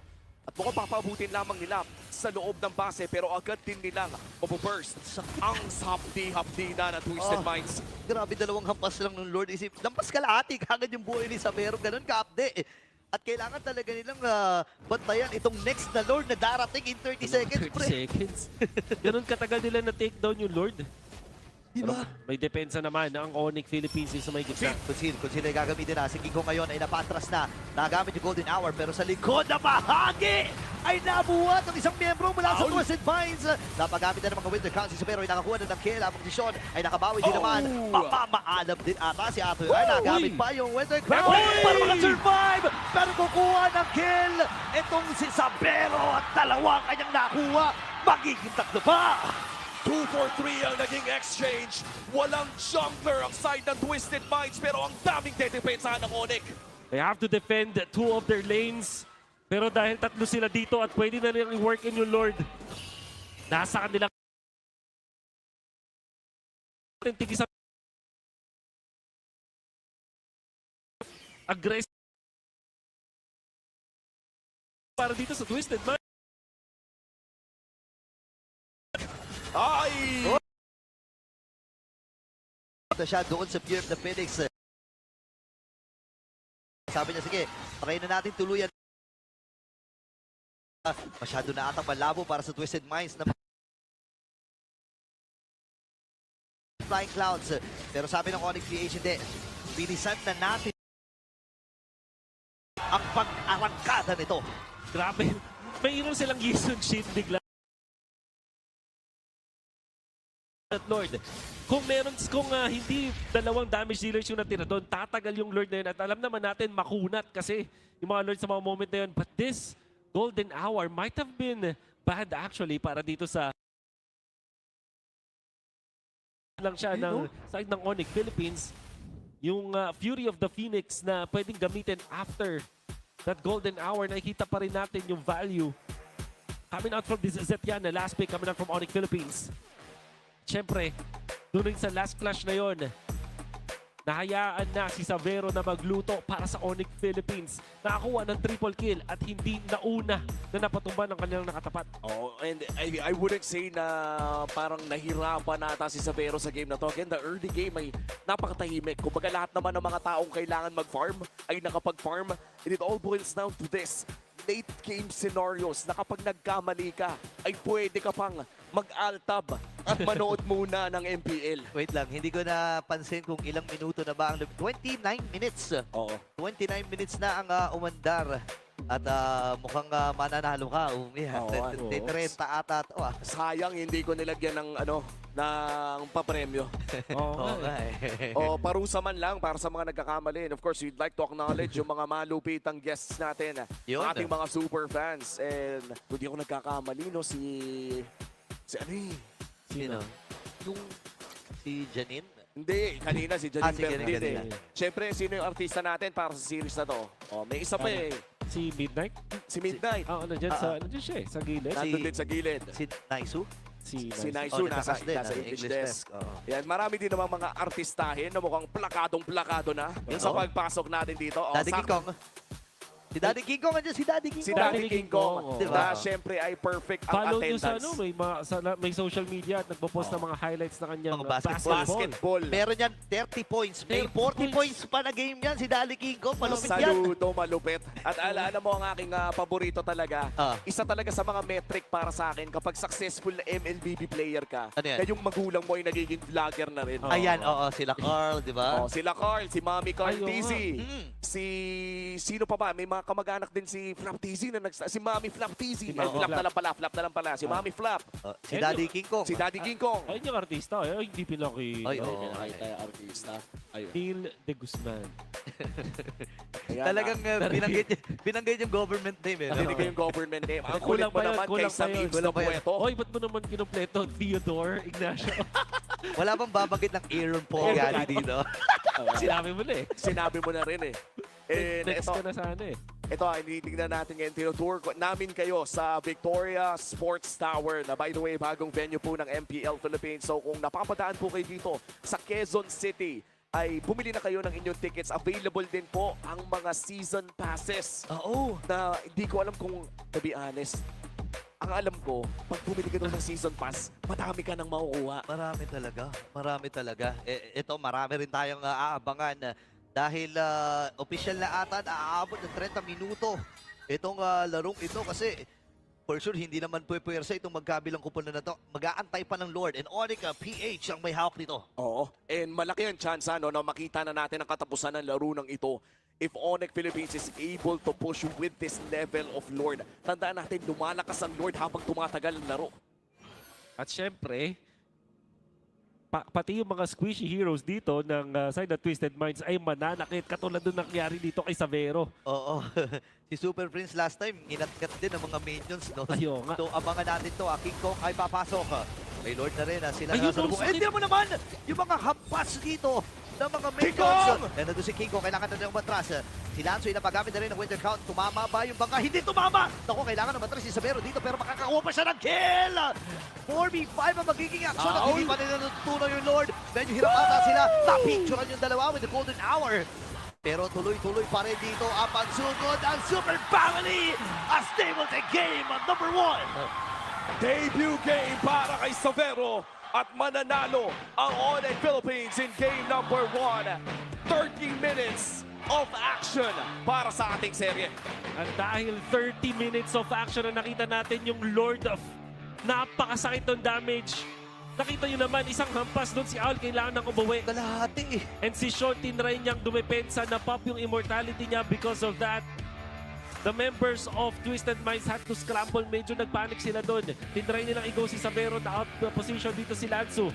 Nung nakita nilang namamatay na si Sean, kinailangang kumonekta ni MP the King at nawalan sila ng depensa. This game is such a good game. At saka hindi rin makaalis kanina si Savero doon, ay si Aul doon dahil may Lord pa nga. Kalahati pa lampas yung buhay ng Lord na may namatay na kagad sa kanila na isa. Men, ano talaga to? Mas tumagal yung laro kaya humihir. Hindi ko na ma-explain. Dinaplisan lang ng kamao ni Lord number 5. Si Aul ay naramdaman na agad niya yung kalahati na kanyang buhay na wala. And despite the very long game, konti din lang yung mga yung highlights natin dito, no? Yung hindi proportionate sa 30 minutes. Kasi War of Attrition, nakita natin poke battle. I think this was the poke na akala natin papananda but Owl was able to pop the ult tapos nakapag-turn around pa sila MP the King with 2 kills. At ito na yung nagbigay ng advantage para sa Twisted Minds. At ito lalo yung nahanap si Savero. You know? The very well placed Dark Wave after the flicker. May force fight nga lang din talaga na factor para sa Onyx Philippines na na-mention din natin sa Keys to Victory. At kung paano ginagamit din ng Onyx Philippines yung Golden Hour against the members of Twisted Minds. Flicker coming out from Super Prince to eliminate etong si Owl.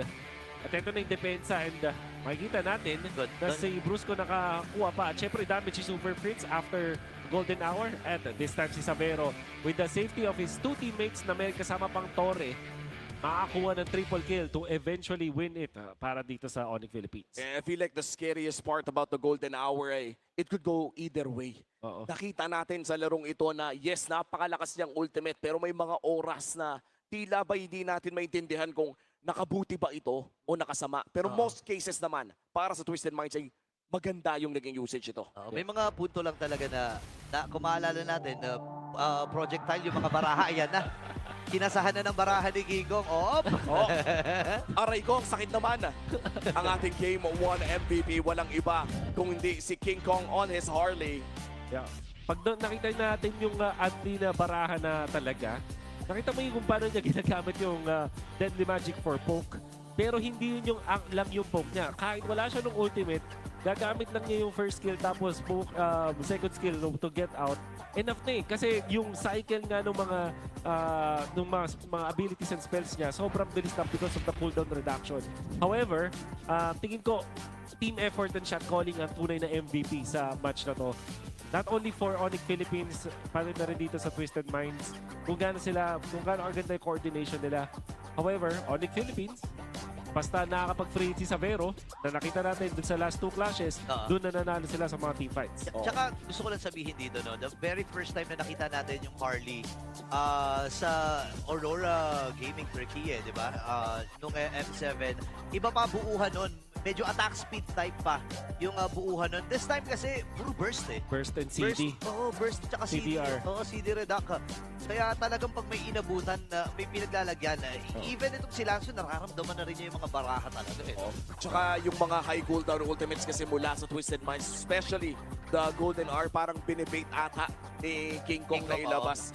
And very deserving of the MVP, I would say, na kahit pa hindi nakakapatay yung Deadly Magic, 70% of the time, nakakailang kasi na umuwi ka pa ulit-ulit. There was a time na nanalo ang Onyx Philippines dahil lang na-force nila yung flicker kay Lanzu. Walang namatay dun sa team fight, pero yung Lord na punta sa pabor ng Onyx Philippines only because na-force niya yung flicker ng isang hero. And even a Purify, di ba? Yung mga ganong klaseng bagay na War of Attrition, doon nag-excel ang mga teams na magaling mag-poke. To be fair, Onyx, it didn't look good dun sa una, pero nung tinisat na talagang pinatuloy-tuloy lang nila yung plano nila sa laban na to na mag-poke at mag-force ult, mag-force battle spell, eventually sila yung na-reward. It wasn't the cleanest. And they tried their best at parang talagang 30 minutes yung kinailangan nilang bunuin. Pero if you keep true to what you want to do at tapos nahanap mo na yung opening, doon na sila na-rewardan.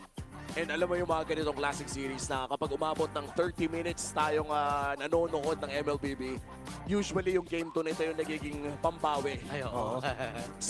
So honestly speaking, hinihintay ko na kaagad kung ano yung ilalabas ng dalawang teams na ito. Oo, lalo na may sorpresa din na inilabas sa Twisted Mind ngayon. No? Hindi man super gumana ito sa kanilang poder at may paminsan-minsan pa ay nagiging epektibo para sa Onyx Philippines o Golden Hour.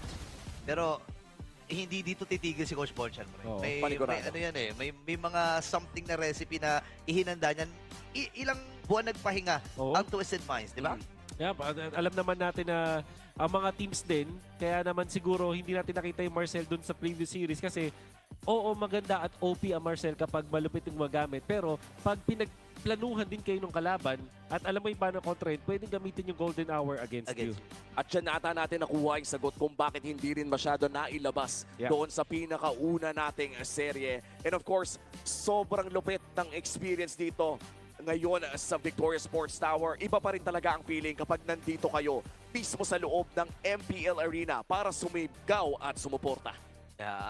Aminin na natin, no? Yun talaga yun eh. Bili na ng tickets for as low as 250 pesos sa pamamagitan ng pagbisita sa MPL PH website. Available din ang regular and season passes. Kaya wag nang magpatumpik-tumpik pa, secure seats. And now, makita-kita tayo dito sa Victoria Sports Club.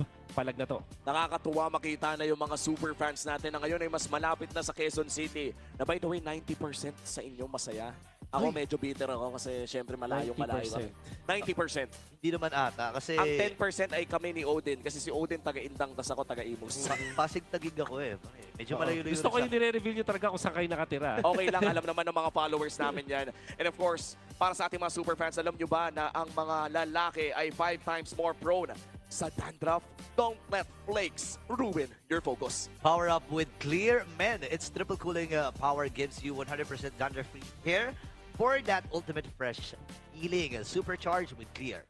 Sino kaya ang maswerteng mabibigyan ngayon? Kanina may nakita tayo, kuya na naka-kimpi. Oo. Hindi ko alam kung magbibigay ba tayo, pero kung manonood kayo dito, Pag nanonood kayo mismo on-site, bukod sa advance na kayo sa mga kaganapan, meron pa kayong chance sa manalo ng mga freebies natin. At makikita nyo pa si Naisu. Oo, na nasa tabi lang namin. nasa tabi lang namin. Kanina pa namin pinagmamasdan. Oo, ibang klase ang mga Razorback effect natin dyan. Pero mukhang magtutuloy-tuloy lamang ang ating serye dito. And exciting makita ko ano nga ba ang susunod. Welcome back, MPL Superfans. This is your host, Denise, and we're at a very new space here in the Victoria Sports Complex, the Wall of Fame, where we recognize the greatest of our Filipino athletes. It's a space dedicated to our athletes who put the Philippines on the map. From our courts to the arenas, we celebrate our icons who put and give their all to the flag. And joining us today is Mr. Michael Martinez. Hi, Hello. Michael. Welcome Thank you for here. having me. Welcome, welcome, welcome. Kamusta ka? I'm doing good. Pretty happy. Pretty happy. Kamusta? You're at the new venue of MPL Season 17. I'm very excited, and I'm very excited to watch, and I can't wait.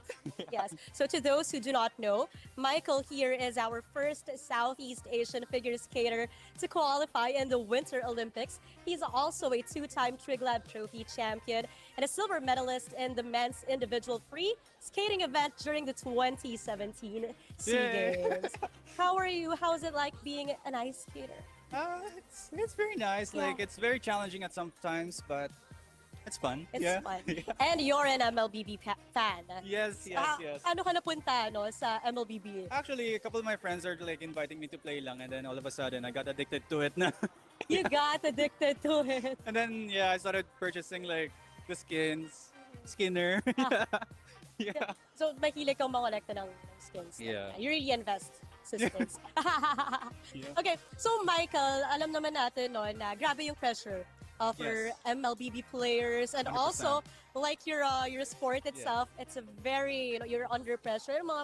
How do you deal with that, the pressure? I think the pressures will always gonna be there with you. So what I do is basically just do what I needed to do during practice and give it your all para pagdating ng competition, you get to relax and you get to enjoy your time there. Yeah, I think pressure pa yung takot sa'yo. Yeah, grabe. No, but kidding aside, Michael, no, you've been a global icon. You've been on a global stage. You know, hindi biro ang makapunta sa Winter Olympics that we know of. So ano mapapayo mo sa other players natin who also want to be a global icon? When you're doing something, you gotta give it your all because if not, like, para saan pa, diba? And you gotta, for you to be able to see the results, you gotta put in all the effort every single day, little by little, and it will show up. It will show up. Yeah. And now I heard you're teaching. You're Yes. more in the teaching side na. Right now, I'm very happy and that I get to coach the next generation of figure skaters. I'm very happy. I get to share my knowledge and everything else, and also to inspire them. I'm actually thinking of going back to competing. Ooh. Yeah, but nothing serious. It's just for me to inspire the kids, my students, and everybody. So just for fun. We'd love to see that. I'm excited to see that, you back on the figure skating. Yeah. But, okay, Michael, thank you so much. But before we let you go, okay lang ba? It's an honor that we get to have your signature here on the very first signature on our Wall of Fame. Hello. Thank you so much. Thank you. Let me get the mic for you. Okay. How are you feeling? You have your signature here. Grabe. That's Okay. crazy. Yeah. At syempre, Michael, iba yung energy dito. Iba yung energy sa stage. 100%, I wanna yeah. invite you to say, of course, our tagline for this season. Michael, you got this? You ready? MPL Philippines Season 17, palag na to.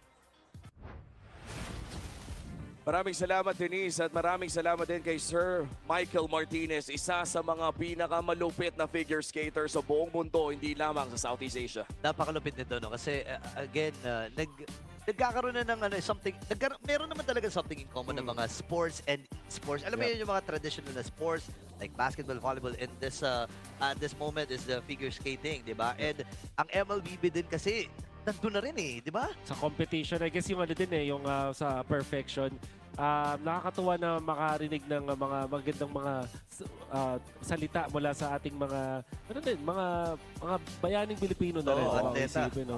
So, ayun, suportahan natin yung ating mga mga Olympians? Oo, mga Olympians natin, mga Filipino athletes natin.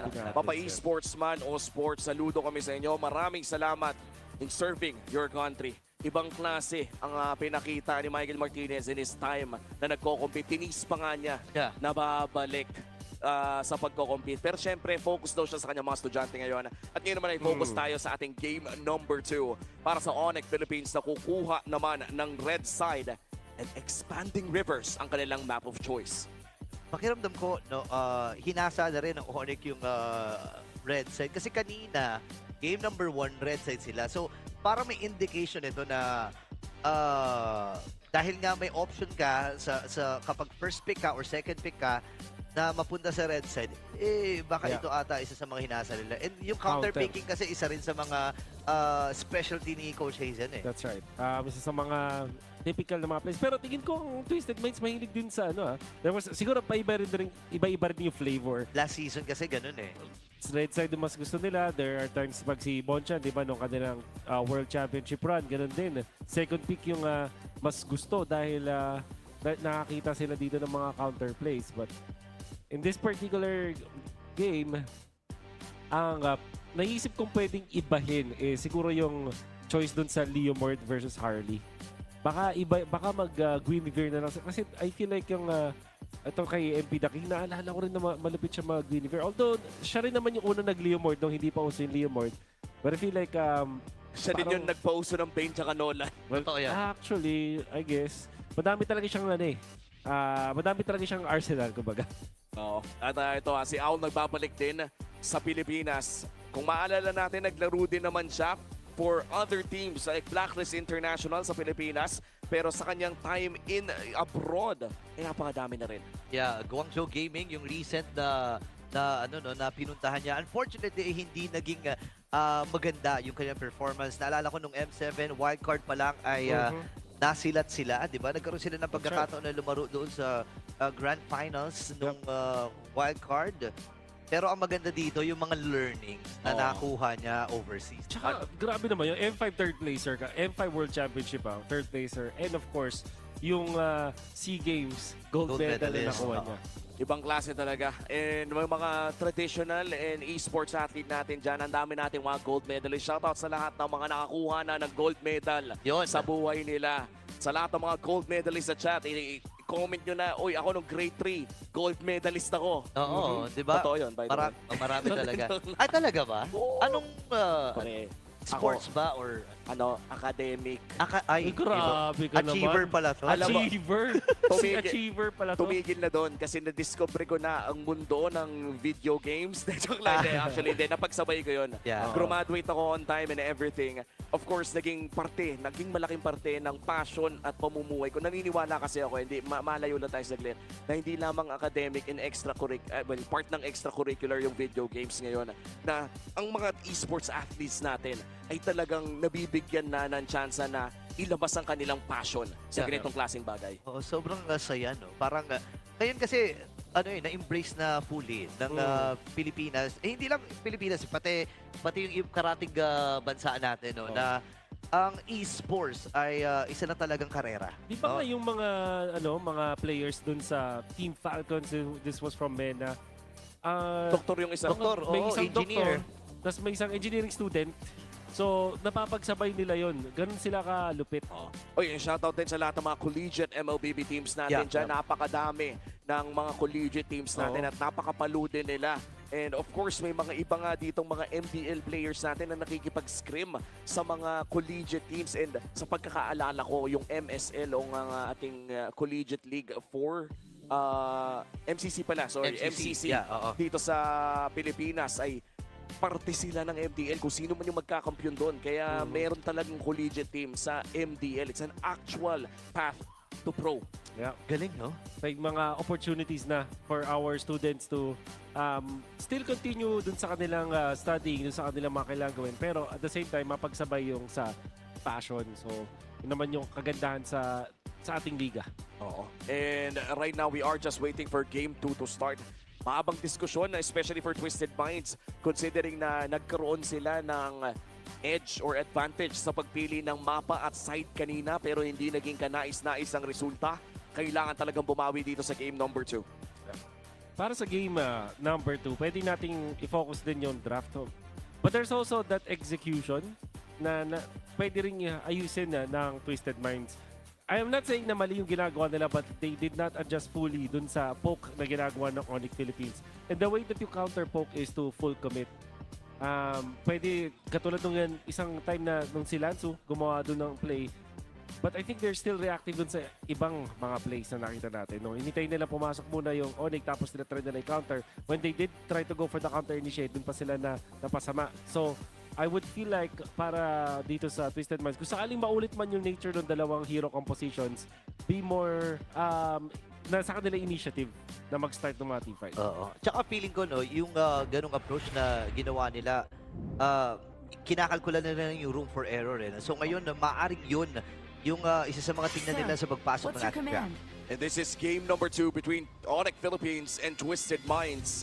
Katulad na lamang ng sinabi ni Wolf, kailangan maging mas maingat ang Twisted Minds sa paggawa ng kanilang mga plays, especially yung decisiveness, the moment na lumabas yung ganong klaseng laruan muli sa Onyx Philippines. Pero mukhang bago ang ating makikita dito, no? With the side selection update as well.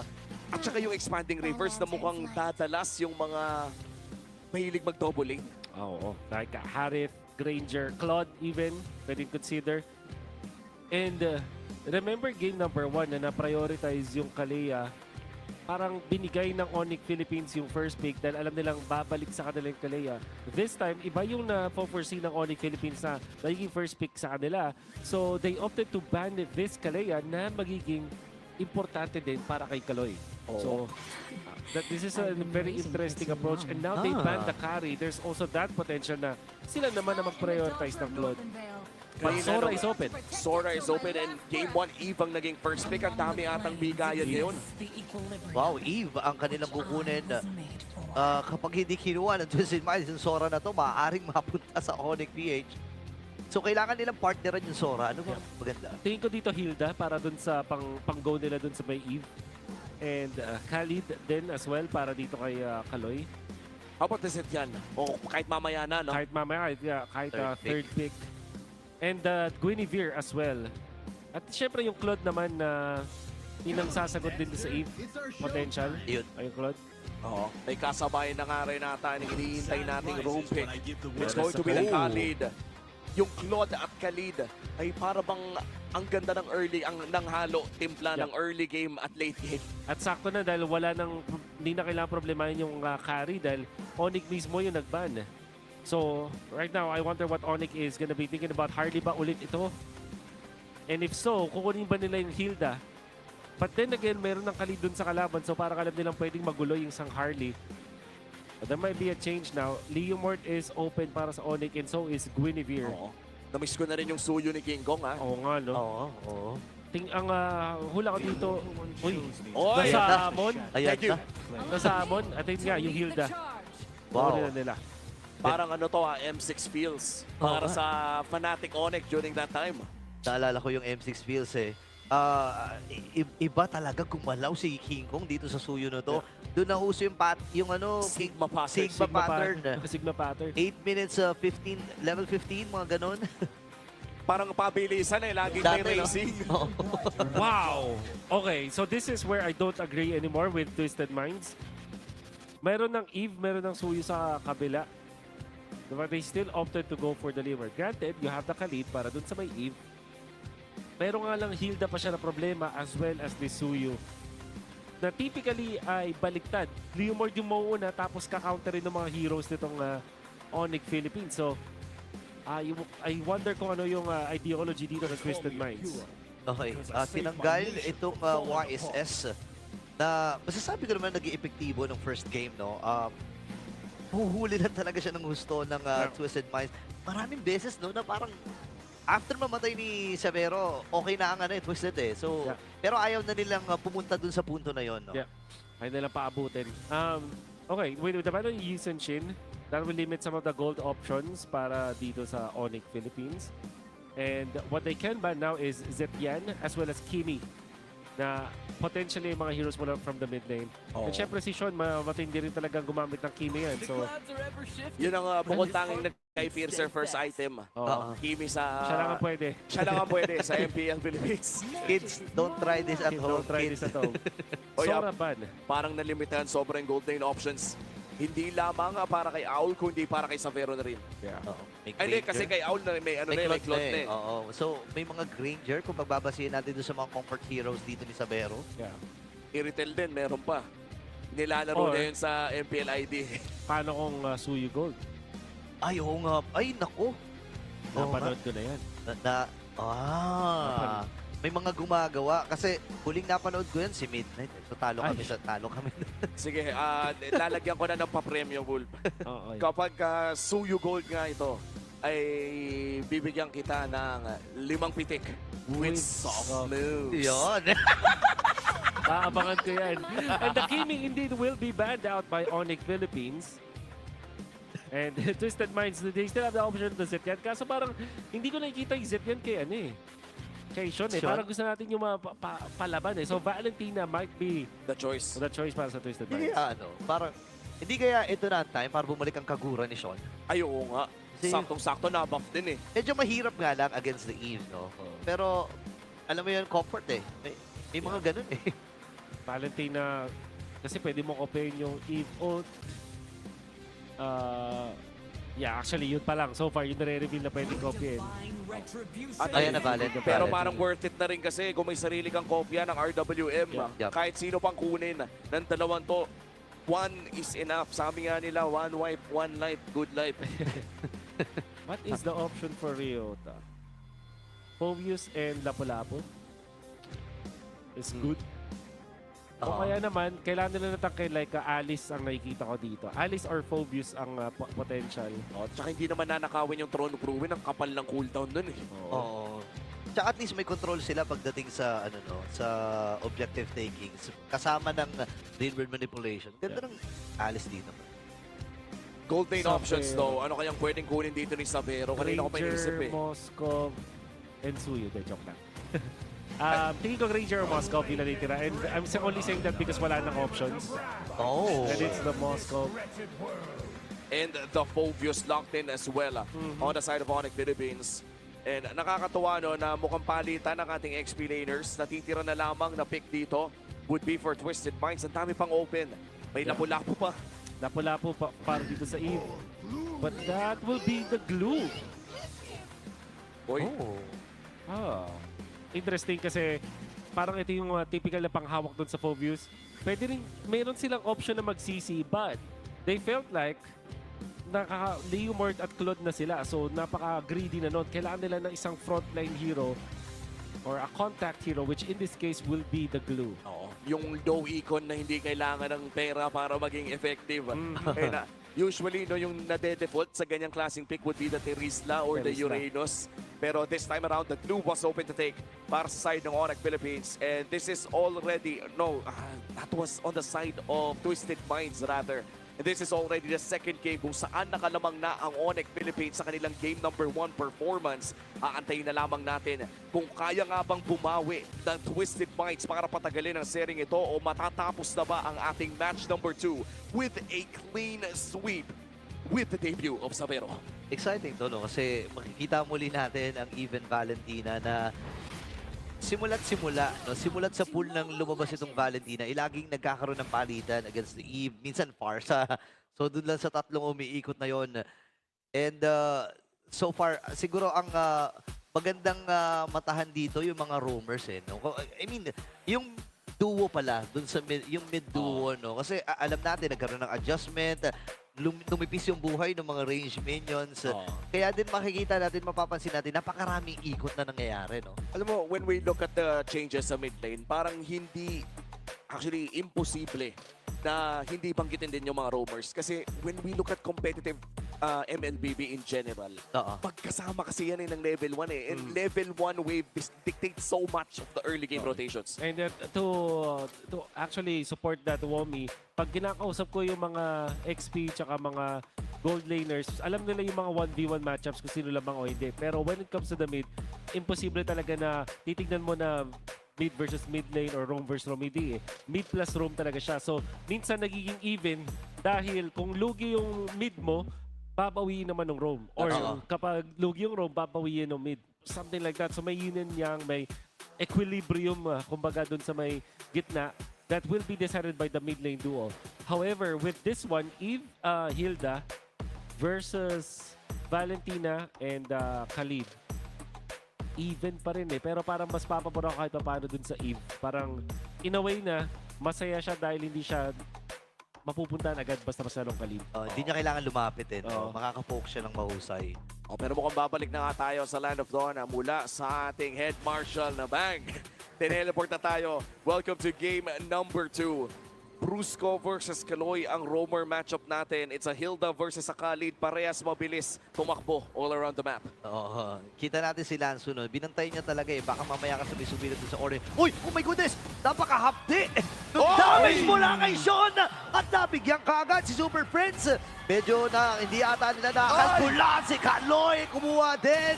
Pinag-uusapan pa lang natin ang tapatan sa gitna at nakauna na ang Twisted. What happened? Literal na hindi natin nakita pero there was a lot of explosions. Ang importante doon, actually 4 nga ata yung hindi nakita doon ni Prince. Kaunti pa lang UXP niya dito, sobrang lugi na siya. 1K kagad yung lamang dito ng Twisted Minds. Explosive na entrada mula sa Twisted Minds. Pero mukhang may bawi naman ang bahagya ang Onyx Philippines. Nag-copper na ng mga flicker para sa dalawang mid-lane roam trio duo. At papasok pa kasi King. May bawi din na ginawa at lumalim na si Brusco. Pero makakakuha din sila ng dalawa. May bawi naman pala para sa Onyx Philippines. Pero 1,000 pa rin halos ang kalamangan ng Twisted Minds. And looking at what happened in the first 2 minutes of the game, Wolf, ano pa yung kailangan o yung ma-expect natin upcoming sa first turtle? May chance na hindi umapat sa level 4 ito Super Prince, so they will try to take this real slow. And siguro ang pwedeng gawin dito ng Onyx is to leverage yun kay King Kong na maganda yung simula. Oo, ang hirap nito lalo na 'di ba pag tumatama din yung skill ng Valentina, so mas makakakuha siya ng XP, so mas mabilis talaga ang pagbulusok nito. Lanzo sasama na rin sa gitna para makapag-clear. And si Super Prince Brig, kailangan niya kumapit dito sa mga wave na to. Hindi nga aabot, Brig. Hindi umabot, and yung pagong ay mukhang ibibigay na lamang ng Onyx Philippines. That's the first turtle na mapupunta sa kamay ng Twisted Minds. Dahil sa magandang simula na yun ay mukhang nag-snowball na agad sa first objective. That's gonna be incredibly good para dito sa side of Twisted Minds kasi alam natin na naka-Leomord sila na pwedeng mag-dire-diretso kapag nakahanap ng abante talaga. Dire-diretso na pwede silang mag-invade. At ito na yata yung sisimulan nila papunta dito sa may orange buff. Okay, Brusco ngayon ang kanilang pupuruhan. Nagamit yung flicker. At makakakuha si MP the King ng kill. So may diretso pa ata dito sa orange buff. Ngayon si Sabero ay pagtutulungan ng Twisted Minds. Kumakapit na lang dun sa kanyang torre. Pero makakaligtas siya. May sipat din na hindi tumama mula kay Sean. Makakahinga si Sabero. Makakahinga. Inaantay ko baka biglang tawagin si Barbiel. Pero mukhang hindi pa naman pala available para sa Twisted Minds. Pero so far maganda ang unang ikot ng Twisted Minds. Nakahanap ng dalawa! Oray ko po, nakuha din ata. Oh my goodness! Dalawa tinamaan! At Sabero ay nakakuha din! Dalawa! Para kay Sabero. Kapag hindi umabot sa top 5 plays of the day, dinaya! Dinaya! Grabe! Sabero showing us that the replacements today sa parehas sa TL PH at Onyx Philippines ay nagpapakita kung bakit sila ang napili. That double kill coming from Sabero really just equalized the Russian King Kong. Naku, si Aula, nagamit niya yung kanyang Blazing Duet para mabilis lamang maklear itong wave niya. Meron pa siya yung BMI. Pero papasok din itong si Kaloy. Dash out para kay Sabero, pero si Kaloy ata ay maiipin din. Ako pinag-ahampas na rin dito ni Brusco at nakakuha na naman ang kill si Sabero. Wow, 4 minutes in, nakakuha agad ng Corrosion Sight plus an upgraded boot. Silipin natin ang ating Infinix in-game equipment. Pero mamaya na yan dahil mukhang may laban na naman sa mid. Ayun na, pinagtatalunan dito si Lanzu. Makakasanib din ang Brusco magiging sakripisyo. May pagong pa naman na patubo. At ang Onyx PH ay kulang ng isa. Pwede samantalayin ng Twisted to, ha? Oo, at mukhang sasamantalayin nga ito ng Twisted Minds. Sisimulan na nila ang pagong. Last turtle ay sila ang nakakuha. Pero si Savero ay nasa gilid lamang, naghahanap ng tsansa, pero hawak pa rin ito ni MP. Okay, si Lansu siya ata ang bibigyan. Hindi sumabot yung si Bat, pero si Lansu ay may imit del breaker from Lansu. Papasok si Kaloy, nagamit yung kanyang ultimate, tinawag si Barbiel. Wow! Isa-isa hinaatay, ito na Twisted Mind! Nakakuha na naman ng isa dito si Sean, make it double. Pero si Super Prince ay bumawi din naman. Nakita ko doon, Wolf, kinopya ni Sean yung Phobius. Demonic Force, Demonic, yes. oo. Tama ka doon. At sakto kasi, close na yung distance. Tapos pagbalik niya doon sa pagiging Valentina, napakataas na damage siya. Yun nga lang, nabigay sila ng shutdown and Super Prince nakapag-recover doon. Ang isang bagay na gusto ko rin take note dito sa Twisted Minds ay sa lahat ng kaguluhan na nangyari, hindi nila napansin na nakaungos na si MP the King over King Kong. He is level 9 as of this moment. Kumpara sa 7 ni King Kong. Okay, tatawagin na rin. Oy, dinasakyan ni MP the King. Naiwan yung kalesa dito ni MP. Pero sa iba pang bahagi naman, may 1v1 na nagaganap. Brusco ata, inaabangan doon sa BMI. Itong si Aul. Si Kaloy ay tatapak din. Pero kakalmahan na muna dito ng Twisted ng Onyx. Pero bigla-bigla lang pre ha, yung mga gold leads natin, papalit-palit na lang oh. Eh, ikaw ba naman, sa taas ba naman ng mga bilihin? O maglalakad na lang siguro yung Leo Mort natin sa ngayon. Sa bagay, mahal ang gasolina ngayon. 35 seconds bago lumabas ang susunod nating turtle. This will be the last turtle of the game. Sino ba lamang doon? This is definitely MP the King over King Kong. Dahil nga doon sa sinabi natin na unti-unting nakakakuha ng extra green camps itong si MP the King. Uy, napakahapdi. Hawak naman ni Sean yung river manipulation pero mapuforce siya dito na umuwi.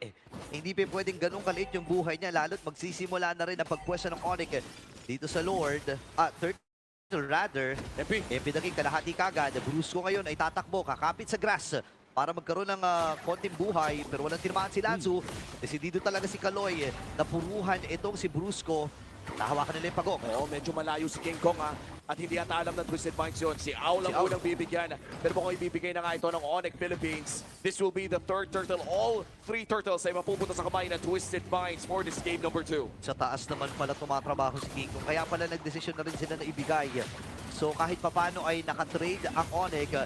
Kaya lang sabi nila parang hindi pa ata sapat yun. Napilitan na rin gamitin yung Raging Sandstorm. Mula dito kay Kaloy. Si King Kong nag-aabang na naman. Tinamaan si Lanzu pero alam niya na masyadong makunat yan. Hindi itutuloy ng Onyx PH ang kanilang plano. At ligtas pa rin ang Twisted. Bago magsimula yung turtle natin, sinabi natin na si MP the King yung nakakalamang. And that's also true with XP and Gold. Pero in just a span of 2 minutes, nakapag-catch up na si King Kong when it comes to the Gold and XP din. Okay, ang ganda na pwesto ni Super Prince doon pero nakapag-real manipulation din si Sean sa likod. Brusco ngayon ang nagpapakita para dito sa Onyx.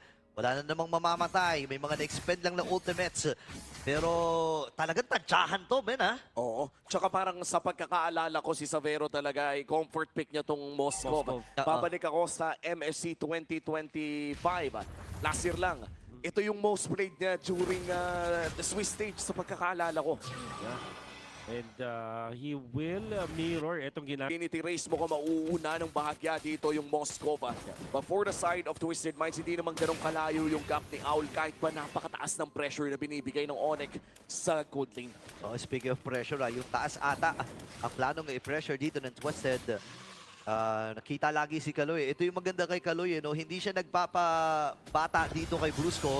Pero si King Kong, napa-vertical na. 1v1 ang naganapan. And si MP the King ang nagwagi. Na-force pa yung river manipulation dito ni Super Friends. 24 seconds para kay King Kong. And yung Lord ay open na. At si MP, ang tagal na nating pinapanood na nagle-Leo Mort to. Sobrang on point. Kanina pa din kasi naghahanap ng mga plays at ni min-max itong si Kiko na mag-catch up ng farm. At dahil doon, paano siya ni MP the King? Wala Super Prince, naku, napaflicker na, nahuli din. At dito ang Onyx Philippines na kumuha, pero gitna ang napitas at Twisted. And ang Lord na ito ay kukunin. Buti nilang naharangan. Dapat yun, ha? Grabe yung timing, min. Muntika na yung timing at yung angulo. Perfect na sana, but MP the King had the retribution at naapaaga lang ng konting-konti. yung sibat doon ni Savero, that will be disastrous para sa Twisted Minds. But of course, ngayon, nakakalamang na sila in a significant amount over Onyx Philippines. Itong 2,000 ay pwedeng gamitin ng Twisted Minds para mag-secure pa ng mas madaming tore. At ginagawa na nga nila ito sa mid lane. At mukhang mag-flicker in pa. Sakto din yung Dark Wave. Naku, pinagtulong-tulungan na yung mga naipit na miyembro dito ng Onyx Philippines. Habang Blake doon pala kay Owl na makakandalawa. Itong si Sean. Pero dito na ang pagbawi ng Super Fam. And si Kaloy ang kanilang napitas. Buhay pa rin ang tatlo para sa Onyx. May Lord sa itaas na bahagi. Masasamantala pa ata ng Twisted Minds yung wave na kasama nila. Ang daming tore na nakuha ng Twisted Minds. At may Lord pa nga doon sa may bandang itaas. BMI nagamit na dito ni Ao. Saktong poke lamang at makakaalis siya ng safe. Makakadepensa dito ang Onyx Philippines. But Twisted Minds able to secure a big chunk ng ating mapa. 4,000 gold lead na rin para dito sa Twisted Minds. Ang ganda nung pinagplanuhan nila si Super Prince under the second turret with a flicker place. At dahil 5 sila na nakapag-juggle dun sa torre, kahit parang pwedeng i-turn around yun ng Onyx Philippines, ang nakuha lang nila was the roamer. And syempre, sulit yan para sa Twisted Minds na ngayon ay natanggal na lahat ng outer turrets ng Onyx Philippines. Sikip ng mapa ng Onyx PH dito. And ang mahirap dyan, pre, pag pasikip yung mapa, nawawalan ng halaga yung Hilda kasi hindi niya magamit yung advantage nila dun sa mga boots eh. Tsaka yung safety ng mga split pushers nila katulad dito ni Savero at King Kong. Real World nagamit na rin si Sean ang target. Pipit ata sila ha, and this time ay mabibigyan na rin si Atoy R pero si Bruce sa likuran! Napitas dito ng Twisted Minds. Tuloy-tuloy ang paglobo ng kanilang kalamangan. Savero ata ang target lock nila. Nakaabang at Twisted. Agawin river manipulation at binigay kay Super Friends. Sean on a mission right now. Outplaying si Super Friends. Not an easy feat. And all of a sudden, tatlo bigla na patumbaan ng Twisted Minds versus Sonic. 3 segundo para kay Ryota. Si King Kong ay inaabangan nila. Tinawag na si Barbiel. Isang inhibitor na wala.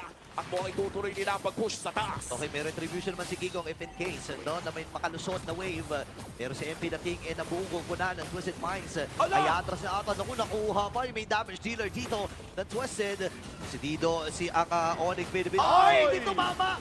Yung SOD. Pero si Ator R, tuloy-tuloy pa rin naman. Tinawag na si Barbiel at magkakaipitan ata. Naku, Ator R ay nahuli din. 7 seconds, magkakalord, pre. This was also the reason kung bakit napitas din ng mga members ng Onyx yung mga overheat.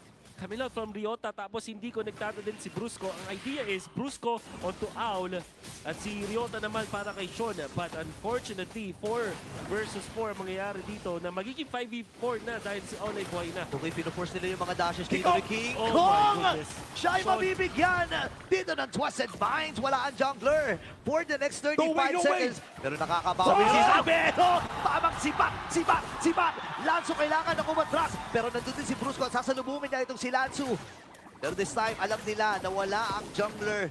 So babagalan muna ng Twisted. 4 na miyembro ha. Pagdating sa numero ay lamang ang Onyx. Parehas walang jungler.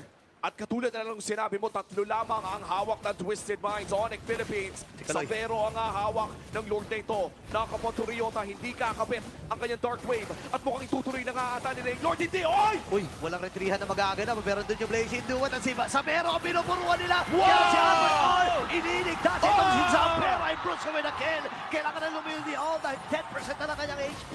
Ngayon si Lanzo, hinahanap niya ang rightest target. Sino nga ba ang rightest target? Nandun na rin si King Kong para kunin ang Lord na ito. Pero may river manipulation pa na isang sagot si Super Friends. Wala na silang makukuha. Pero yung Lord na sobrang importante para sa Super Farm ay kanilang nabulsa. The first Indonesian import to play in MPL Philippines. Nagpapakitang gilas. At panoorin natin ang replay na ito. Makita namin, napakandang replay. Ang ganda ng ginawa ni Kaloy with the follow-up coming up from Owl. But the outplays from Savero, the life still is enough for them to turn it around. Siyempre, may tulong din ni Brusco kung paano pinoprotektahan ng Onyx Philippines. Etong si Savero, once si Savero, he's trying his best and he's actually doing it para sa team. Dito umatras nagamit yung 2 dash. Pero Super Prince, kumakati na rin yung mga pokes mula doon sa kanyang lantern. And this time, yung Lord sa itaas sa bahagi ay aalalayan na rin ni King Kong. Kailangan magmatchan ng Twisted. Yeah, Twisted Minds mukhang kailangan na nga nila dumepensa sa Lord na ito. Brusco giving some vision mula dito sa Onyx Philippines pero bumabawi na sa Torre. Ang side ng Onyx, hawak na naman nila maliit na kalamangan. Pero big immortality pickup para kay Kaloy. Pwede siyang bumili ng mataming oras para sa Twisted Minds. Ay, yung gold din na hawak na rin ng Onyx PH dito. Sumahapdi-hapdi. Oh, wait lang. River Manipulation. Inunahan na ni Super Prince. Ang baba ng buhay ni Sean. May hawak din na sariling River Manipulation ng Twisted Minds. So, kailangan lang ilinya ito mula doon sa Raging Sandstorm ni Kaloy. Ngayon, makakahinga ng bahagya ang Onyx PH. Hindi natin matatanggi. Wala pa rin naman silang gitna. Pero mabilis na lane kasi yan eh. So, mabilis na din para sa Onyx na i-clear ng i-clear yan. Dating sa late game, ang tinitignan is yung mga long lane. And yung mid lane, hindi na masyadong nagmamatter. Ito yung least priority sa pag-push mo na pagkuha ng inhibitor turret sa mga Lord Dance. Still, that's an advantage though para sa Twisted Minds. Hindi pa rin natin pwedeng deny na kailangan niyang sagutin ng Onyx Philippines. There was even a threat mula kay Owl na mag-split push nangyayari yung Lord. Not enough lang talaga na leeway for himself. But we can now feel etong damage output coming out from Savero that also picked up the Wind of Nature. Kayang-kaya na. Now it's just gonna be up to Kinko who also picked up his last item, full pack with that BOD.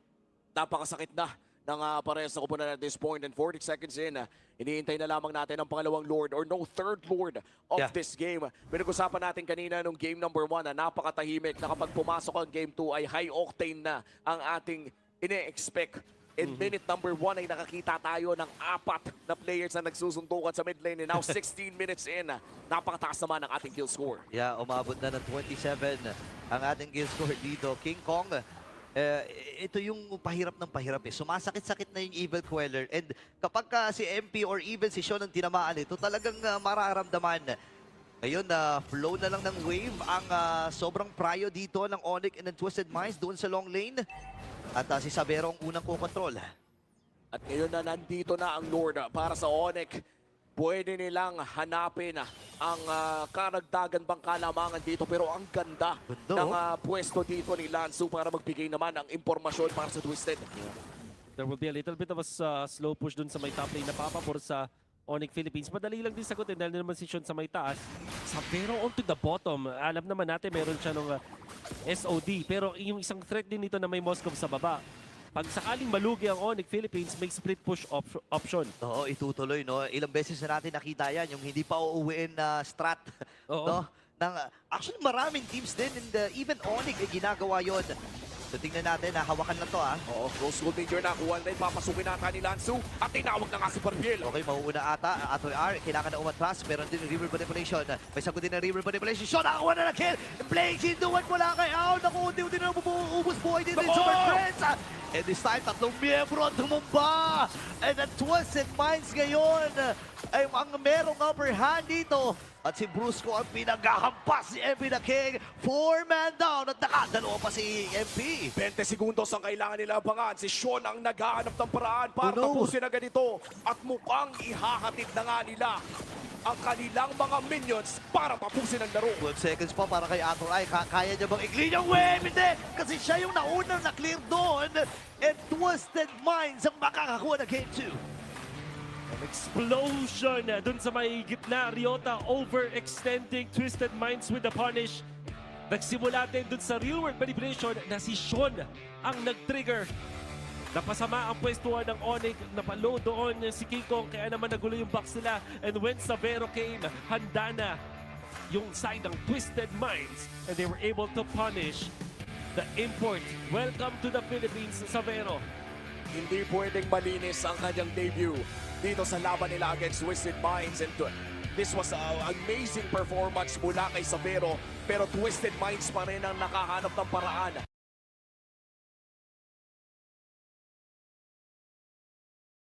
na manalo bilang isang unit in team fights. Grabe yung mga suntukan. No? Kung babalikan natin, early game, first minute, first wave, nagkakapatayan kagad.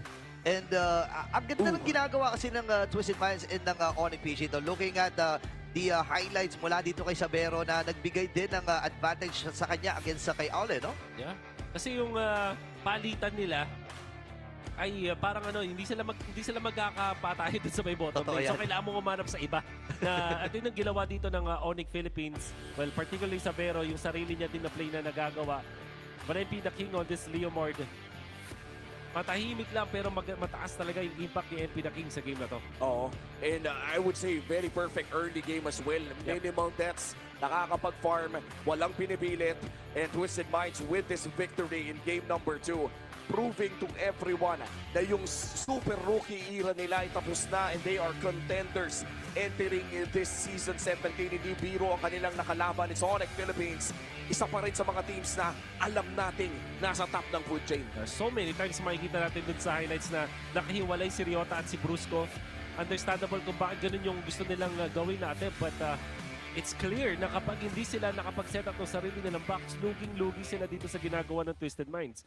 All throughout, Sean was phenomenal in this game. Madami siyang outplays na ginawa kahit yung si Super Friends na dati lang yung mga senior nila dun sa Onyx franchise ngayon pinapakita na niya na pinapanis siya sa Vero. This is one of the plays. Ito lang yata yung tatalo dun sa play of the day na ginawa niya kanina.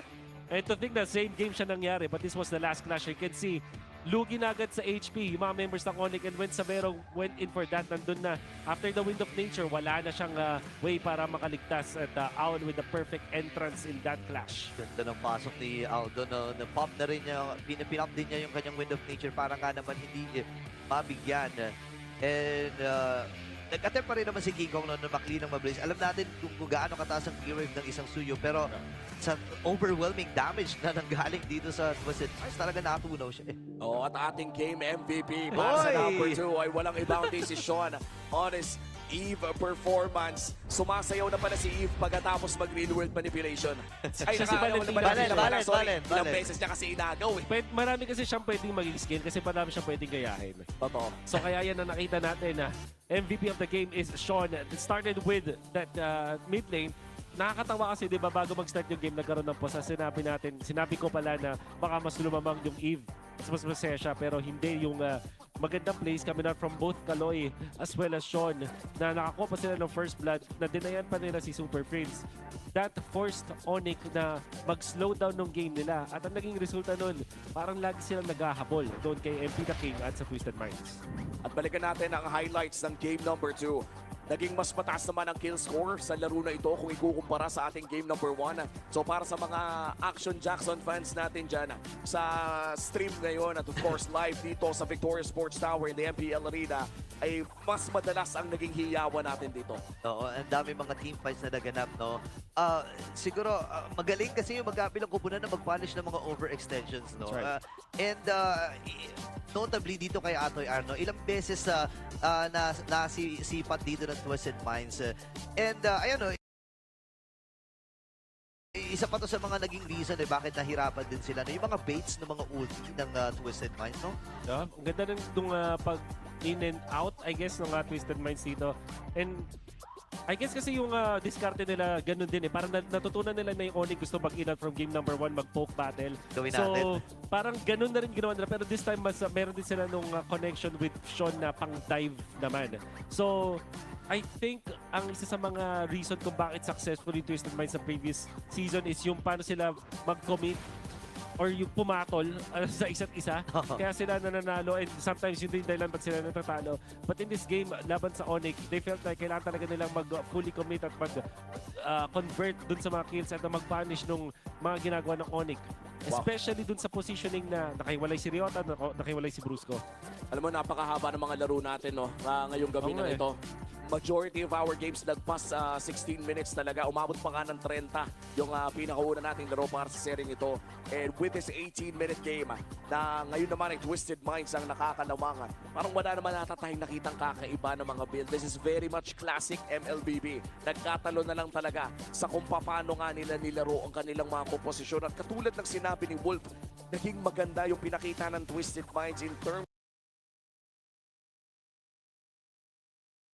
of yung pagdadive nga dito ni Sean, nakasabay na rin nila Kaloy at MP. Oo, ilang beses natin nakita. And then siguro si Sean din, isa talaga sa mga naging highlight dito. Napakarami niya mga saksong river manipulation. Dumating nga sa point na mas nakakapitalize mo niya yung railroad manipulation, no? Bukod doon sa final team fight natin, meron pa siyang ginawa eh. After kunin yung railroad manipulation, kinulong si Super Prince kahit nandun nasa ilalim ng Torres sa may top lane. Doon natin masasabi kung gaano kataas talaga yung expertise ni Sean pagdating sa hero na to. And ganito ka-OP ang isang Valentina sa ating meta. Talaga yung diba? Valentina. With Akimi being banned, at sinabi din natin na may potential na piliin yung Valentina. It was the choice para sa Twisted Minds. Kahit wala pang clear na ibang kukopyahin, parang if ultimate pa lang, parang okay na yun. And it was already enough. In fact, naging bonus pa dito yung Phobius. Diba na kinokopya ni Sean when he needs it. But of course, having the demonic force, it also means na mabilis mo din magagamit yung ultimo agad afterwards kasi low cooldown din naman yung zero cooldown in fact. Yung demonic force, yeah. And nakakatuwa no, nakita natin yung ganitong klaseng creative and competitive usage ng Valentina mula kay Sean. I always believe no, nung simula nung napanood natin ang kanyang performance sa Twisted Minds nung rookie sila, na si Sean talaga yung isa sa mga quote-unquote star players ng actually, tama ba yung pagkakalala ko? Rookie of the year or rookie of the season? Yeah, no, si Sean, no? During that time. But alam mo kung may mga ganong klase tayong storya, pwede rin magsimula ang inyong storya dito. If you think you have what it takes to show it, nandito ang E-Project, Esports for Everyone. We're giving you the power na palakasin ang inyong local community. Tama ka dyan, no? Participants get exclusive access to tournament modes, free in-game items, even diamonds. Just head over to ph-mpl.com/e-project to start your application. Oras na para i-turn yung passion na yan into action. At syempre, punta kayo dun sa website para mas maintindihan nyo pa yung mga pwede nyo makuha. At pwede nyo i-scan yung QR kung tinatamad kayo mag-type. Replay nyo na lang ng konti para mas mabilis. And ito na yung mga tinatanong ng mga tao kung paano pag gusto ko magpaturna. Paano ako hihingi ng suporta? Yan na yun. Yan ang sagot. Paano ba magka-10 bands? Oo, tourna mode. Tourna mode, paano ba magkaroon yun? Punta na kayo dun sa website. And ang dami na rin ng mga amateur tournaments ngayon, no? All across the countries. Actually, may mga maliliit nga tayo mga cafe, mga events, places na mga nagpapa-ML talaga. And alam mo yung pinaka naging favorite kong culture ngayon sa Pilipinas? Yung mga companies natin. Mga shoutout sa mga corporate companies natin dyan na nagpapa-tournament ng MLBB sa kanilang mga employees. Grabe, no? Parang, syempre, sa pagod sa trabaho, gusto mo rin na makapag-relax ka, di ba? And isa naman siguro sa mga panglibang at pag-relax ng mga corpo guys and girls natin ang MLBB. Minsan nakakasakit ng ulo, pero madalas pag magkakasama naman kayo, nakaka-relax dahil alam mo yung bonding nyo rin yun eh. Parang yun nga yung naging sikat nung pandemic era. Yeah. Pero you would be surprised, even pre-pandemic, meron na mga corporations or mga companies nga na instead na magpapaliga sila ng sports, basketball, nagbibigay rin sila ng opportunity dun sa mga mahilig naman sa video games. And the best part about this is hindi mo kailangan maging sobrang tangkad para maging magaling dito. Despite na nag-exist si Master the Basics na by the way 6'2". Oo nga, no? Napakarami ko nakuha butata dyan. O hindi lang ikaw, halos natata tayo na butata ni Well, ako hindi kasi hindi ko inattempt. Ako rin, hindi rin ako tumira. Yan ang maganda, yan ang magandang gawin. Shoutout sa MTV, babawi kami sa'yo. Kung papabawiin pa. Sana naman makalaro tayo dun sa court ng Aurora bago mapinturahan ng iba. Balita ko nandun sila sa may watch party na gaganapin dun sa mismo sa court na yun. So, yan, sana makapunta tayo dun sometime. Sometime soon. And hindi lang yan, no, parang bukod sa mga esports and traditional sports na nakikita natin, ang mga Filipino esports and sports athletes natin ay mukhang nagiging magkaibigan na rin. In fact, kanina lamang ay nagkaroon tayo ng bisita na isang world-class na figure skater. Diba? Nakakatawa isipin, no, na talagang malawak na ng sport.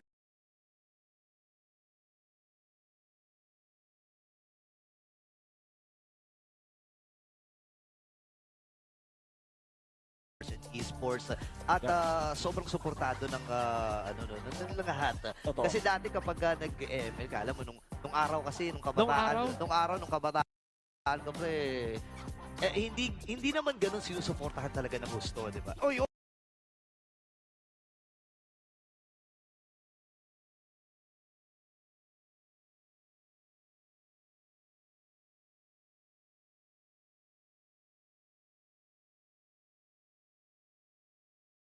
Uy, halos magkasing edad lang tayo. Mas matanda Para pa sa nga ata si Will. 23. Hindi. Hindi. Well, Months lang. technically- Months lang. Yeah. Kuya ko siya. Hindi counted yun. Counted ko yun? Hindi. O, sige. O sige nga, paunahan kayo.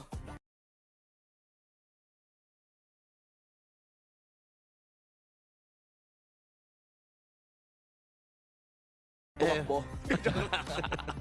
Well, jokes aside, narito na nga tayo sa ating pangatlong laro para sa araw na ito. Full 6-game series tayo na makikita sa actually match 1, 3, tapos itong match 2 natin, 3 din. Ang napakahaba pa ng mga games natin. Oo, tsaka dami nating nakitang bago ngayon. No? Siyempre, lumabas ang Marcel. No? Nakita natin ang debut ng Marcel. And of course, Savero na nagpamalas din ng galing kanina. And ito yung mga statistics na meron siya. Yeah. Nakita natin na si Savero ay naglaro ng 19 games ng Granger. Yun yung kanyang most played one. Unfortunately, nag-iba rin kasi yung meta with 74% win rate. Honestly, pag binabalik ko si Savero, hindi sa stats yung naalala ko dito. Yung mga outplays niya dun sa lane mismo eh. And of course, yung Harit at yung Granger, yung mga heroes niya doon.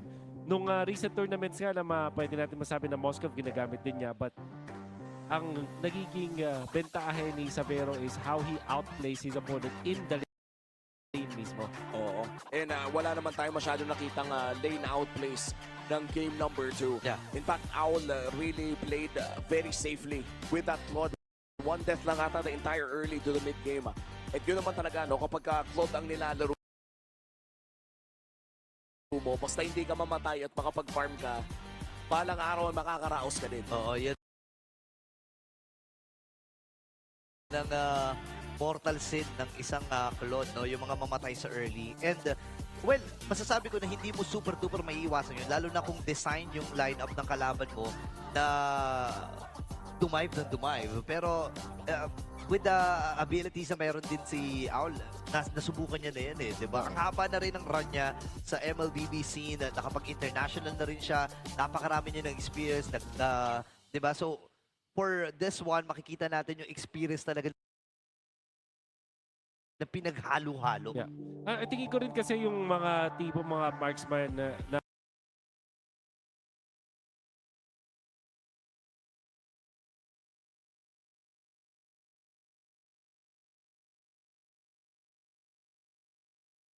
Claude and the Moskov. Siyempre, pag napapatay sa early game, ang daling sabihin na, ay, siguro hindi maganda itong performance sa player na to or yun nga, pangit yung performance. But, tignan mo naman dito si Owl, hindi siya as explosive as yung na-achieve ni Savero, pero dun sa last team fight, siya yung naging dahilan kung bakit eventually na-overcome ng Twisted Minds yung Onyx Philippines. So,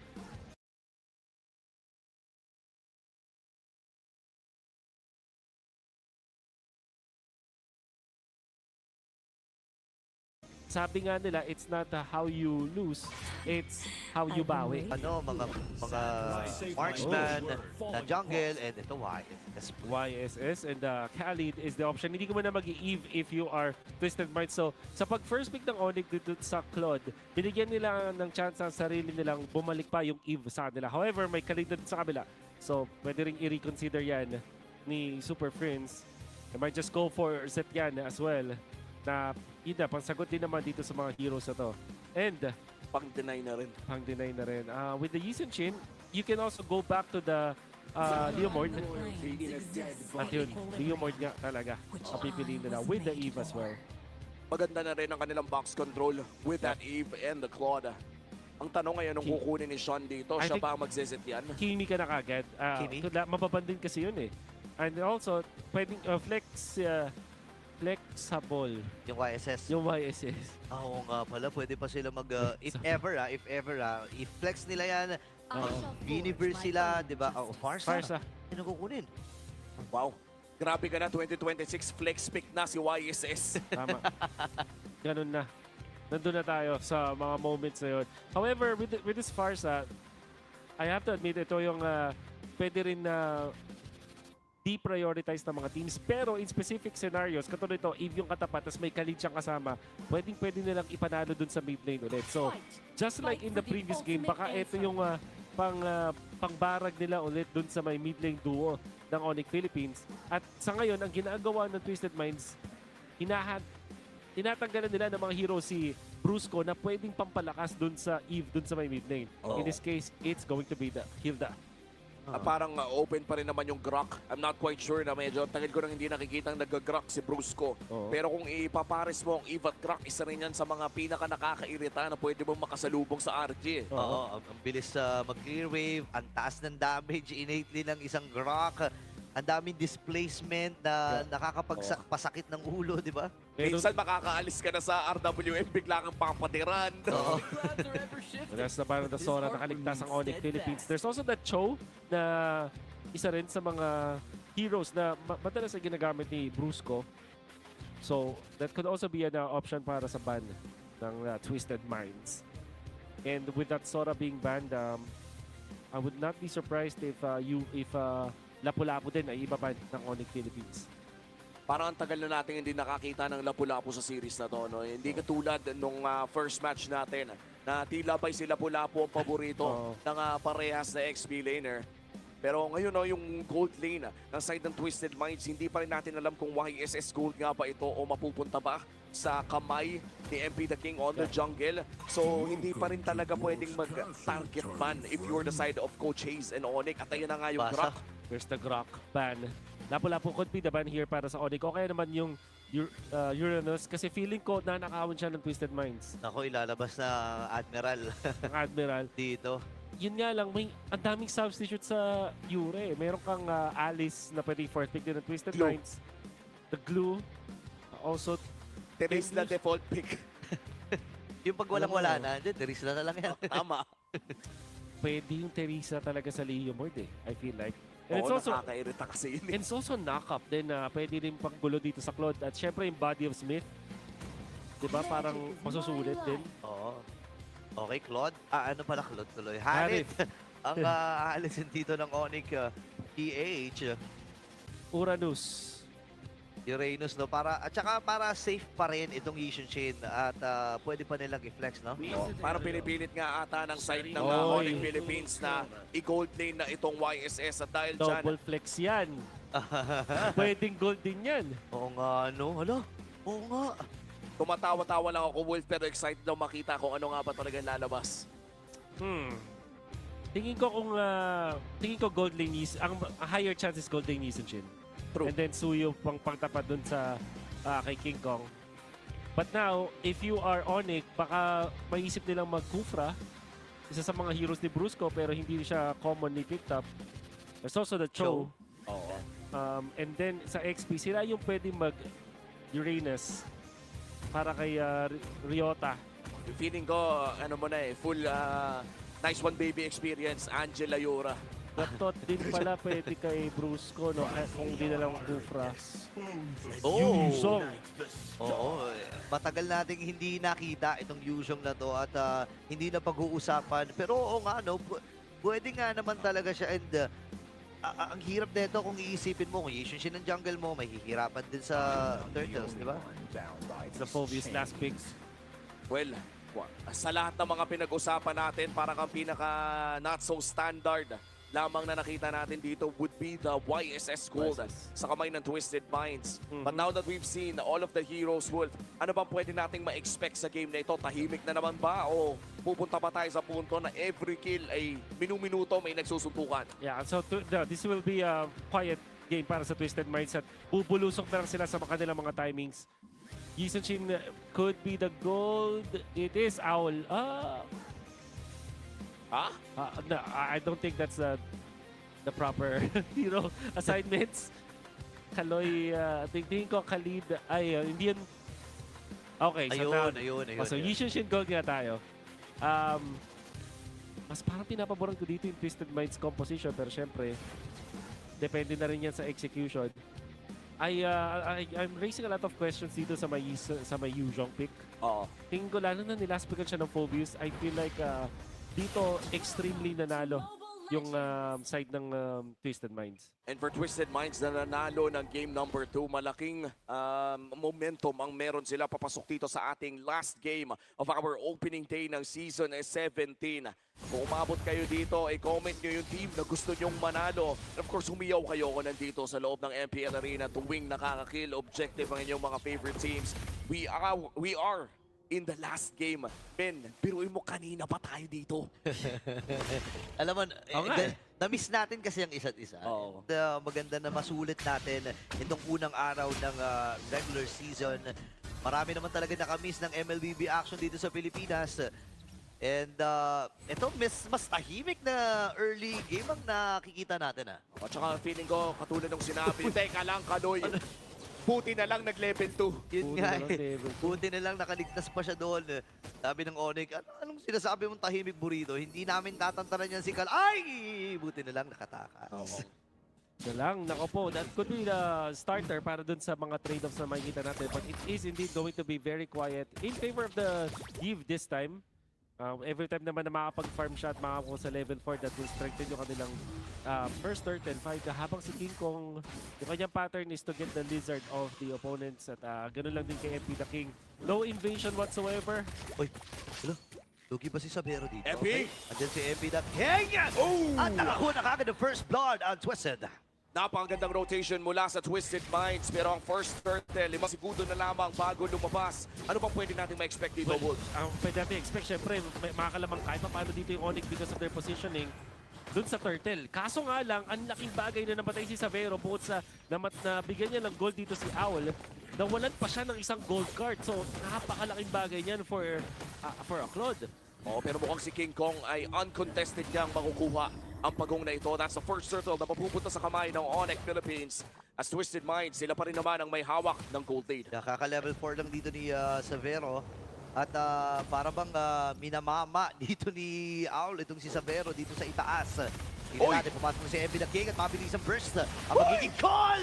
Pero yung Evil Queller, pre, tumama pa sa ulo ni Super Prince. Wow. Nagkapalitan ng Suyo pick.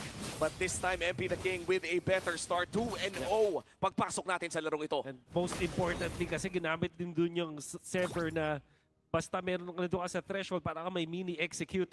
And even if Super Prince pops his ultimate and may extra shields, meron pang nakaabang na feathered airstrike mula dun kay Sean na wala talagang chance para mabuhay dito Super Prince. One of the rare series na masasabi natin na bibigyan ng mataas na attention si Super Prince at hindi nagagawa yung typical na nagagawa niya. Yun na. Wow. Ayun na. Na-solo kill na. Kanina pa nangangamba Kanina pa natin tinitingnan yung hirap dito ni Savero. Para ba tinanggap ng Onyx Philippines na losing din yung top? Dalawang dalawang cards. So tatlong cards in total. Tatlong gold cards in total ang na-miss ni Savero. 1.6k kumpara sa 2.7k na meron ngayon si Owl. At 3 minutes 35 seconds pa lang. Malalayo no if you're up against a Claude, pero si Sean naman ata next target. Oh no! Nahulong na lamang sa loob ng real world manipulation. At yan ang magiging unang kill ng Onyx Philippines. Isusunod na ata si Ryota, may trade pa rin sa baba. Grabe ang Twisted Minds, bro. Hindi papayag na walang kapalit. Diba? Isipin mo yun. And ang Onyx Philippines, hindi ko alam kung ano magiging atake nila dito. Kasi yung top lane talaga yung kailangan nilang matyagan. Kaya lang, iisipin din ni Brusco paano si Super Prince? Lumalakas yung gitna para dito sa Onyx. I mean, nabedepensa nila pero yung dalawang gilid nila, nata-taper fade na sila dito ng Twisted Minds. At mas malala dito yung timing coming out from MP the King ay sobrang ganda dahil dalawang cards yung nawala doon kay Ryota doon sa may bottom lane. At kung papansinin natin, ang laki na ng lamang ng Twisted Minds. Almost 3,000 as we enter the 5-minute mark at si Savero na naman ata. Napilitan mag-ulti. Okay, VMI ay nagamit. Petrify ay sobrang sakto din. Parin sa Onyx PH. Nakuha nila si Sean. May naman si Bruce, napakababa ng buhay. Lipad-lipad lamang yung Dragon. Super Prince sasama na with the river manipulation. Pero pinuntahan siya ni Lanzu with the Dark Wave. Buhay pa rin naman itong si Kaloy. Yung Turtle ay nandun na rin at sisimulan na nga ng Twisted. 1-for-1 na naging trade pero itutuloy ng Twisted Minds ang Turtle na ito. Hawak na ni MP the King. Ryota ay mapupok pero si King Kong nasa vicinity. Sinalubong dito si King Kong pero si MP the King pa rin ang magwawagi. Kalahati si Lanzu. Diretso muna doon sa farm ito si King Kong pero hindi pa pala tapos sa pananalasa ng Twisted.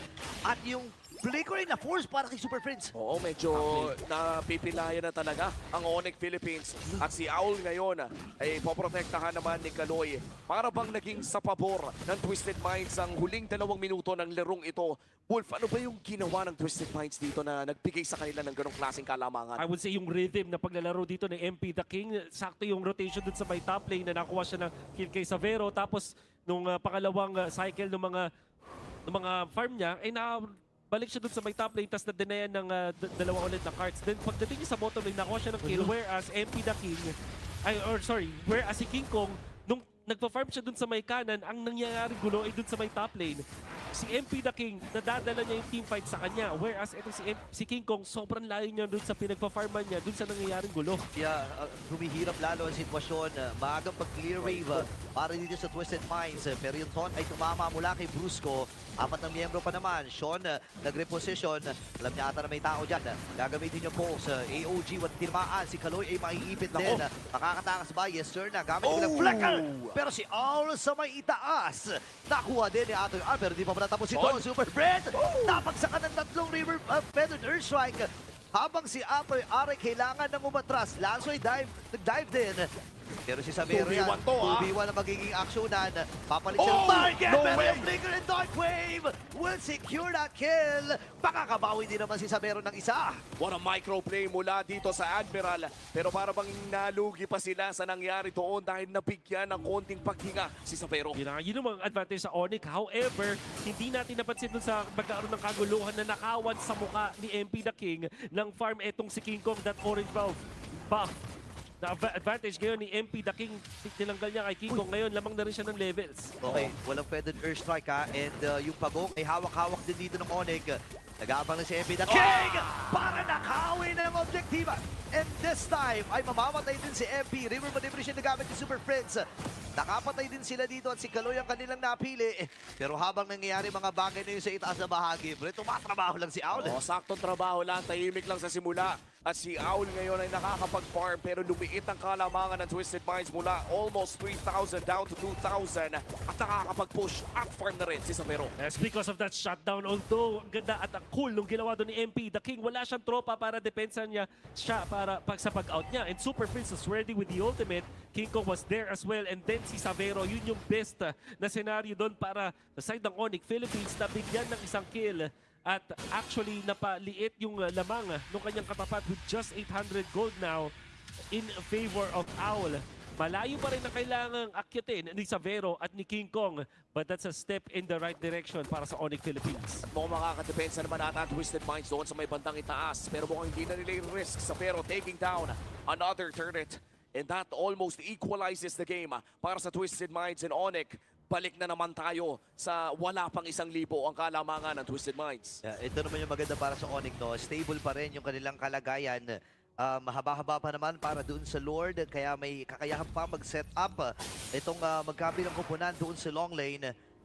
Pero si MP The King ay humahap din na rin. Level 13 na rin ito. Pagdating sa Eritrean, masasabi natin lamang siya, uy, wait lang, natot. Tumama doon at yung Petrify! Oh my goodness, yung skill management ng Onyx PH and the spells. Talagang nakitilang buhay ni MP. Vertical doon si MP The King at doon siya na-punish. Don't come na from Brusco. Okay, atrasan muna sila dito. Ang river manipulation ay na-i-box na nga para hindi makalapit at Twisted at hindi mapigilan ang kanilang plano. Pero doon sa may balbas pre, si Sean, nakabang din. Nakita na siya. Poke ay ginawa na niya. Tignan natin kung ano mangyayari. Hahawakan na ng Onyx Philippines ang Lord na ito. Twisted Minds may 4 na pinadala. Papasok na ang Admiral. Okay, pagkakataon na ata ng Dragon na ito na pumunta sa likuran. Ang baba na buhay ni Lansu, same with Kaloy. At decidido na nga ang Onyx PH na kunin ito. At na-secure na nga nila ang Lord. King Kong with another retribution. So far, perfect game para sa Sigma Jungler. 2-0-2 para sa Jungler ng Onyx Philippines. Kinailangan sakripisyo ng Onyx Philippines yung kanilang torre dun sa may top lane and a lot of minions out there. Instead of farming that fat minion wave, tinake advantage nila yung wala si MP The King. And then, Ryota this time, man on a mission, alam niyang wala magpapanish sa kanya to go for Owl on the backlines. That gave Onyx Philippines enough of real estate around the Lord area para makuha ng libre yung retribution na yun. Tinry ni Sean, but of course, it's difficult to win over our retribution with the Leomord.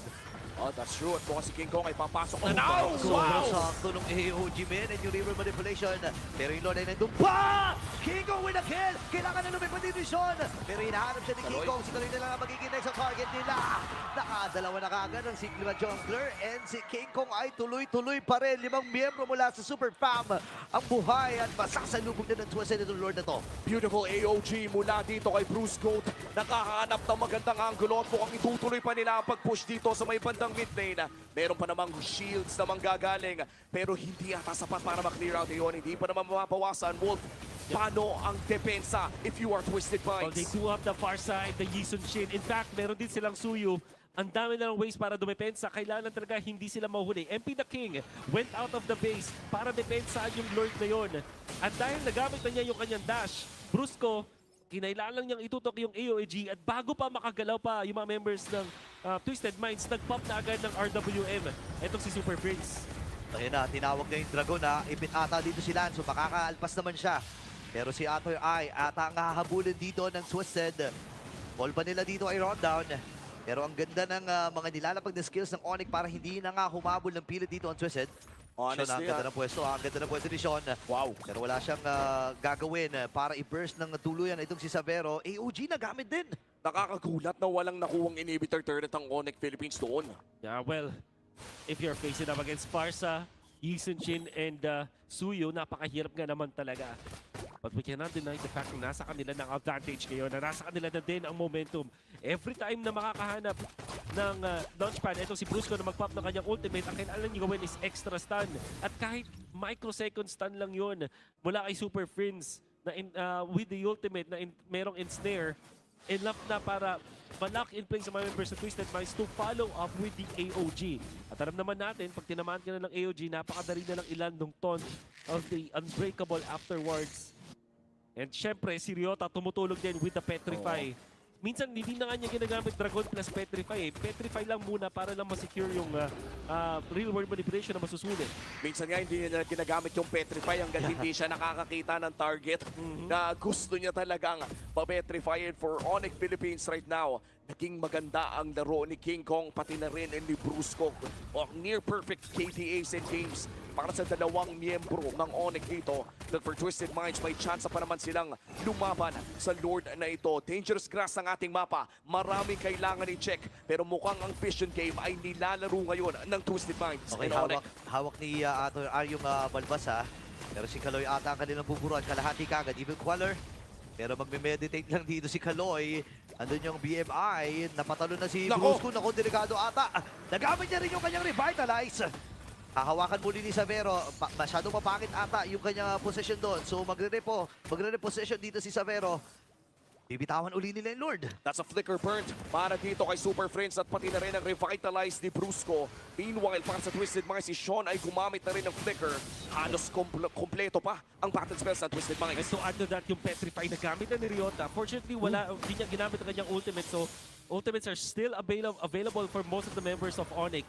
Pero napakalaking bagay na walang Petrify for 30 seconds and revitalize as well. It's gonna be smarter for Onyx to delay and reset lang dito, maghanap ng mistakes mula sa Twisted Minds. Great poke, Savero masasaktan na, pero wala pang all-in na magaganap. Oy, teka lang! Si Aula, si Savero ata target niya. Naku, ang baba ng buhay ni Savero. Kailangan niya atang umuwi dito para mag-replenish ng kanyang buhay. And maaaring go signal ito. Kalahati kagad si Brusco.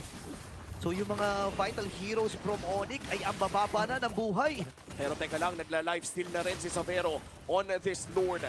2,000 lamang ang kalamangan ng Onyx. Pero mukhang nararamdaman na rin natin yung kasakitan ni Sean AOG on to 3. Kaya lang siya, pagdudulong-dulungan, nandun na yung Dragon. Brusco nakakuha pa ng kill! Flicker mula dito kay Lanzu at nabugaw na nga ng tuloy ng Twisted Minds. Round number 2 ba? Ang kanilang magiging call. Madali ang Lord para kay King Kong. Pero si Brusco ay tuloy-tuloy pa rin. Siya ata magiging sakripisyo. Si Ator ay nakamatsyag. Ihiligtas pa ba nila dito si Brusco? Parang hindi na nga ata. Pero andun yung Dark Wave. Real manipulation as well. Kaya lang si Aulay mapapa-atras na. Naku si Lanzo, mapapatay pa rin ata dito. Si King Kong pupunta na sa likuran. Pero ang dami pa ng tao! Ang dami pa ng members from Twisted Minds! Pero si King Kong ay nakakuha muli.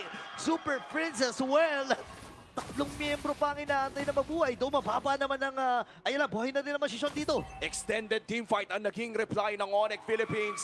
At tuloy-tuloy lang ang pagpasok ng Super Family. With that ultimate as well coming in from Kaloy. Mahaharap nila si Super Friends. Feather their strike from Sean to secure the kill. At makakadepensa naman ata ang Twisted Minds. Dangerous grass growing in favor of Kaloy dun sa moment na yun. Pero nakita natin sa Onyx ang ganda ng heads up play coming up from Brusco. Okay, nagamit na rin yung Dragon na ginagamit lang talaga ni Atoy Arito para mag-push. At tagumpay ang Onyx base at turret. Ang kanilang natunaw. Mapipigilan din naman yung pagbasag dun sa may bottom. So masasabi ko na tabla pa rin ng laro to kung titingnan mo, no? Sobrang tablado pa rin talaga. I wanna say though, may mga standout plays yung mga Onyx Philippines dun sa Lord fight na nangyari kanina. Nakita nga natin mula kay Brusco to start na with the AOG. Ang siguro nagulat dun yung Twisted Minds kasi hindi nila in-expect na unang tatalo pa si Brusco. At parang 2 seconds na lang bago magkaroon siya ng revitalize. Eventually napap niya pero hindi niya nasulit. Kaso nakakuha sila ng kill dahil nahat nila si Sean. Tapos that allowed Ryota to wait for his Petrify and his ultimate para masulit nila. Ang pinaka-notable sa kanya yung ginawa ni Savero nung malapit na maubos yung Lord. At ginamit niya yung Purify actively by diving sa 4 members ng Twisted Minds. Alam niya na meron siyang Purify at Wind of Nature. Mabubuhay siya doon no matter what. At hindi na nakakuha ng kahit anong steal yung Twisted Minds doon sa Lord. In fact, na-invite pa nga niya si Lanzo doon sa real world manipulation at naka-minus 2 pa ang Onyx Philippines dahil doon sa active usage ng Purify mula kay Savero. And not to mention yung AOG na napakatulis pa rin ang pag-aim dito ni Brusco. Onyx Philippines right now mukhang nagising sila matapos ang Game 2 victory na Twisted Minds. 40 seconds bago lumabas ang ating pangatlong Lord ng larong ito. Looking at our objective score, lamang ang objectives in terms of turtles para sa Twisted Minds. Pero para sa Onyx Philippines, the last 2 Lords of this game ay nasecure naman nila. Kaya may 4,000 kalamangan at mukhang gusto pa nilang palakihin ito. 20 segundos na lang ang ating aantayin. Pero katulad ng sinabi ni Wolf, yung mid lane ay hindi na gaano ka-importante pagdating sa mga Lord dances natin. Yeah, ito yung kailangan tuunan ng pansin, no? Yung itaas na bahagi. And yun na nga ang ginagawa dito ni Savero. Nakaalalay din naman palagi si Bruso sa kanya kung saan siya tutungo. And ngayon, Twisted Minds, kailangan nila makipagsayawan dito sa Lord. Obligado silang sayawan itong Lord na ito kasi if in case na hindi nila makuha or hindi man lang sila makapitas dito sa Onyx, maaaring ito na ang simula ng katapusan para sa kanila. Oo. Ang tanong ay bibilisan ba ng Onyx o Binilisan, sasayawin nila? At mukhang bibilisan nata ng Onyx Philippines ang pag-take ng Lord na ito. 14K ang buhay ng Lord. Ngayon, nagamit na rin yung Mountain Shocker. Revitalize para kay Brusco. Yung Dragon ay nagamit na! At si King Kong ay nakasecure na. Ngayon, Flicker ay na-force na rin para kay Owl. Wala mang mamamatay doon sa tagpong iyon. Pero secured ng Onyx ang kanilang gusto. Napaka-scattered ng mga members ng Twisted Minds.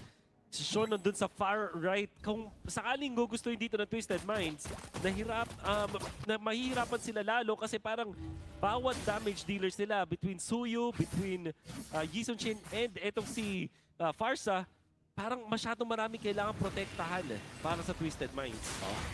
Papasok na dito ang Onyx Philippines sa baba muna. That's 1 inhibitor turn. Ako si Au lang nahuli. Pero makakatakas naman agad with the BMI. Nakot pa rin si MP the King. Pero yung Lord, nakatangki nata nila ito. O humakampi na rin si Savero dito. Lalapitan ni MP the King pero hindi sapat yung kanyang burst. River manipulation mula Super Friends. Ang baba ng buhay ni Lanzo. Kailangan niya mag-replenish. Mabilis naman na pag-clear ang gagawin dito ng Twisted Minds. Round number 2 ba dito ang Onyx? Medyo kakalmahan lang muna nila. Owl, tamang pana-pana. Pero si Kaloy ay tumatapak doon sa bagong push. Andun yung Dragon, andun na rin yung Dark Wave. At tagumpay ang pagbasag! Natolay sa may bandang itaas. Lanzo yung mamamatay din!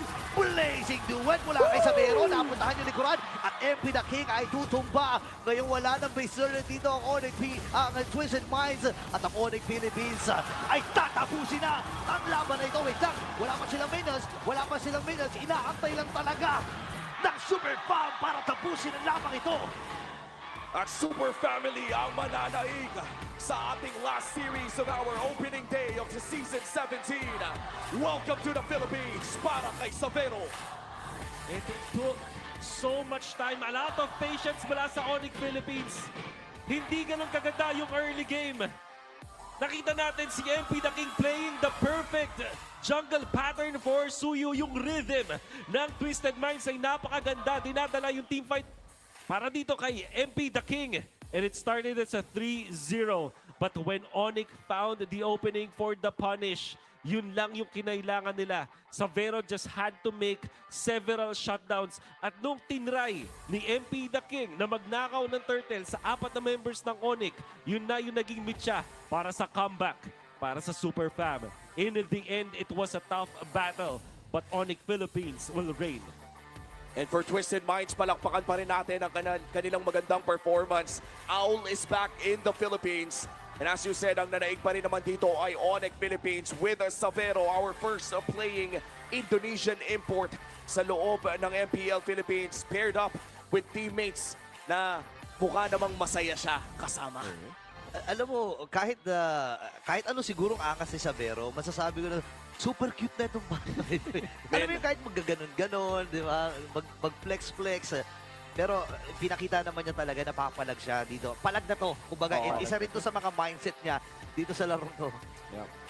And this time, nung nakakuha nga tayo ng outplay, magandang place camera from Lansu, but we cannot deny the fact that they gave a kill to Savero. Yun yung una. And then MP the King goes for the steal, successfully doing so. Kaso, kita natin yung real world manipulation, napaganda at nagbigay pa ng kill doon kay Savero at kay King Kong. And this one, eto talaga, yung masakit at makate. May entry, itong bush talaga na to eh. Tsaka yung mga bush na talaga na yan eh. Tsaka bukod pa dyan, yung mga entrada talaga dito ni King Kong ay napakalinis. If I'm being honest, yung laro niya dito ay sobrang, I would say, well-timed yung mga ultimate niya. Yeah, sobra talaga, no? Eh dito mo masasabi na sobrang kabisado niya and yung expertise niya sa mga heroes na nilalaro niya ay sobrang taas talaga.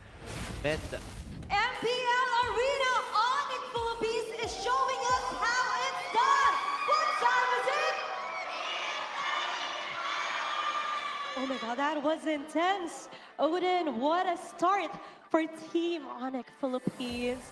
Siyempre, we have one of the stars of the match beside me, Savero. Hello. Hello. Savero, welcome to the Philippines. Thank you. How's your first match? What can you say about your first match? Super hard. Super hard. So excited. But you were excited. Why was it exciting for you? Because my first game in Philippines. Your first game in the Philippines. Of course. ODD felt excited. Savero, look at your fans. Your fan base is huge here in the Philippines. I know before the match started, Kelra gave you a message. Kelra just said that you should embrace the pressure. What can you say about it? Be the pressure. What can you say about what Kelra said? What's your message to Kelra instead?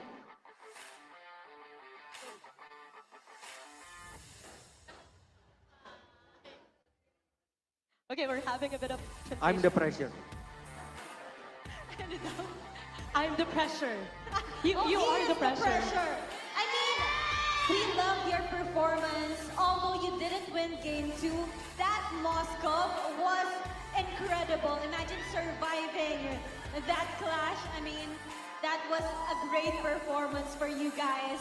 And what is his message to you as a brother in your organization? Did Galra give you any tips?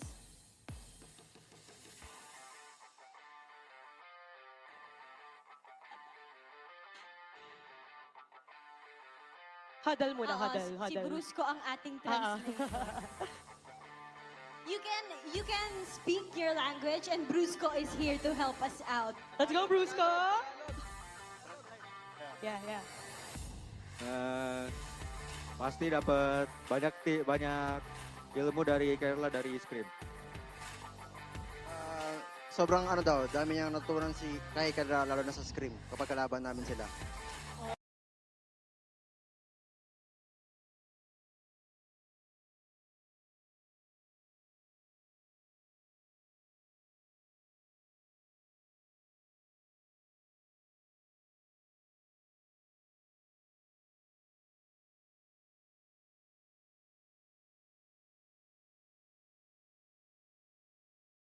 kalaban namin sila. Oh, that's great to hear. Thank you, Severo. Thank you, Brusco, as well. Now, I would like to ask King Kong. King Kong, grabe naman yung match na yun, ha? Pinakitaan nyo talaga kami ng napakagandang performance. Game 1, 30 minutes. Grabe, sobrang haba nun. Ano yung tumatakbo sa isip nyo during those moments na na-comeback nyo yun? Ano yung comms nyo sa mga ganong klaseng laro? Ano lang, yung usual lang na comms namin mula early game hanggang late game, which is yung kalmado lang na pagpaplano. Then, ayun, pag may hindi kami naririnig, ipapaulit namin hanggang sa may mag-respond. Kaya, ayun, pampalinaw ng mga plano namin. Talagang yung chemistry pa rin ang nananaig in those kinds of moments. King Kong, ako naman, tanungin ko, katabi mo na si Severo. Kamusta naman yung adjustments ng team having Severo? Kamusta yung adjustments having Severo? Yung adjustments naman namin so far, minsan may struggle na may halong fun. Kasi parang at some point nakikita namin na na challenge na kailangan namin i-face. Kaya ayun, super fun para sa amin and lately sobrang smooth and sobrang daming Tagalog word na natutunan ni Severo. Ano yun? Anong Tagalog word? Tagalog word from Severo. Mahal ko kayong lahat. Oy! Mahal daw kayong lahat ni Severo. And with that, it's time to take a look who our MVP is. Sino sa tingin nyo? Our match MVP is... King Kong! Yes! Yes, King Kong. King Kong, ano bang masasabi mo sa super fans nyo ngayon? Sa lahat ng pumunta, maraming salamat sa pagpunta, sa time, sa effort. And mas gagalingan pa lalo namin sa mga next matches. So, pumunta kayong lahat! Thank you so much! Thank you once again. Congratulations. Let's give it up for Audit Philippines. You may now take your bow.